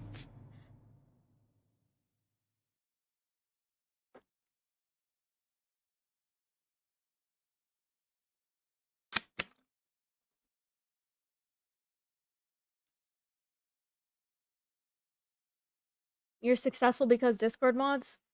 Why are you so angry that there's men out there that would treat me better than you ever will? Why? Because you can't use money to manipulate me? Oh, that's what I thought. Can't even make girls find you attractive. Must be a skill issue, I think.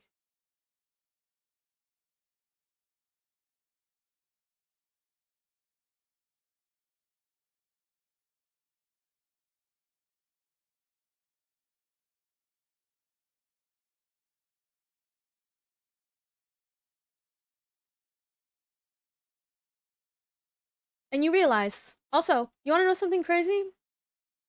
You realize you're getting mad at something. You're getting mad at me for something I can't even control. What, am I supposed to make myself ugly? Because men don't know how to control themselves?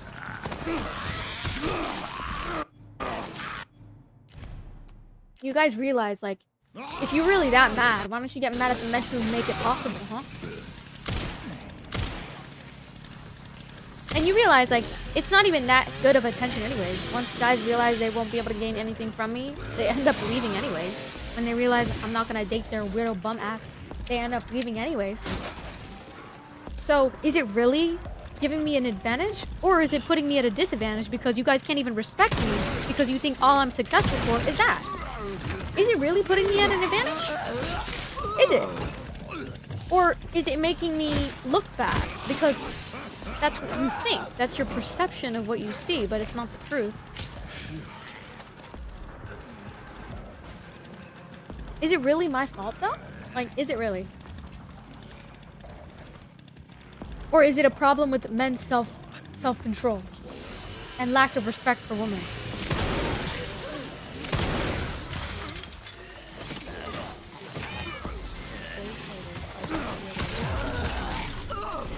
Damn it. Let's go!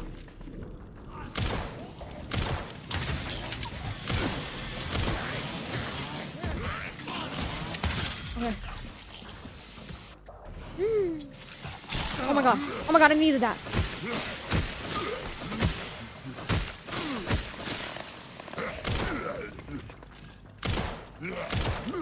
No, please! Son of Give me that chainsaw. No. No, it's because men think with their downstairs instead of their brain. True. Some of them, yeah.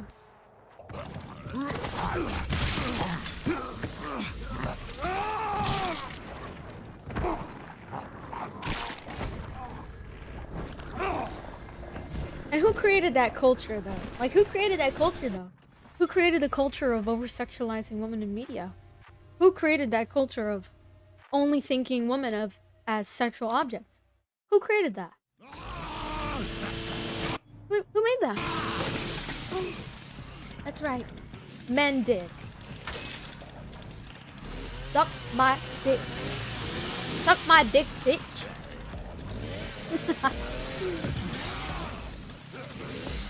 Oh yeah, that's right.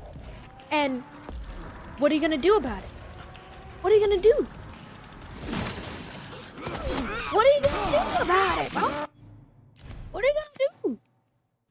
Are you gonna blame me for it, or are you gonna actually blame the problem, root cause of the issue? You realize, without supply, there would not be demand, right? And I'm not even doing anything. Like, I'm here existing as a baddie, and that's it. I'ma blame you? Yeah, because you victim blame. Freakazoid. Freakazoid.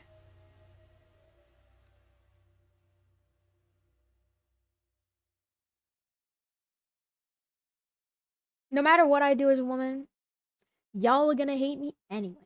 I might as well make money, bro. Because you know what's even worse? I think what's worse is the fact that I'ma blame you too. Blaming me too for what? For existing? Yeah, okay. Misogynistic prick. You know, you realize if you just humanize women, you would get to know them and you would realize that they actually have dreams, goals, and ambitions. You know, since I was 14 years old, before I even had any type of attraction towards anybody, I wanted to be a YouTuber and I wanted to be a streamer. That was my dream. And I found out really fucking quick that my life isn't gonna be like PewDiePie. my my life isn't gonna be like PewDiePie, which is okay. And I'm still gonna pursue what I love to do, no matter what challenges I face, no matter how many obstacles I have to go through. Because even as a woman, even if my experience is different, that doesn't mean that I'm gonna victimize myself because and stop my dreams because some weirdo freak thinks the only reason I'm attractive is because I'm pretty. I'm pretty and smart. You're ugly and you're dumb and you manipulate people. Find a struggle. Find something to pick. Because clearly, you can't pick one, so you have to have both. Dumb, manipulative, and ugly as fuck. That fucking shut. That felt really good. I put that in my soul. I felt that in my soul!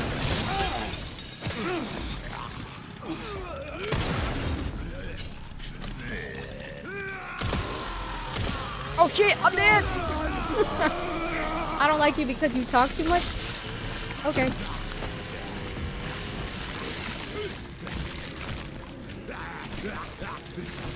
Nah, it's not even just YouTuber TikTok. It's everybody. No matter where I go, I'm gonna deal with those toxic men. And their whole way of thinking is based off of misogyny. And misogyny is literally something that only hurts women, but it hurts men too. And that's the crazy part. Their way of thinking is based off of it is literally based off of a mentality that is designed to make other men hate themselves and want to unalive themselves. That's what their mentality is based off of. Of course they hate women. Of course they think that it's so much easier. Like, bro, you're just coping at that point. And then they bring up, where's your father? My father's here, he's home. My father loves me very much. And clearly some of your fathers didn't love you guys very much. Because you're acting like a bitch right now. You're acting like a motherfucking bitch. Saying you can't do something because a woman it's easier for a woman to do. Yeah, okay. What else do you want, princess? You want a macho with that, princess? Gotta start calling them princess. Walk in.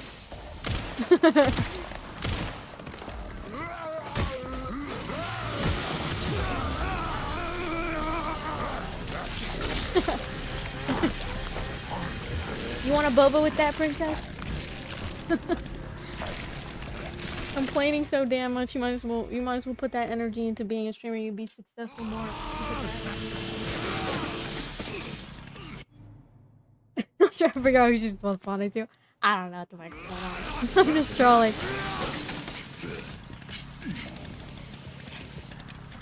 Anyway, the moral of the story is, guys, there's a lot of men on here who like to cope. When look at me, chat. I'm fully dressed. I'm wearing glasses because I'm blind. I have my hair down. I'm wearing appropriate attire, and I am speaking about stuff. And oh, I must have it so easy I must have it so easy because my life's just so easy. Because look at me, I'm just a baddie. I make bitches mad from scratch every day. And you know who else is mad? Your mom. Your mom's a hoe. That's just like saying.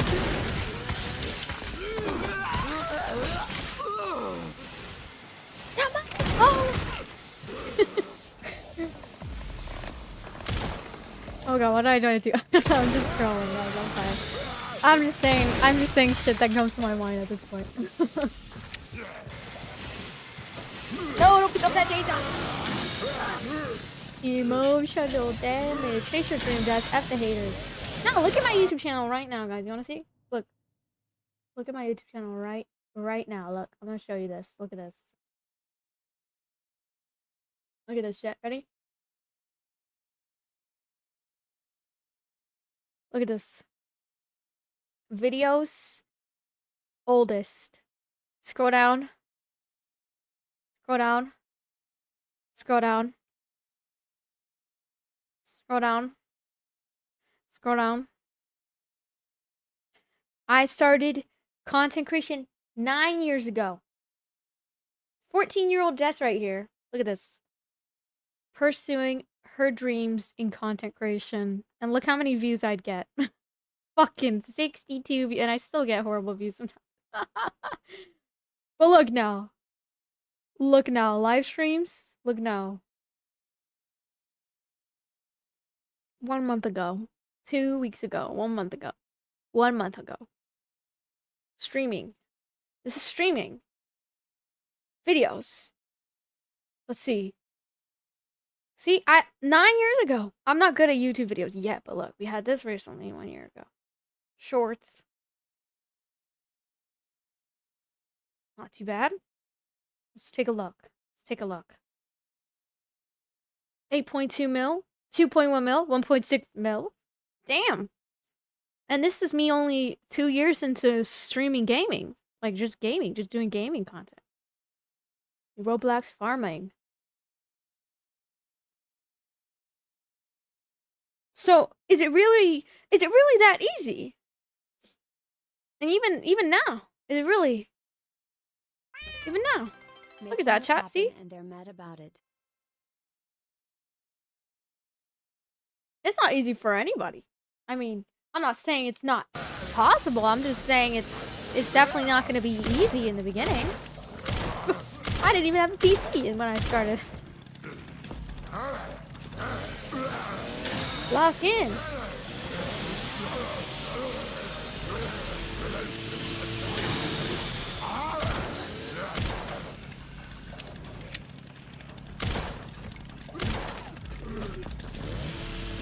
That's why speed streams on YouTube. Yeah, because the discoverability is really good. And I'm just now discovering it. I've only been streaming on YouTube for a little bit. And you can say all you want. Like, yeah, sure, I might get some gooners here and there, but it's not all of them. There's some men out there that have some dignity. Stop projecting onto people because you only look at women like they're objects. There are men out there who don't look at women like objects. You're just projecting because you clearly look at women like objects. Freak. And you realize pretty women also have dreams too.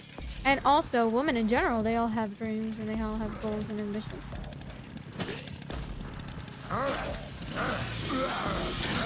You know what I mean? Okay. Son of a bitch.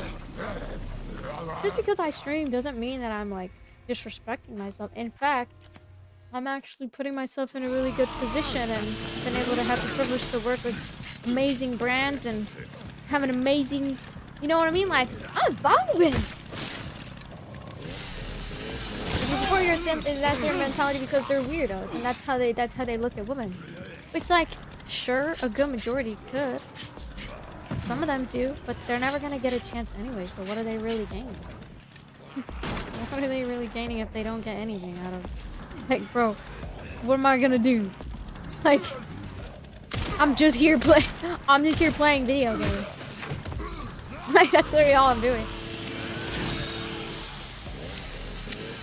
And I so happen to have the unfair advantage that, yes, some people are gonna find me attractive, but that's just about me being attractive. That's nothing else.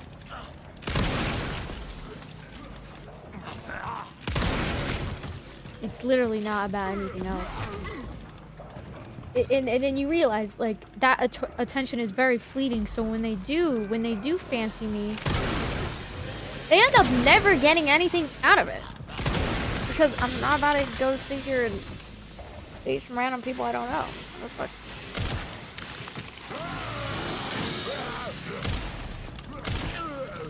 Okay, this might be the run.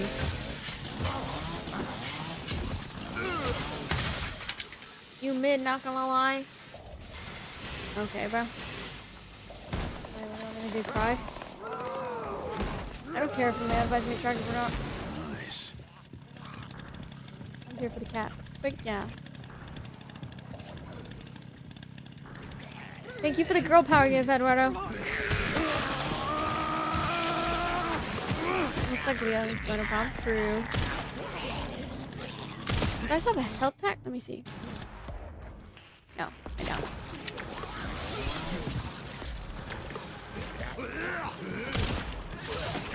And even with people like Pokemon,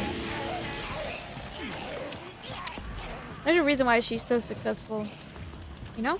And it's not just because she's attractive, it's because she's a really good streamer. And she's actually really good at games too. So a lot of people, shut the fuck up. And it's not even about being just good at games. Like she's taking a new path on doing like games about like doing videos about like IRL stuff. And I just seen one of her vlogs and it's amazing.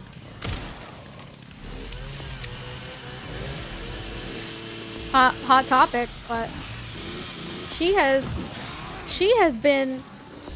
literally the blueprint of so many other girls that want to pursue entertainment and do it on their own, and especially with streaming. So that's some respect. Just because she so happens to be attractive while doing it doesn't mean she can't, like, you know what I mean? It can help, but it's not everything. Like when I watch her streams, I thoroughly enjoy them. I personally think that she's a really good example on young women that want to pursue content creation. You can argue with me all day. I just don't hate women, and you clearly do, you know what I mean? Hating women isn't gonna get you anywhere but 40 years old, single, no kids, miserable life, hating women for the rest of your life. Anyway, let's actually log in. Okay, we're gonna log in. Okay, let me drink some coffee. Are you dying a zombie? Bruh, I use aimbot in the past runs. These are the finger hearts.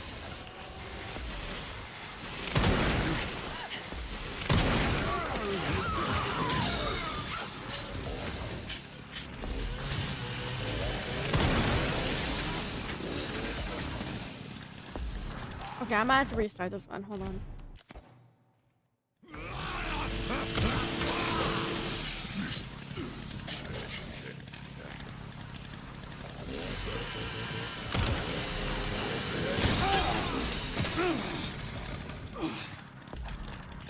Anyway, it's hard for both people. I wouldn't say it's harder one than the other. It's hard for both people for sure, but it's possible on both sides. So don't give up, even if you see pretty good. Like, it's like me going on social media and being like, oh my god, I don't like. I used to think really poorly of myself, and I used to think like, oh man, I can't do this if I don't have enough money, or I was super like in my head about, oh, I don't have enough money or funding to do this. But if you go out of your way to find opportunities like how I did with the past couple of like sponsors that I found when I was living on my own and stuff, I would have never created these like long-term relationships with brands.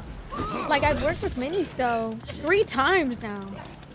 I would have never fostered that amazing brand connection if I didn't push myself and believe in myself, you know? And so the whole point of what I'm saying is like, no matter what you decide to do, just don't have a victim mindset around it, because yes, you might be a victim in your life, and yes, it's valid to feel that way and to feel bad sometimes about yourself, but do something about it instead of always, like, because complaining isn't always good. if you actually do something about it, like for me this year, one big thing I've been doing for myself is setting more boundaries. And I have friends on Facebook who post everything, post every day, sorry, but I don't. And maybe like people just need help sometimes, you know? Like there's nothing wrong with being depressed or needing help or like looking for resources to get help. And sometimes people need to get through that and they feel their emotions through social media. That's fine. But I think there is a problem with staying stagnant in it. You definitely want to push yourself and fight for a better life, even if your situation was bad. But that's the whole thing, is it was bad. It can get better, and there is a light at the end of the tunnel. And just remember that anything is possible if you really want it bad enough. Like, think about, like, I don't know. Think about all the people in life who, like, I don't know, like, do you think, like, oh god, that's...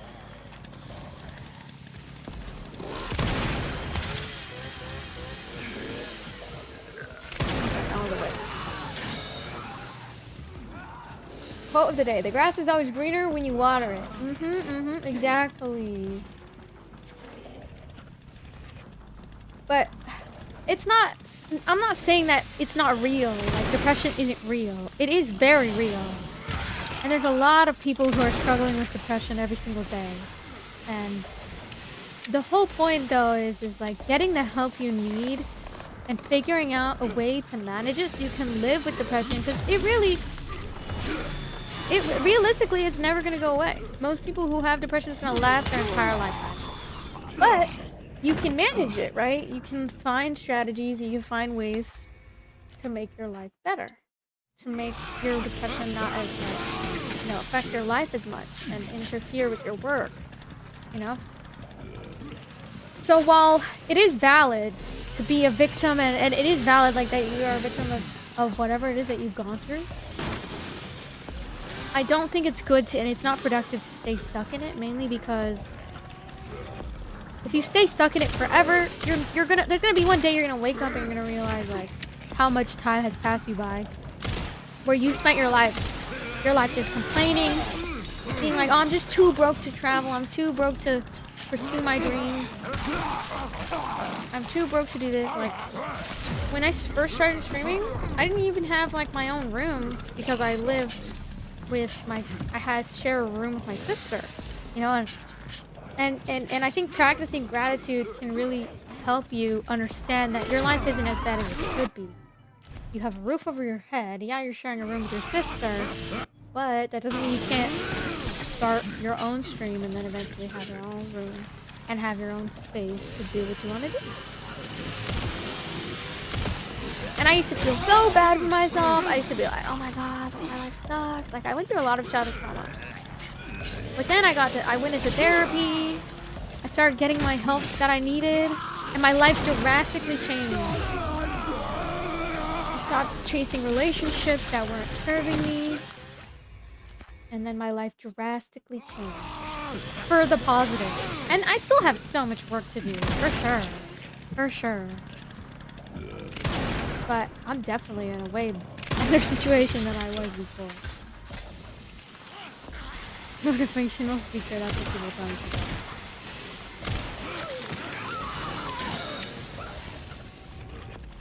me. There is always a light at the end of the tunnel, and you just have to keep fighting for that light at the end of the tunnel, even if you don't see it yet.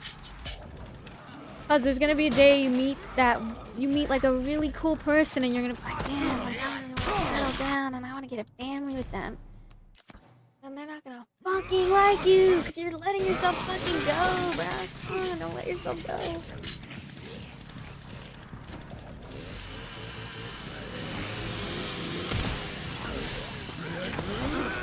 Oh yeah! Bullseye.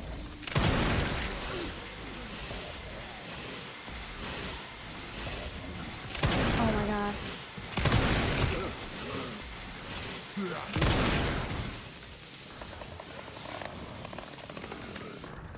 Guarded that.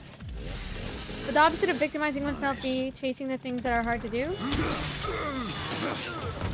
Yeah. I think that I think the opposite of victimizing yourself is learning that, yeah, your situation is bad. Yes, it's valid to feel the way you do, but you also deserve a life where you are fighting for yourself and you aren't just giving up because of this bad thing that happened. You're not letting this bad thing that happened to you throughout your life define your future. It'd be like if I, like, and I even feel that way when it comes to like marriage or like dating. I have severe PTSD when it comes to men. But I'm never gonna let that stop me from pursuing any type of relationship or like maybe finding marriage with the right man. Right? I'm not gonna let it become a defining factor of the way that I think about all men. You get what I'm saying? And I have every right to feel, especially with the things that I've gone through, I have every right to feel hateful and spiteful towards relationships or dating or whatever it is. But real healing is like learning that, yeah, your situation is bad, but, and yeah, maybe what you went through was really bad, but there is gonna be someone out there that you'll find, and you're not gonna let it ruin future experiences. No, not an abusive relationship. No, I've just dealt with like over-sexualization, mistreatment, like manipulation. Not as bad as it could have been. Say your buns, delete the game. And girl, you a hater ass bitch, leave my channel. I was in an emotionally abusive relationship with a man, but it was also, I'm not gonna lie, chat, it was my fault. Like, I should have left at the first red flag. I'm not even gonna lie, chat. I don't think it's fully my fault, but in a way, like, I should have left. But I'm just glad that I even left to begin with. I thought I was gonna lie. But no, it's severe PTSD, not with relationships. No, like, I've been sexualized my entire life, and I've dealt with a lot. Like, I am an SA survivor, and I am also an I've dealt with constant sexual harassment my entire life, even by like people that I knew. So it's kind of wild, right? But I don't victimize myself. Like, I think I'm a survivor of it. I'm not trauma dumping if I'm not giving you the details, bro. That's not trauma dumping. That's me sharing my story. I'm sharing my journey with chat, and I'm sharing my perspective because I think it's helpful. Anyway, I'm bringing up SA because, yeah, I'm an SA victim, but I've also am a survivor of it, and I've learned to prevent it from it happening in the future, and I've also learned how to not be in situations where it will happen again, around people where it will happen again. You understand? And I've learned to look at the situation like, even though that has happened to me, I am still not gonna give up on certain things. You know what I mean? And I went to therapy for it, and I'm getting the help that I need to heal from it, even though it's not my fault. But I'm not gonna go and wreak havoc on the world because of what I've gone through. Like, I'm not gonna start, like, you know, like, second slur! I'm gonna heal from it. And healing means learning to open yourself and trust again. Even when it is very hard to trust. And I'm valid to not want to open myself up to anybody or anything. Okay, I'm done. Ah, just kill me. But yeah, I've been sexualized my entire life. I've been hit on, like just horrible. Horrible. But we live and we learn, right? And I'm, even though I hold a lot of resentment towards men in a lot of different ways, oh my god, okay, I'm literally gonna restart. Good night, Deepos. Thank you for the 100 bits. I'm definitely not trauma dumping though. I feel like trauma dumping would be like if I gave details on it. I'm just sharing my experience with it. But not in a way to make myself, like, for you to garner sympathy from me. I don't care if you care about me or not. I'm just letting you know, like, even though I've been through that, I have learned to set more boundaries. I've learned to treat the situation like it's not a defining factor of who I am. And more so, it's just something I experienced and I'm a survivor of it, not a victim. I don't see myself as a victim. I see myself as a survivor. That's how I feel about myself. Because I'm very, very strong. And I've gone through a lot of bullshit.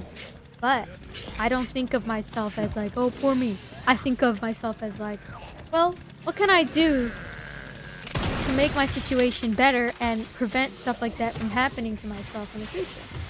Which, to be honest, chat, it might never stop happening. That's why I choose a job that I can stay home, that I'm safe, and that I can pick and choose who I want to be around. And obviously, like, there's gonna be people in my chat who are like, I can't control if they're weird towards me, but at least they will never be able to touch me. At least they will never be able to hurt me. And I trust myself to pick a man in the future who's gonna actively protect me.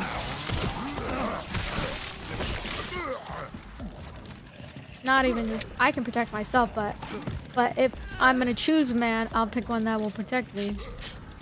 Duh.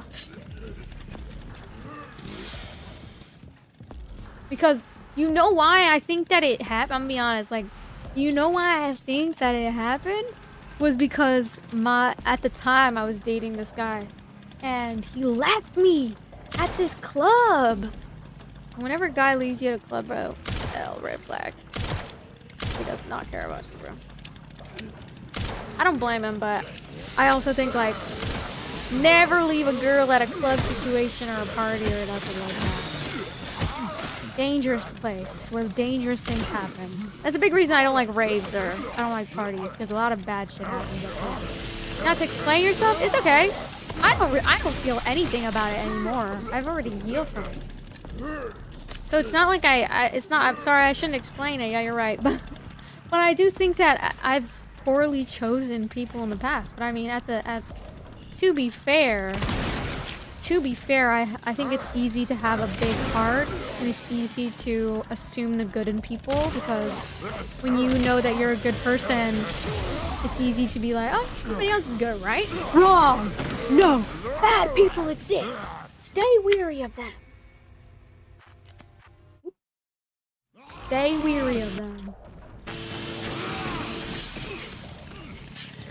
What if they ask to be left there? What do you do then? Well, I don't know what to say to that.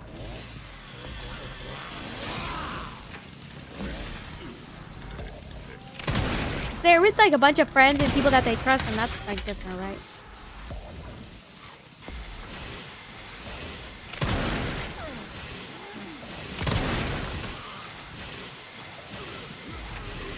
Oh my god, he's picking up the fucking chainsaw again. You fucking weirdo, bro.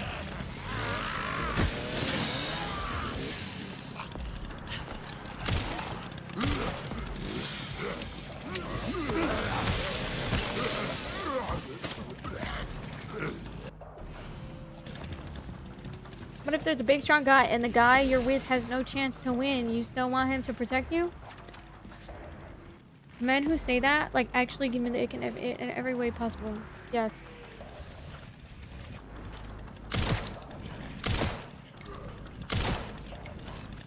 Why do you think... What do you think about that makes you attractive? Sorry. I mean... Okay, pick and choose your fights, obviously, but like, ugh. One time I met this guy, and I was like, so, you would protect me, right? And then he was like, well, not if they're 6 foot and 200 pounds. I was like, oh my god, you never say that to a woman. I'm sorry, but like, you're just easiest way to turn off a woman. Like, easiest way to make a woman not like you anymore. Like, brother, why are we already manifesting your loss? I don't know, like, do something. Do something, I'm nothing. Do something.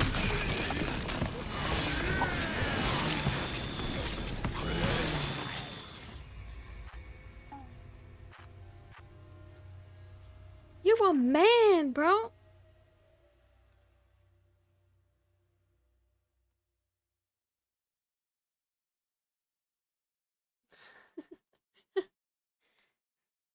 Bruh. Do something.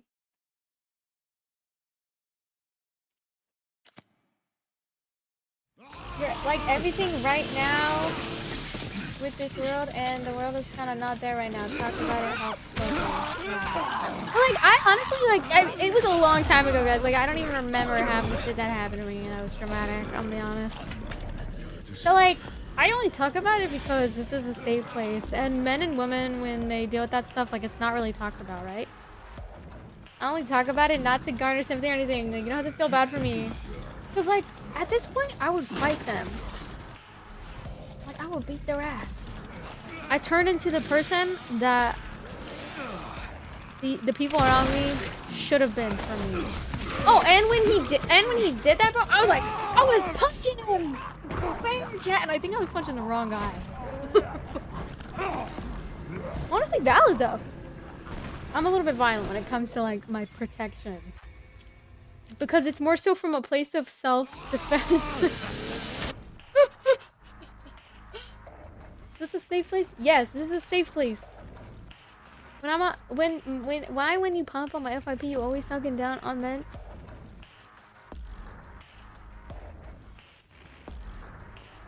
Because I don't give a fuck. There's definitely ways to protect without being physical. That's true. That's true.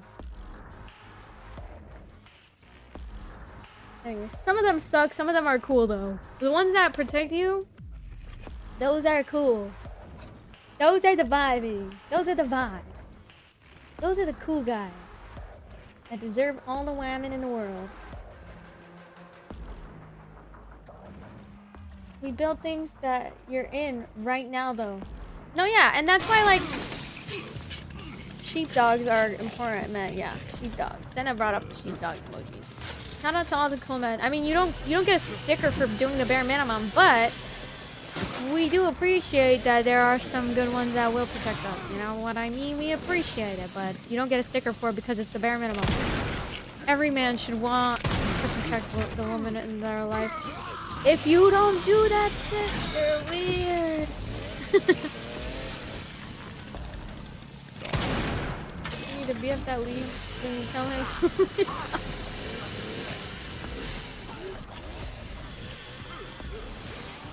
Thank you for the roses, Kai, by the way. We build things that you're in. No, yeah, they good builders. We love a man.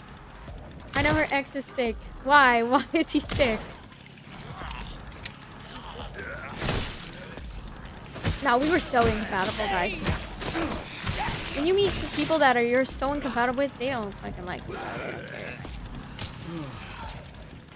They don't care about you.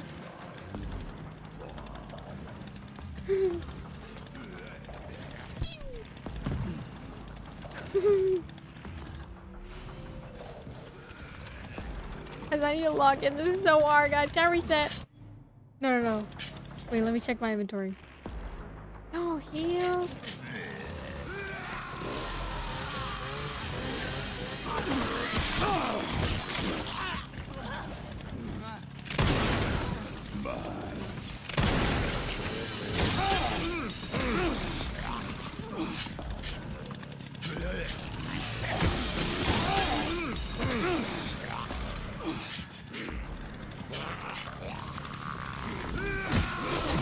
No! You know what? I'm just gonna reset. Guys, I can't beat this level.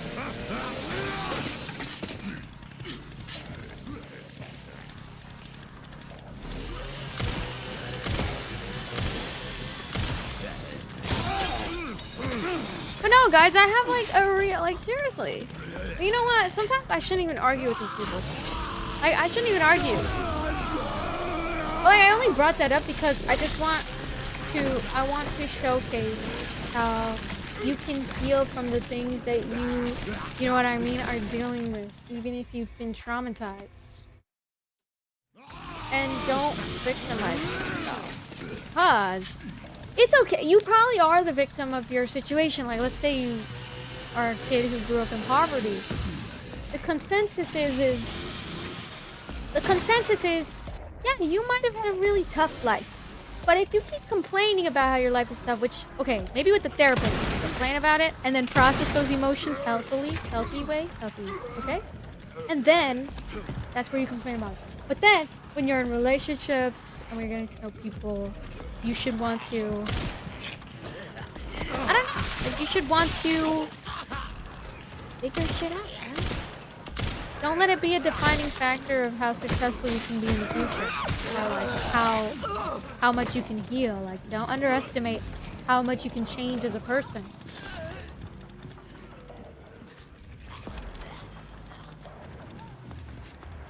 And trauma can either make or break you.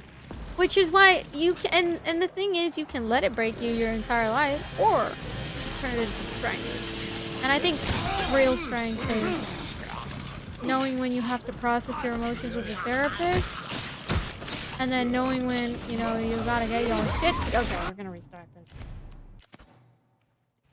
I'm not gonna let you post that. That's not true.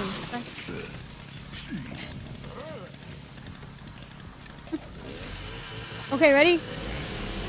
We're gonna actually lock in. Question.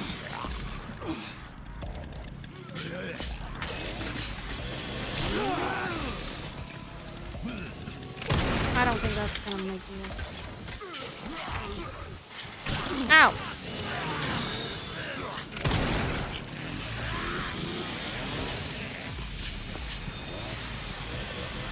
Okay.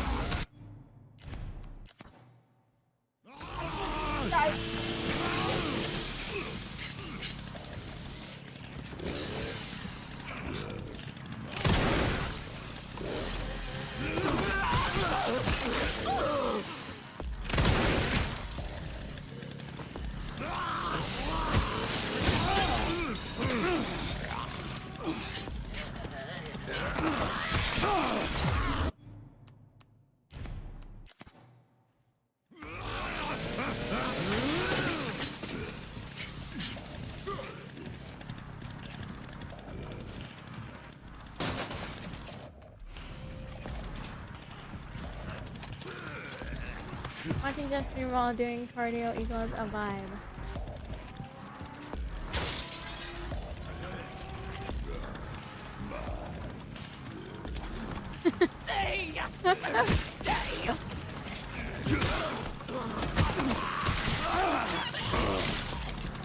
No, I protected myself then. I mean, like, what makes you think I want this job? Like, what makes you think I wanted to be a YouTuber? I don't know. I think, well, at first the reason I wanted to be a YouTuber was because I just liked the fact that I thought it was so cool how people could do gaming as a potential career.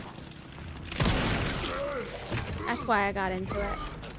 I did not, though, at 14, think about how much misogyny I would have to deal with until I learned what misogyny was.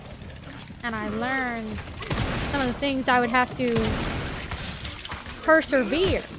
Or what is it? Like, I'd have to endure. And so, even though I have had to go through a lot of different things, I still push past all of the negativity. There were a few times in my streaming career too that I like literally gave up. And I was like, oh, that shit is useless. I was like, I'll never be a good streamer. Yada yada yada, you know, and I had that victim mentality. But then I went to this graduation, my sister's graduation, and this girl gave a really impactful speech. And she said something like, it was something along the lines of like, she's talking about like careers and like not giving up on things. But basically, she said something along the lines of, if you ever feel like you're in a place where you're not supposed to be, well, there's a reason why you're in that place, and you're there for a reason. And especially when you're a woman, people need like women in powerful positions, like streamers, content creators that are really successful. They need other women that are young that want to pursue that line of work. they need people to look up to. They need people to be like, oh, I didn't know that like a girl could do it too. Like, and I've had so many people, especially in Valorant too. When I did Valorant a lot, I had a lot of people tell me, especially girls, they would tell me that I helped them feel more brave to speak comms in Valorant because of how much discrimination they would deal with. And yeah, it is tough sometimes. But I just talk shit back, you know? Or I'll just mute them, right? But sometimes I'll talk shit back. Because I'm not afraid of men. They can say whatever they want. They could try to find my IP address. Pull up. I'll fight you. You know what I mean? Oh, actually, maybe I shouldn't say that, but... no, I will. I'm not scared of them. And I think women need to stop being so scared of them. Give them so much power by acting like they're scared of them. I'm not scared of them. And, like, who do they think they are? You know what I mean? They're nobody. This guy's like a freak on the game. Oh my god. You serious? Anyway. And I've had girls come into my chat and be like, you make me brave to use comms and stuff and be brave to use comms. And I'm like, half of these guys, they get mad that you're a girl in the game and they say that you're bad at the game just because you're a girl. Half of the time, they're in the same elo as you. Like, brother, we're both bad. Let's lock in. You know what I mean? And there's so many girls out there that are actually really good at the game. So, they're just coping at that point. You know what I mean? Anyway. Like, you're just coping. You know what I mean? And I've had like, and then she gave that speech and she was like, there's gonna be places where you need to be, like you need to be a part of because you're representing like a specific group of people that when they see you, they're gonna be like, oh damn, I didn't know that was awesome. You know? And they're gonna look at you and be like, oh damn, like now I have the courage to go and do it. Like, that's one of the reasons like I voted for Kamala, because I personally would prefer to grow up in a society where there was at least one woman president in a patriarchal society. Why? Because I think it's super brave and super cool to run for president. And I think if women were to grow up in a world where women were in positions of power, they wouldn't have to think about themselves in such a negative way or feel like they need to sacrifice so much in their life, and they would actually have different things to do. You know? And like growing up with a woman president, it would have changed everything for future generations, and it would have inspired young girls to go and chase being involved in politics and being involved in changing our world, you know what I mean?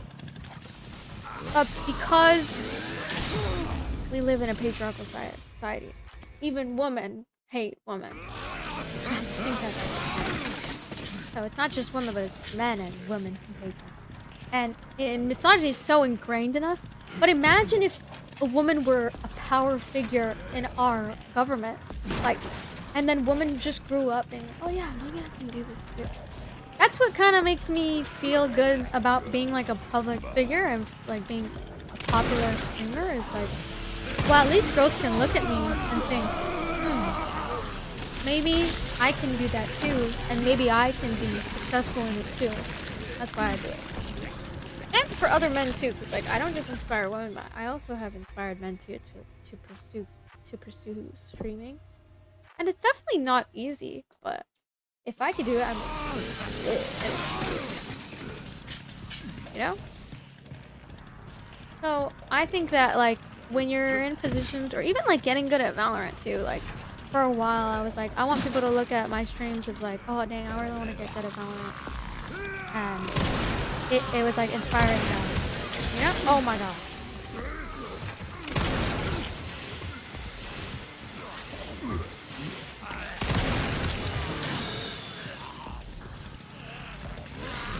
And so that helped me learn that like maybe I do belong here. Like for a while I used to think like in streaming I didn't belong. Brother, I'm a partner streamer. What do you mean I don't belong? You know what I mean?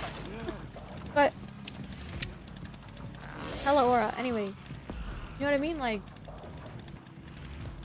I used to think like, damn, like I don't know if I belong in this. Like it's constantly feels like I have to prove myself, and like I'm not good enough because I'm a woman, or oh, I'm too. All I'm good for is how I look.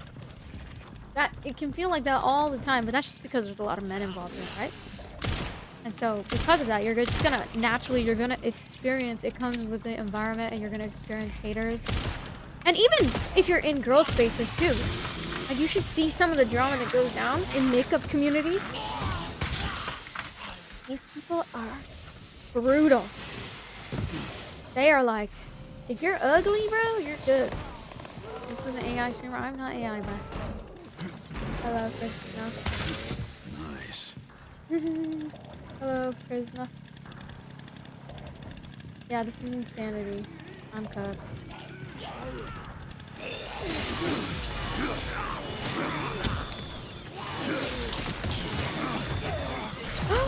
No, no, no. Oh, this is cooked.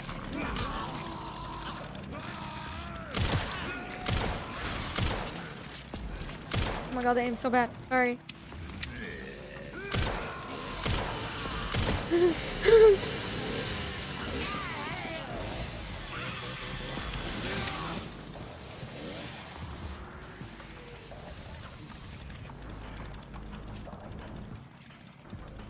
Okay, wait, this might be like a good chance.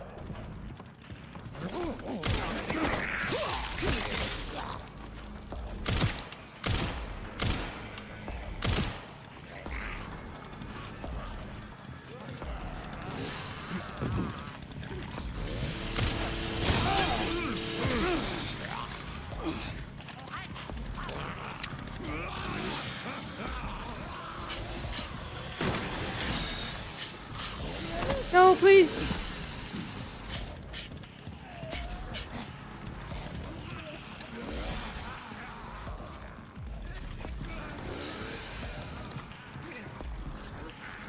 They're really surrounding me. This is really bad.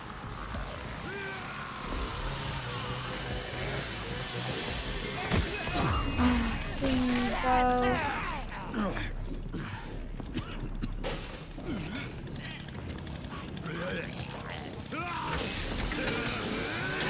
Oh my god, oh my god. Oh my god. Oh my god, run, guys.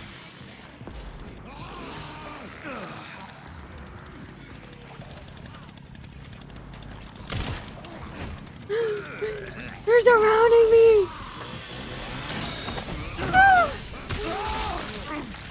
That was a close one. You know the quick trick to fight mini bosses when using great trick?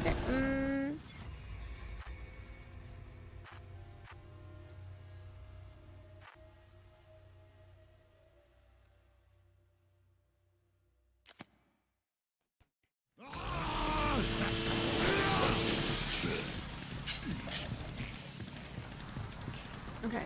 Yeah, this is insanity mode. Thank you, Keenan, for the finger harp, by the way. I'm good, Scamper. How are you?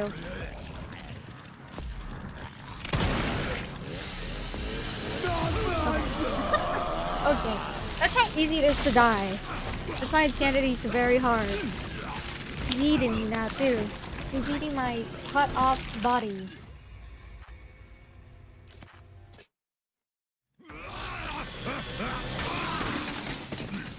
Anyway.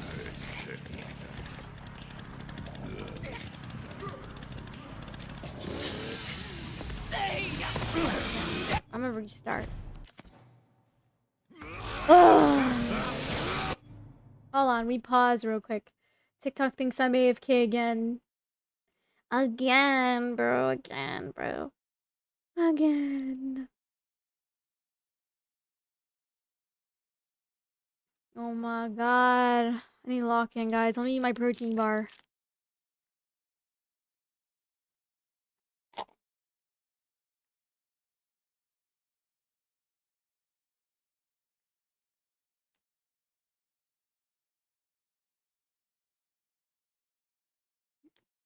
But yeah, one thing also, I think streaming, the benefits are, they outweigh the cons.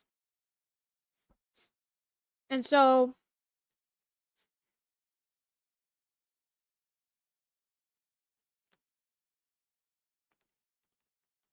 I don't really think about it. anymore.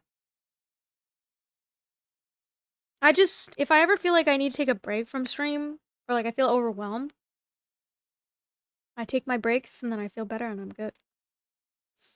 You know what I mean?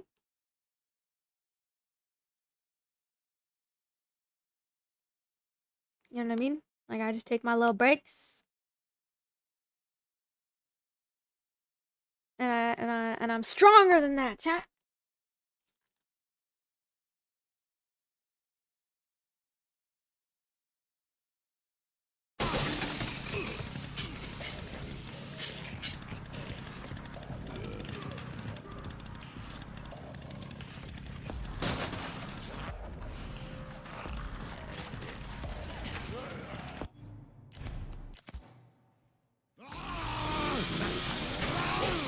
I need to get the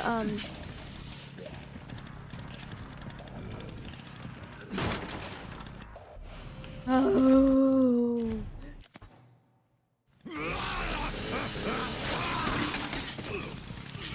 Ah, but he's a rapper. Med injector. Okay. Let's walk in.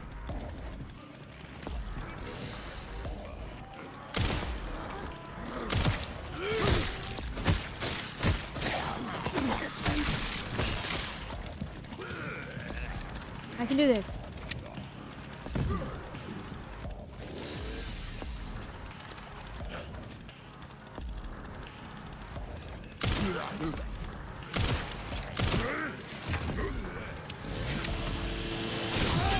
Oh my god. No way.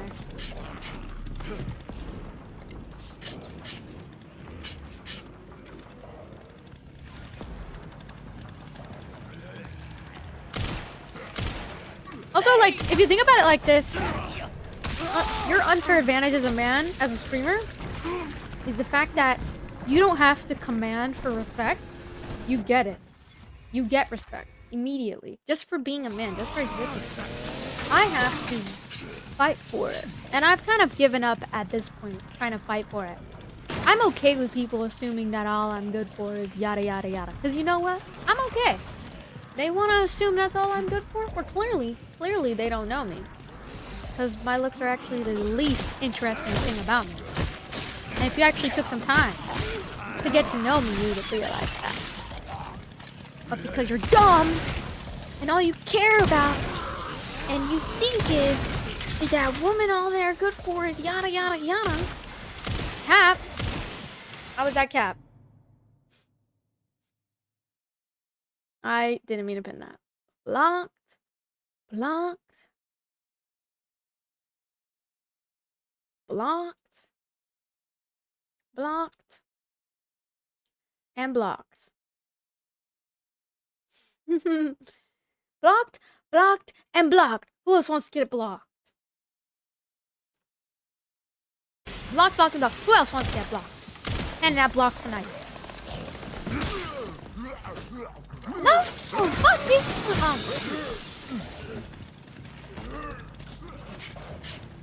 Male streamers get trolled the most for their looks from what I've seen. But you aren't dealing with like unless you're really attractive, like a really attractive man, I feel like you guys are not objectified in the same way that women are. Because a woman doesn't even have to be super conventionally attractive to get sexualized. Aren't you the same chick who was begging for TikTok videos like 2 years ago? How am I begging, bro? Blocked. Never begged. I was just trolling in the past. And I did a social experiment. That's what streamers do. It's because he's talking about I did an NPC stream. One time I did an NPC stream because I wanted to see how much money I made. I would make, and I made $27. I think that's what he's talking about.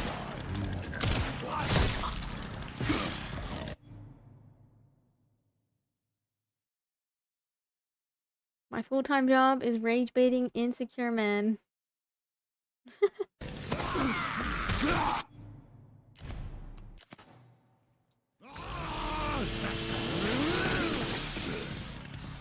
My girlfriend got mad last time only because I was watching you guys see the jealous. I'm not gonna lie, if you have a girlfriend, bro, as long as you're not attracted to me, that's the only reason you should be watching me. If you're not, as long as you're not attracted. If you're attracted to me, bro, and you're like, yeah, fuck, bro. Fuck, bro. Keep doing just like micro cheating. Oh, hell no.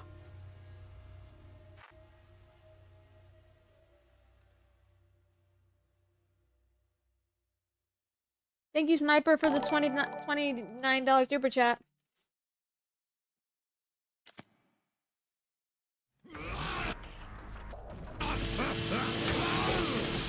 Okay, yeah, male streamers do get trolled for their looks for sure. But like, have you seen the way they treat women that they're not attracted to? I don't know if you guys have seen the way they treat women that they're not attracted to, bro. Like, they treat both of us bad. But damn. I don't know, guys.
Like, what does this guy do? Look at him.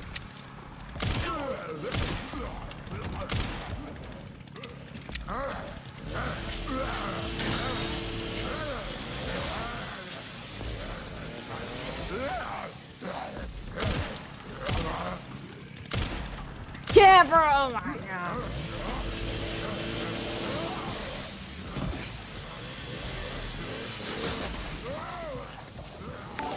Thank you for the super chat.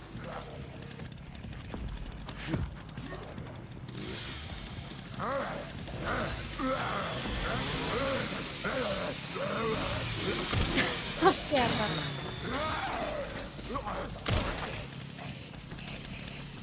Oh my god. I can't aim, bro. Okay. I got 4 bullets. Can I make anything? Yeah, women get degraded harshly, but men streamers get less sympathy. Marlon additionally are oppressed to toxic compared to other but yeah, compared to other content, true. No, yeah, that's why I'm saying it's not easier for one or the other, but it definitely is more dangerous for women in terms of they deal with more sexual violence in terms of that sort of thing, and they deal with more people that feel entitled to their personal space. Like what had happened to Emiru, that would probably never happen to a man unless, of course, he was in a situation where, you know, he got into the same situation. Like, not saying it wouldn't happen, but it's rare. It's more rare that it would happen to a man than it would a woman. You understand? And so that's why, like, I'm not saying it's easier necessarily for one or the other, but I think it's gonna be both hard. And I think when you try to say, oh, one is better than the other, everybody has their own biases, right? Thank you, Michael, for the tiny. Thank you. Everybody has their own biases towards this situation. But all I can say is, half of the shit that I go through, a man will never have to go through. Just for the fact that he gets automatic respect. For, you know what I mean? He's just different. It's like saying, like men deal with, like, more sexual assault than women do, and the statistics prove otherwise. And you know what's the truth about sexual assault? Is men also deal with sexual assault, but do you know how it's committed? It's committed by other men. If you look into the statistics of things, you know? So that kind of makes you think about how these bad things are happening, and it's because, you know, there's a root cause of the issue. Okay, resetting, hold on. I'm just curious, what do you go through? I'm not gonna really answer too much about that because you shouldn't have to ask a woman what they go through to kind of understand the type of shit that she deals with. If you actually like took the time to understand women, maybe you would understand. But because you don't want to take the time to do that, I'm not gonna sit here and explain it to you. I think it's frankly a waste of time. Because half of the time when you try to tell men what you go through, anyways, they will not validate it because they have more sympathy for men than they have for women. And when they hear me talking about stuff, they think I am doing it for attention or to garner sympathy.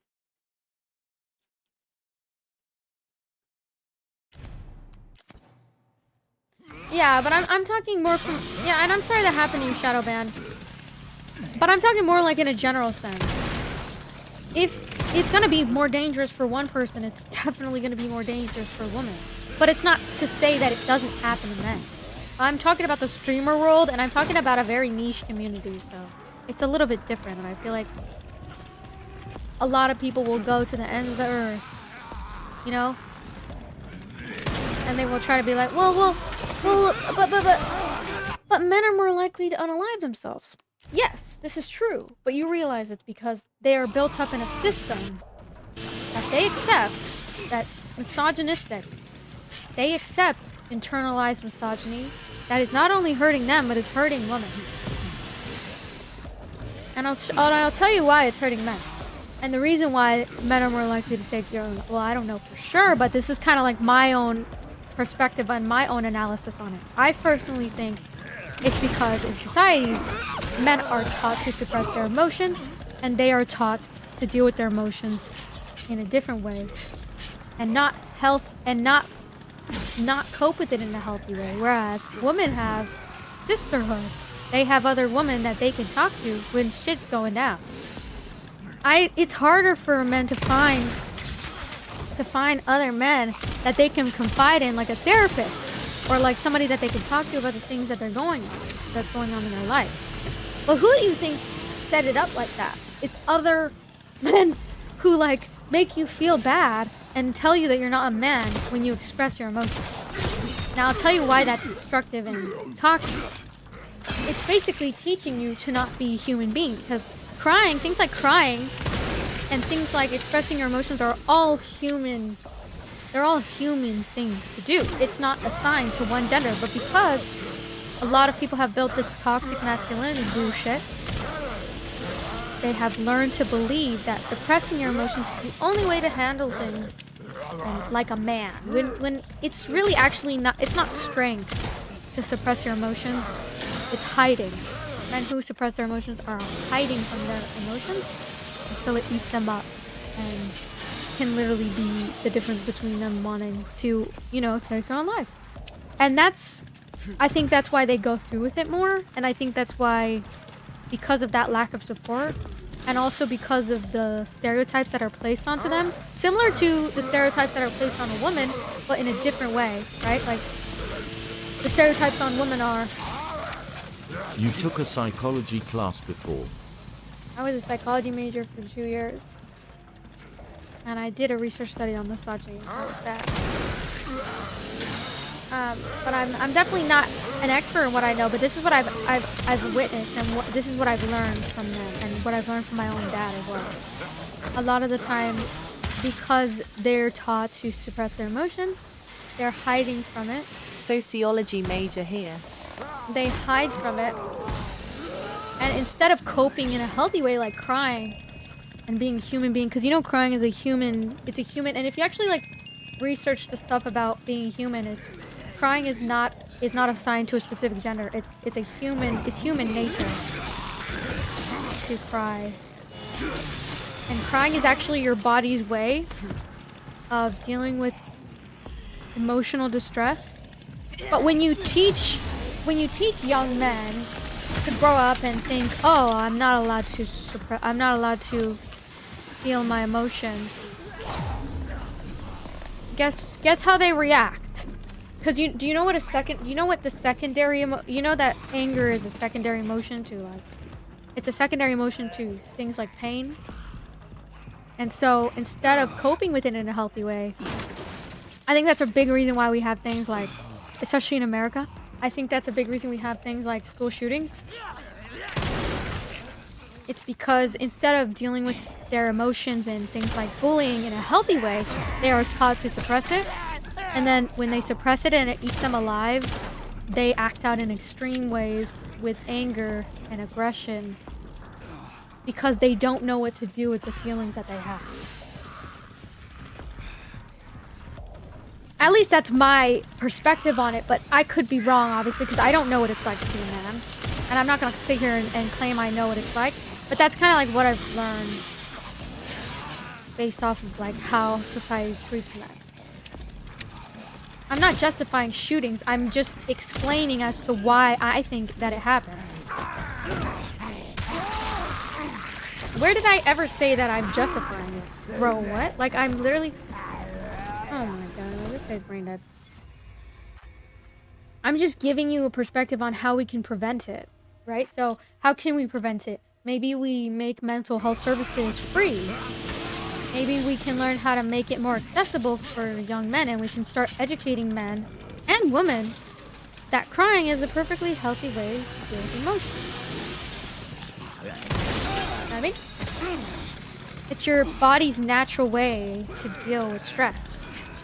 And I'll tell you why. So scientifically, if you look up the science behind crying, once you cry, endorphins are sent to your brain.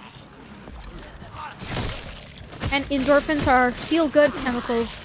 They're hormones that make you feel good, make you feel happy about your life. When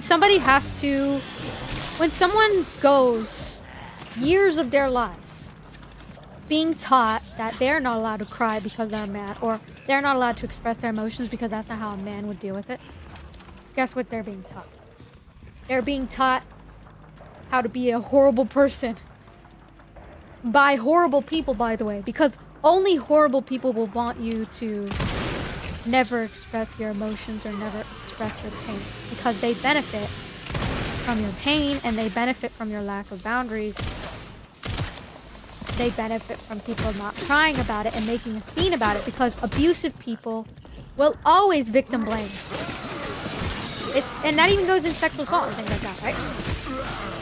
Because even in sexual assault, like, why do you think people victim blame women who are sexual assault victims? It's because instead of pointing out the real reason why the shit happens to women, they would rather feel bad for a man. They would rather feel bad for a man's career, a man's promising career, than validate a woman's experience with men that are extremely toxic. And so what do abusers do? They justify their own actions.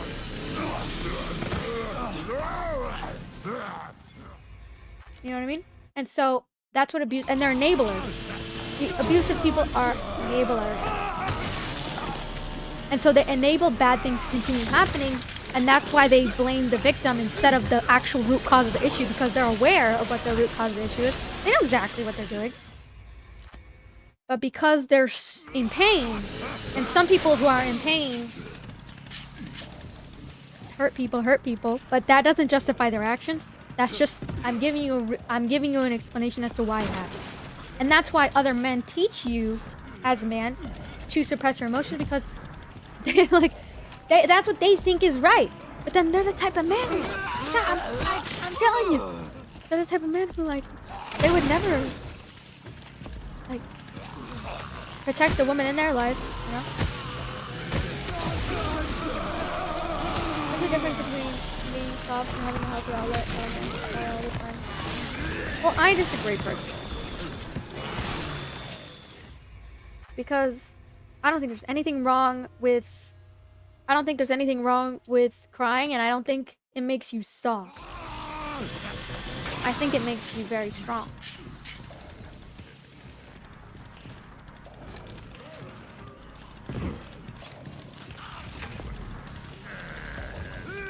Why is she so fixated on crying? Here, I'll give you why. I'll give you my example. I'll give you my explanation as to why.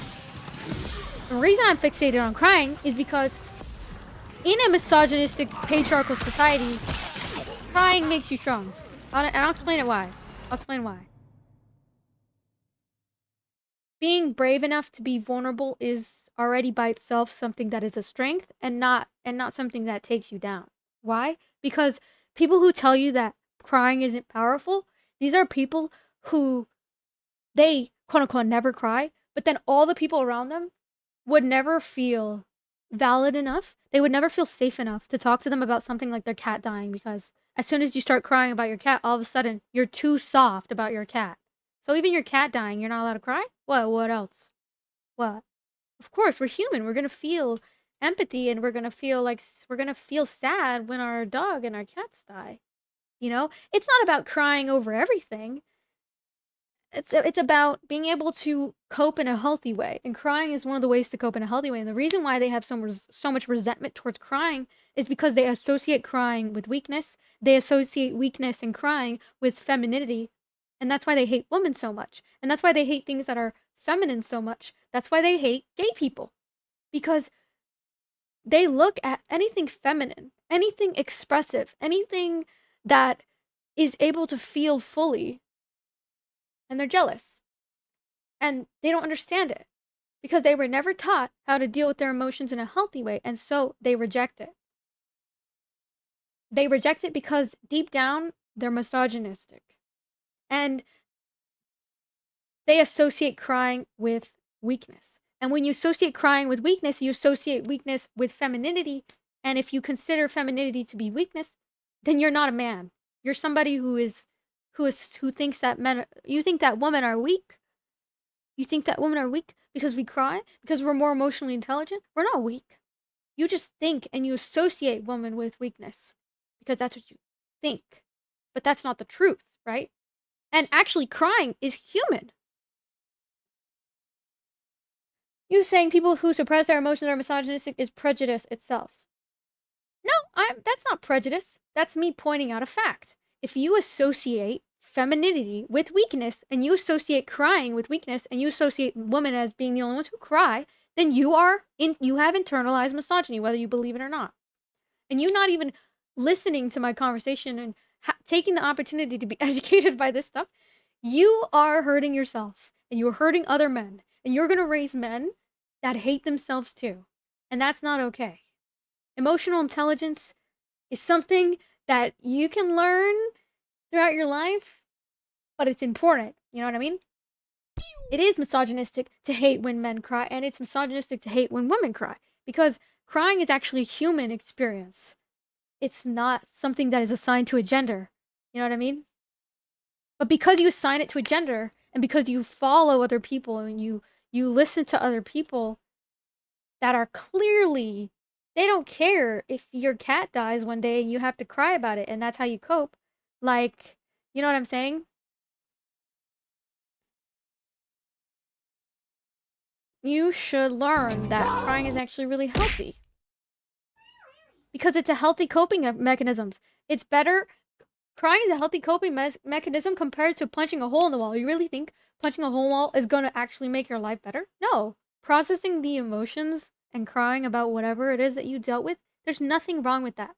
And crying is not for the weak. That's only what weak-minded people say because they're clearly uneducated. If you actually look up the science behind crying, it is a human experience. Notice how it's human and it's not gender specific. It's not based on what your gender you are. Oh my god! Notice how it's not gender specific? That means that not only men cry, but women cry too. Kids cry. Everybody cries. And it's a totally normal human thing. What's crazy though about crying is there's so much stigma around it. And the same thing with therapy, there's so much stigma around it. A lot of people think, oh, you have to be crazy to go to therapy. No, if you have something that's going on that's a problem, it is good to talk to someone. It's like going to the doctor when your leg is broken. What, are you going to fix your leg at home? No, you're going to go to a doctor. You're going to go to a specialist. Don't take her advice. It only works with women. Yeah, okay. Good luck trying to connect with the woman in your life on an emotional level. It's not going to happen. Do you notice why why men who are emotionally intelligent and learn certain healthy coping mechanisms, and you don't even have to, I'm not saying the only way to cope is by crying. I'm saying there is a way to do it in a healthy way, right? So healthy way is like journaling, talking to somebody about what you've gone through, crying about it, telling somebody, trying to get help for yourself. Men let societal expectations affect them, and that's what I'm trying to say. You shouldn't listen to these societal expectations, and you should fight against it because it's not helping you. Learning to not cry and telling people that crying is weakness, that is not helping you.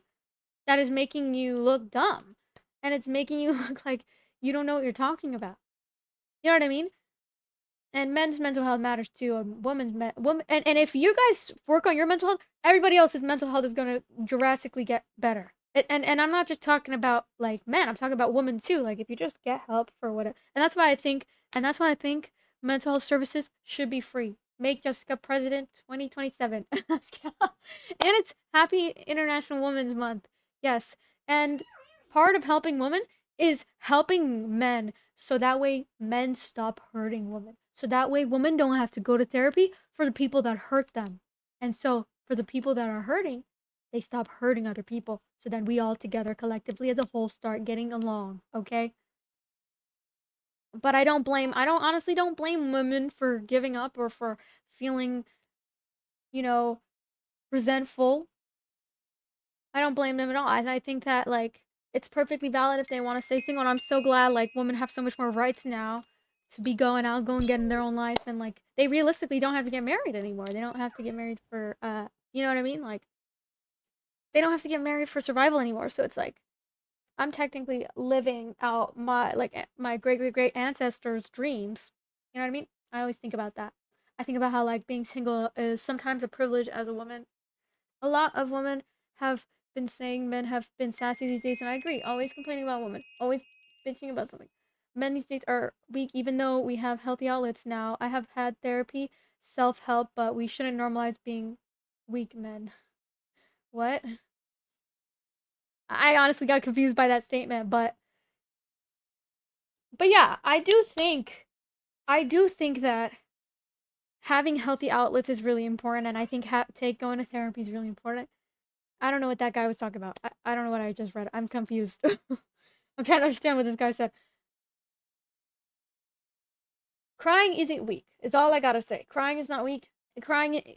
Associating crying with weakness is just a stereotype. Like, that is just a way of thinking. It's an egregore. Just like how hating women is an egregore. It's a shared mindset of really insecure men who have been hurt by a woman before. And so they all collectively go in a group of men who just hate women, and then you wonder why they're single and they're not happy. Or if they do end up with a relationship, it's with a girl who's not necessarily their dream girl, you know what I mean? But anyway, basically what I'm trying to say is I think a lot of people are comfortable with letting stigma, like the stigmatized, when it's like if you actually looked at the scientific facts behind crying, you would actually learn that it's actually really healthy for you and that you shouldn't suppress your emotions. And you also shouldn't suppress crying or things that are, because it's a healthy coping mechanism. It's your body's way of releasing endorphins into your brain. They're feel good chemicals that help you understand that life is still worth living and that you're not going to keep, you know what I mean? Letting these thoughts consume you, because that's what your brain is literally designed to help you. And so when you resist the help that it's trying to help you by not crying, that's like hurting yourself, and you're giving into a stereotype that's not even helping you. And then you're also, in turn, you're going to build men into this world that don't know what to do with their emotions, and they're left scrambling, trying to pick up the pieces on how to actually get their life together. But and you know what they say when you get your mental health in order, the rest of your life goes well? It's because it's so true. Once you're able to control your mental health and you're able to get control of yourself and regulate your emotions and get the help that you need to talk about it, because maybe crying isn't everything. It's just one coping mechanism. Another one is journaling, or you can, let's say you're really stressed about breakup or something, like going and hanging out with people that you can talk to about it. It's not weak to talk to people about things that hurt you. because we all get hurt. You know what I mean? Even if it's unintentional, whatever. And then that's it. That's it. You just get help. And people that are weak always feel like they have to do things on their own. When the really strong people in life are the people who let other people help them and let themselves feel whatever they need to feel to process and go through their emotions, not avoid it, not go around it, not try to figure out some other way, like punching a hole in the wall. Punching a hole in the wall is just gonna, you're not gonna get your deposit back, and then you're also gonna, your knuckles are gonna break. Then you gotta go to the doctor. No one argues with me when I say you should probably go to the hospital if your leg's broken, but then when I bring up mental health, that's how stigmatized mental health and that's how uneducated so many people are on mental health, that they will literally resist going to therapy. They will resist crying because they see it as weakness. When getting help, and you realize, like, some of the most strong people in the world, you think they did it all by themselves? I mean, yeah, sure, some, but everybody needs help sometimes. Even the strongest people that you can think of right now, the strongest people in the world, they're actually the ones who get support from many different places. And it's okay to accept support. That's love. Love, and people around you that want to support you, like, that's love. Are meant to allowed to show emotions without being judged or being seen as less masculine. I personally, when a man cries, I don't think anything's wrong with that. He's a human being, and I think he should be allowed to cry, and he should be allowed, you know what I mean? There's nothing wrong with that. If they are being judged, well, you're being judged by somebody who's clearly not educated on the fact that crying is a human thing, and everybody goes through it, whether they're a man or a woman. You know what I'm saying?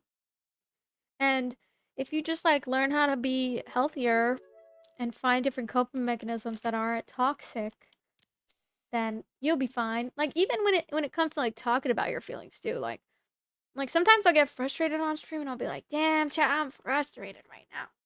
But like, am I sitting over here overreacting and saying slurs and like wreaking havoc on the world because I'm in pain? No. I'm learning how to self-regulate in a healthy way by being like, hey chat, look, I'm a little bit stressed right now. Let me yell at, let me scream real quick. Or let me meditate so I can feel a little better, or let me take a break. That's another thing. Taking breaks, learning how to control yourself, and like learning how to self-regulate, because I'm not saying being emotional means just letting all your emotions run wild. I'm just saying know when to cry about things and then pick yourself back up and keep going. I'm not saying cry all day every day, but I'm saying, like, because it is productive to express how you feel about something, cry, and then keep pushing forward. And you'll probably have a better time pushing forward when you do let yourself cope in a healthy way, in my opinion. And it makes you stronger, but that's what I think. Anyway, and that's why I think, because there's a lot of stigma around mental health, when I give the analogy of like, oh, you would never question me if I told you go to the doctor because your leg is broken. Well, what about if you've gone through severe trauma? Or what if you don't even know what trauma is? How the hell are you supposed to know what it is in your mental and get control of your mental health? How are you supposed to, if all you can do is judge and discriminate against people who get help for what they need? The men that are the ones who pass judgment on other men who express emotions. Yeah, and other women who have internalized misogyny. So I don't think it's about one gender. I think it's about internalized misogyny, really. I think misogyny spills into a lot of different things. Because why else would they resent crying? Why? Because they associate it with femininity, and they associate femininity with weakness. That's the way my brain thinks about it. And if they hate femininity and they find femininity to be weakness, then that probably means they hate women. Even if they don't admit that they hate women, they act as if they hate anything feminine. And I think that's why a lot of people are super discriminatory towards certain genders, and even though, whether you like to believe it or not, a lot of women are have a very high emotional IQ, depending on if they've been educated or not. But a lot of time, because they're in a society where they're brought up to be allowed to speak their mind and to have expressing of their like having the ability to express their emotions more freely, we learn how to be more in control of our emotions. But that doesn't mean that we're not suffering. Just because men unalive themselves more does not mean that we are suffering less. It means we know what to do with our emotions, we handle it, and we heal ourselves because we are emotionally intelligent enough to do so. That's why it's so important to teach men about emotional intelligence, and it's important to help them learn how to express their emotions so that way they stop unaliving themselves. And it is really sad, and I don't want anyone to do that to them. But I don't want them to do that because, and I feel empathy towards them, but I also think that it's important that sometimes we understand that the only reason women don't is because they have that emotional intelligence. They have more access to sisterhood. And what I mean by sisterhood is they can call up their best friend and start rambling on the phone and talking. Men don't always have that. But that's why we need to teach men how to be not only good with emotions within themselves, but be able to have the emotional capacity to hold space for other men. So that way, when men are dealing with bad things, they can talk to other men about it. And it's not always that you need to talk to women. And I feel like men's life get extremely better when they're around women. They're able to express their like problems. You know what I'm saying? Because they have women there that are able to understand them. But let's say they don't respect women. Let's say they hate them and they choose to never be around them unless they're attracted to them. Well, that's toxic because you should always want to be around a girl even if you're not attracted to her. Like, you should want to have guy friends, you should want to have girlfriends, because it's important to understand both perspectives and you can learn a lot from women. Just be careful, obviously, because in every person, you can get hurt or you can get not hurt, you know what I mean? And I think the ones who are educated are usually going to be better at holding emotional space for you. What do you think about men who are in touch with their feminine and emotional side? I think that it's really good, and I think that it's amazing. And I think that they should keep doing what they love, and I think that they should embrace. And I don't even think it's feminine for them to go and be in touch with their emotional side. I think that it can be masculine in some ways because if you're not even in control of your mental, how are you supposed to lead or be truly masculine? You're not truly masculine because you are listening to what other people think of you and you care more about what other people think of you and not looking at the facts. The facts are emotions aren't just something that women deal with, it's something we all deal with and it's healthy. Anyway, that's my TED Talk. I hope you enjoyed. Yeah, obviously if it's random women, it's definitely a no, but do you ever think about how like when men have more women in their lives, whether it's like a platonic friend or not, like it's important. Because you know what I'm saying? It's important. It's just important to like be able to be friends with women platonically because and vice versa. Like it is important that I'm friends with guys platonically because then I can look into their inner world and I can see who they actually are. You know what I mean? And see what I can help with, right? Or like vice versa. Like maybe you can learn a lot from women emotionally. I can learn a lot about whatever it is that they have, that the way that they are able to, be very they want what they want, right? And they're very stern with it. They're not going to beat around the bush, right? Like there's some things you can learn about men too. And so that's why it's important to have platonic friends. Don't over sexualize women or men because if you can just have a conversation and actually respect their perspective, like it's important because we all need to like you know what I mean? We all need to understand each other's perspectives so we can all grow from the stuff that we learn. And what do we learn today, chat? We learn some men are not coping in healthy ways and it is dangerous and it is literally life or death, which is very sad. And it's definitely something I do not agree with. I know it's a very sensitive subject, so I hope I didn't offend anybody by this. No, I'm not crying. What? I'm just saying, hopefully I didn't offend anyone. And I'm not trying to speak for men because I don't even know what men deal with, but from what I've seen, that's what I think. But obviously it's only what I've seen, right? And so, and if I were a therapist and I had like a if I had like a man as like my client, I think I would, well, I'm not a therapist. I don't have a license, but if I was, I think I would just teach them to, if let's say they were super hypersexualizing women and they weren't able to form platonic relationships, I would teach them to abstain, and then I would teach them to learn how to appreciate women for more than just objects. It's normal to feel attracted to people, but have a lot of self-control and boundaries because you never know what you might learn from a woman, even if you're attracted to her. Which is why it's so important to have self-control, you know?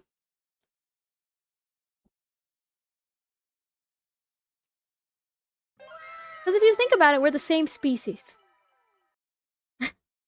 And so I always found it to be really weird for other people to criticize like women and based off of their gender say that they're stupid.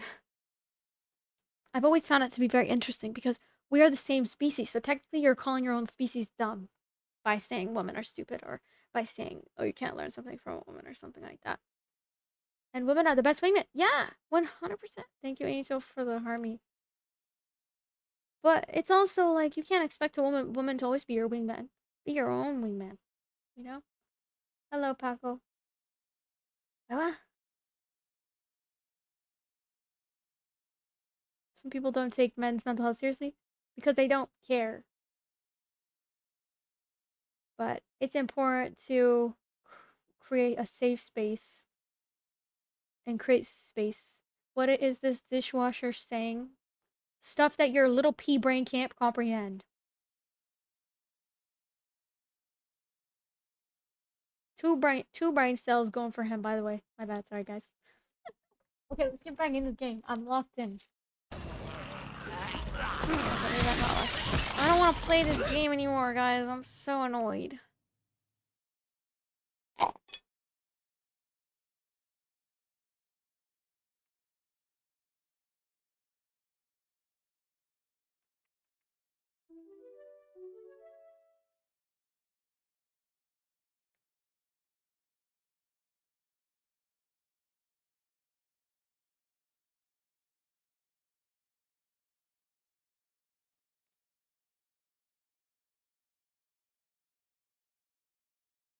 Women can break hearts, but if you think about it, like, let's say, like, I got cheated on. Okay, I got cheated on. Should I go about the world assuming everybody is gonna cheat on me? Because I got cheated on one time? No. And I go and cheat on them? No.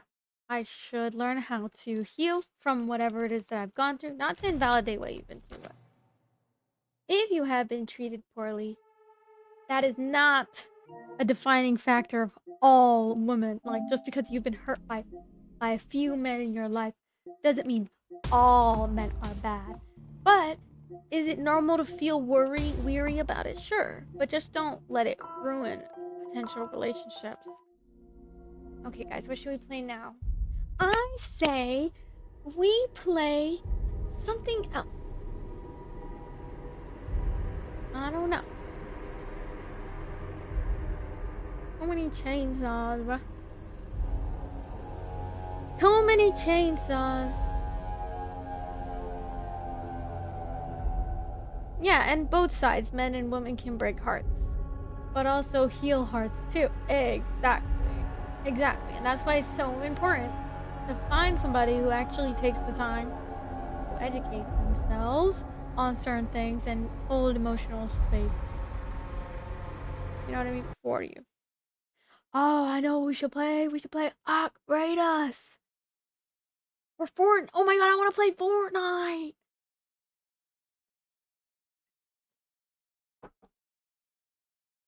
Guys, you know what's crazy? I'm actually really good at Fortnite. But I get carpal tunnel. May I ask a relationship question? Sure.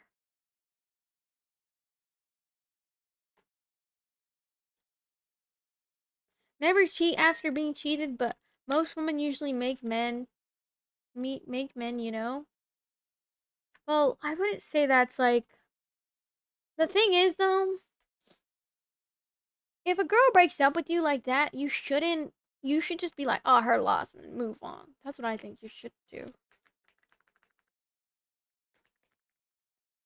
Or should I play Valorant?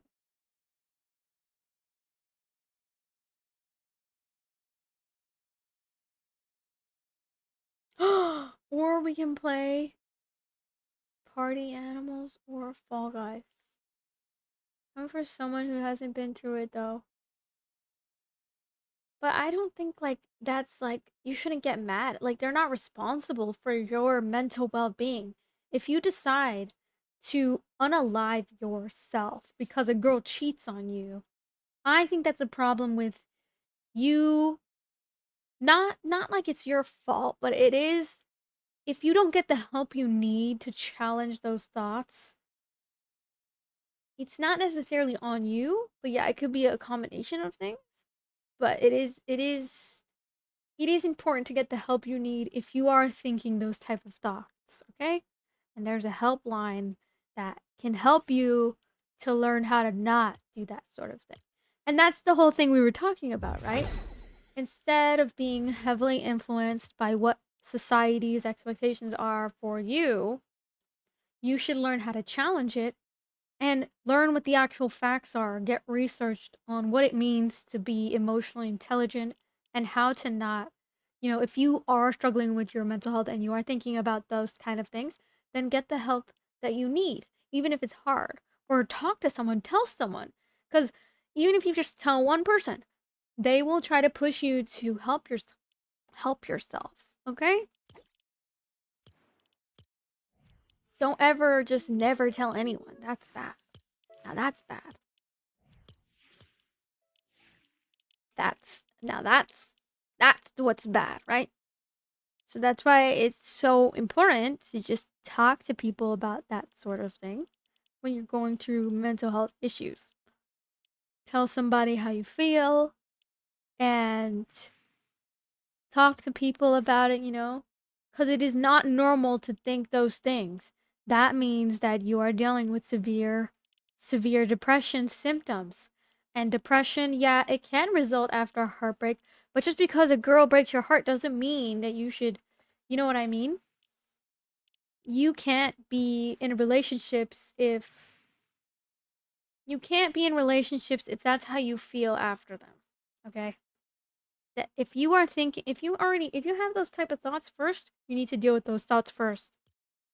Then, you know what I mean? Then heal from it.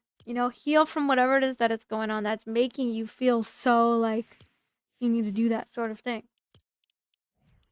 You shouldn't get into relationships if that's how you feel. But I also think that I don't think we should blame the people for, because technically people, if they date you and stuff, they're not responsible for your emotional well-being. Does that make sense? What is this guy even saying in my chat? Nuclear Kim Jong-un. I have Kim Jong-un. What are you saying, Nuclear? Look at this guy on YouTube, guys. What the fuck? I'm not Asian, I'm Colombian and Nicaraguense.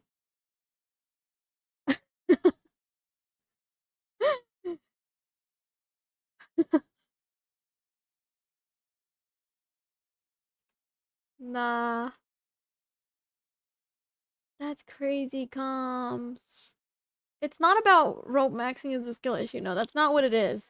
It's you need to get the help that you need. And yeah, sure, there can be some contributing factors like being in bad relationships, but you also need to take accountability in a way, right? In a way that's like, if you are feeling those thoughts, maybe you should not be in a romantic relationship at this state of mind.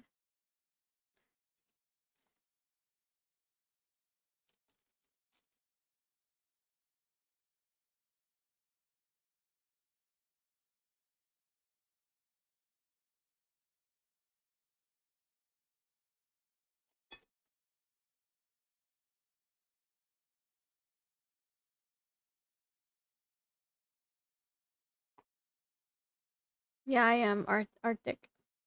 Guys, I fear I'm gonna lag if I try to stream this. I might lag if I try to play Fortnite, guys. I'm so sad. We could try. Let me close some tabs.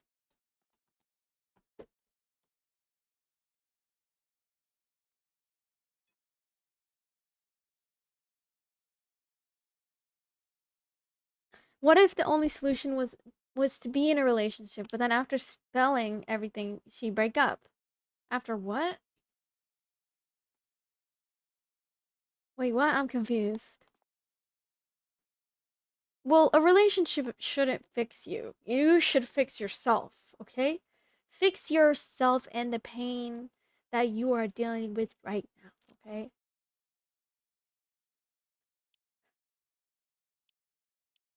Okay? Trust. When I was at my lowest, I also felt those thoughts, and I knew I couldn't be in a relationship. And a relationship isn't a solution, yeah. And I had to go into therapy. So I went to therapy. I got the help that I needed. Jess, I think I seen a ghost. What do you mean? What? What? I got the help that I needed. Okay? Now, am I saying everything's perfect? No. I definitely deal with hyper independence. Some people see it as a good thing, but I see it as hard because I relate to those people who struggle at getting help, and I tend to intellectualize my feelings. That's something I learned about myself from my last therapist. And oh my god, this is so cute. Also, supporting a creator, guys, look how easy it is. Lizard, lizard, lizard, lizard, lizard, lizard, lizard.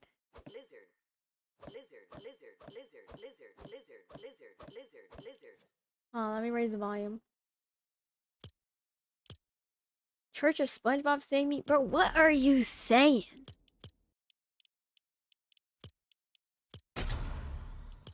Okay, here we go. Hi, Lay. How's it going? You don't even care. Wait, what? Wish it were that simple. What? I'm confused. Wait, let's see if we lag or not, guys. Lizard, lizard. Never get too involved and you won't ever break your heart. Yeah, that's why sometimes they say don't put someone else on a pedestal. Put yourself on the pedestal. Okay, guys, I think I have to end my YouTube stream because I can't stream Fortnite on here. Or else I will lag. I left my room to use the bathroom. You know how you can scan the next room, look around? I swear I seen someone. Yes.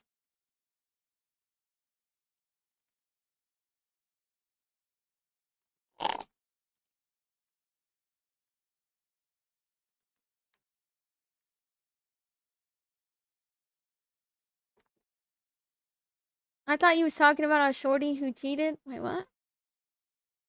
Wait, what? Ross, I left my room to use the bathroom. You know how you scan the next room, look around? I swear I seen someone as I glanced by. I can make out a face and everything, but when I look back, nobody was there. Oh, hell no.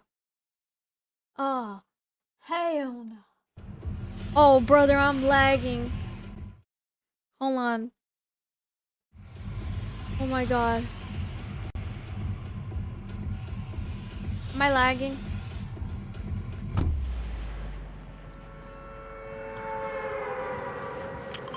Where's my team? No, I don't have a team?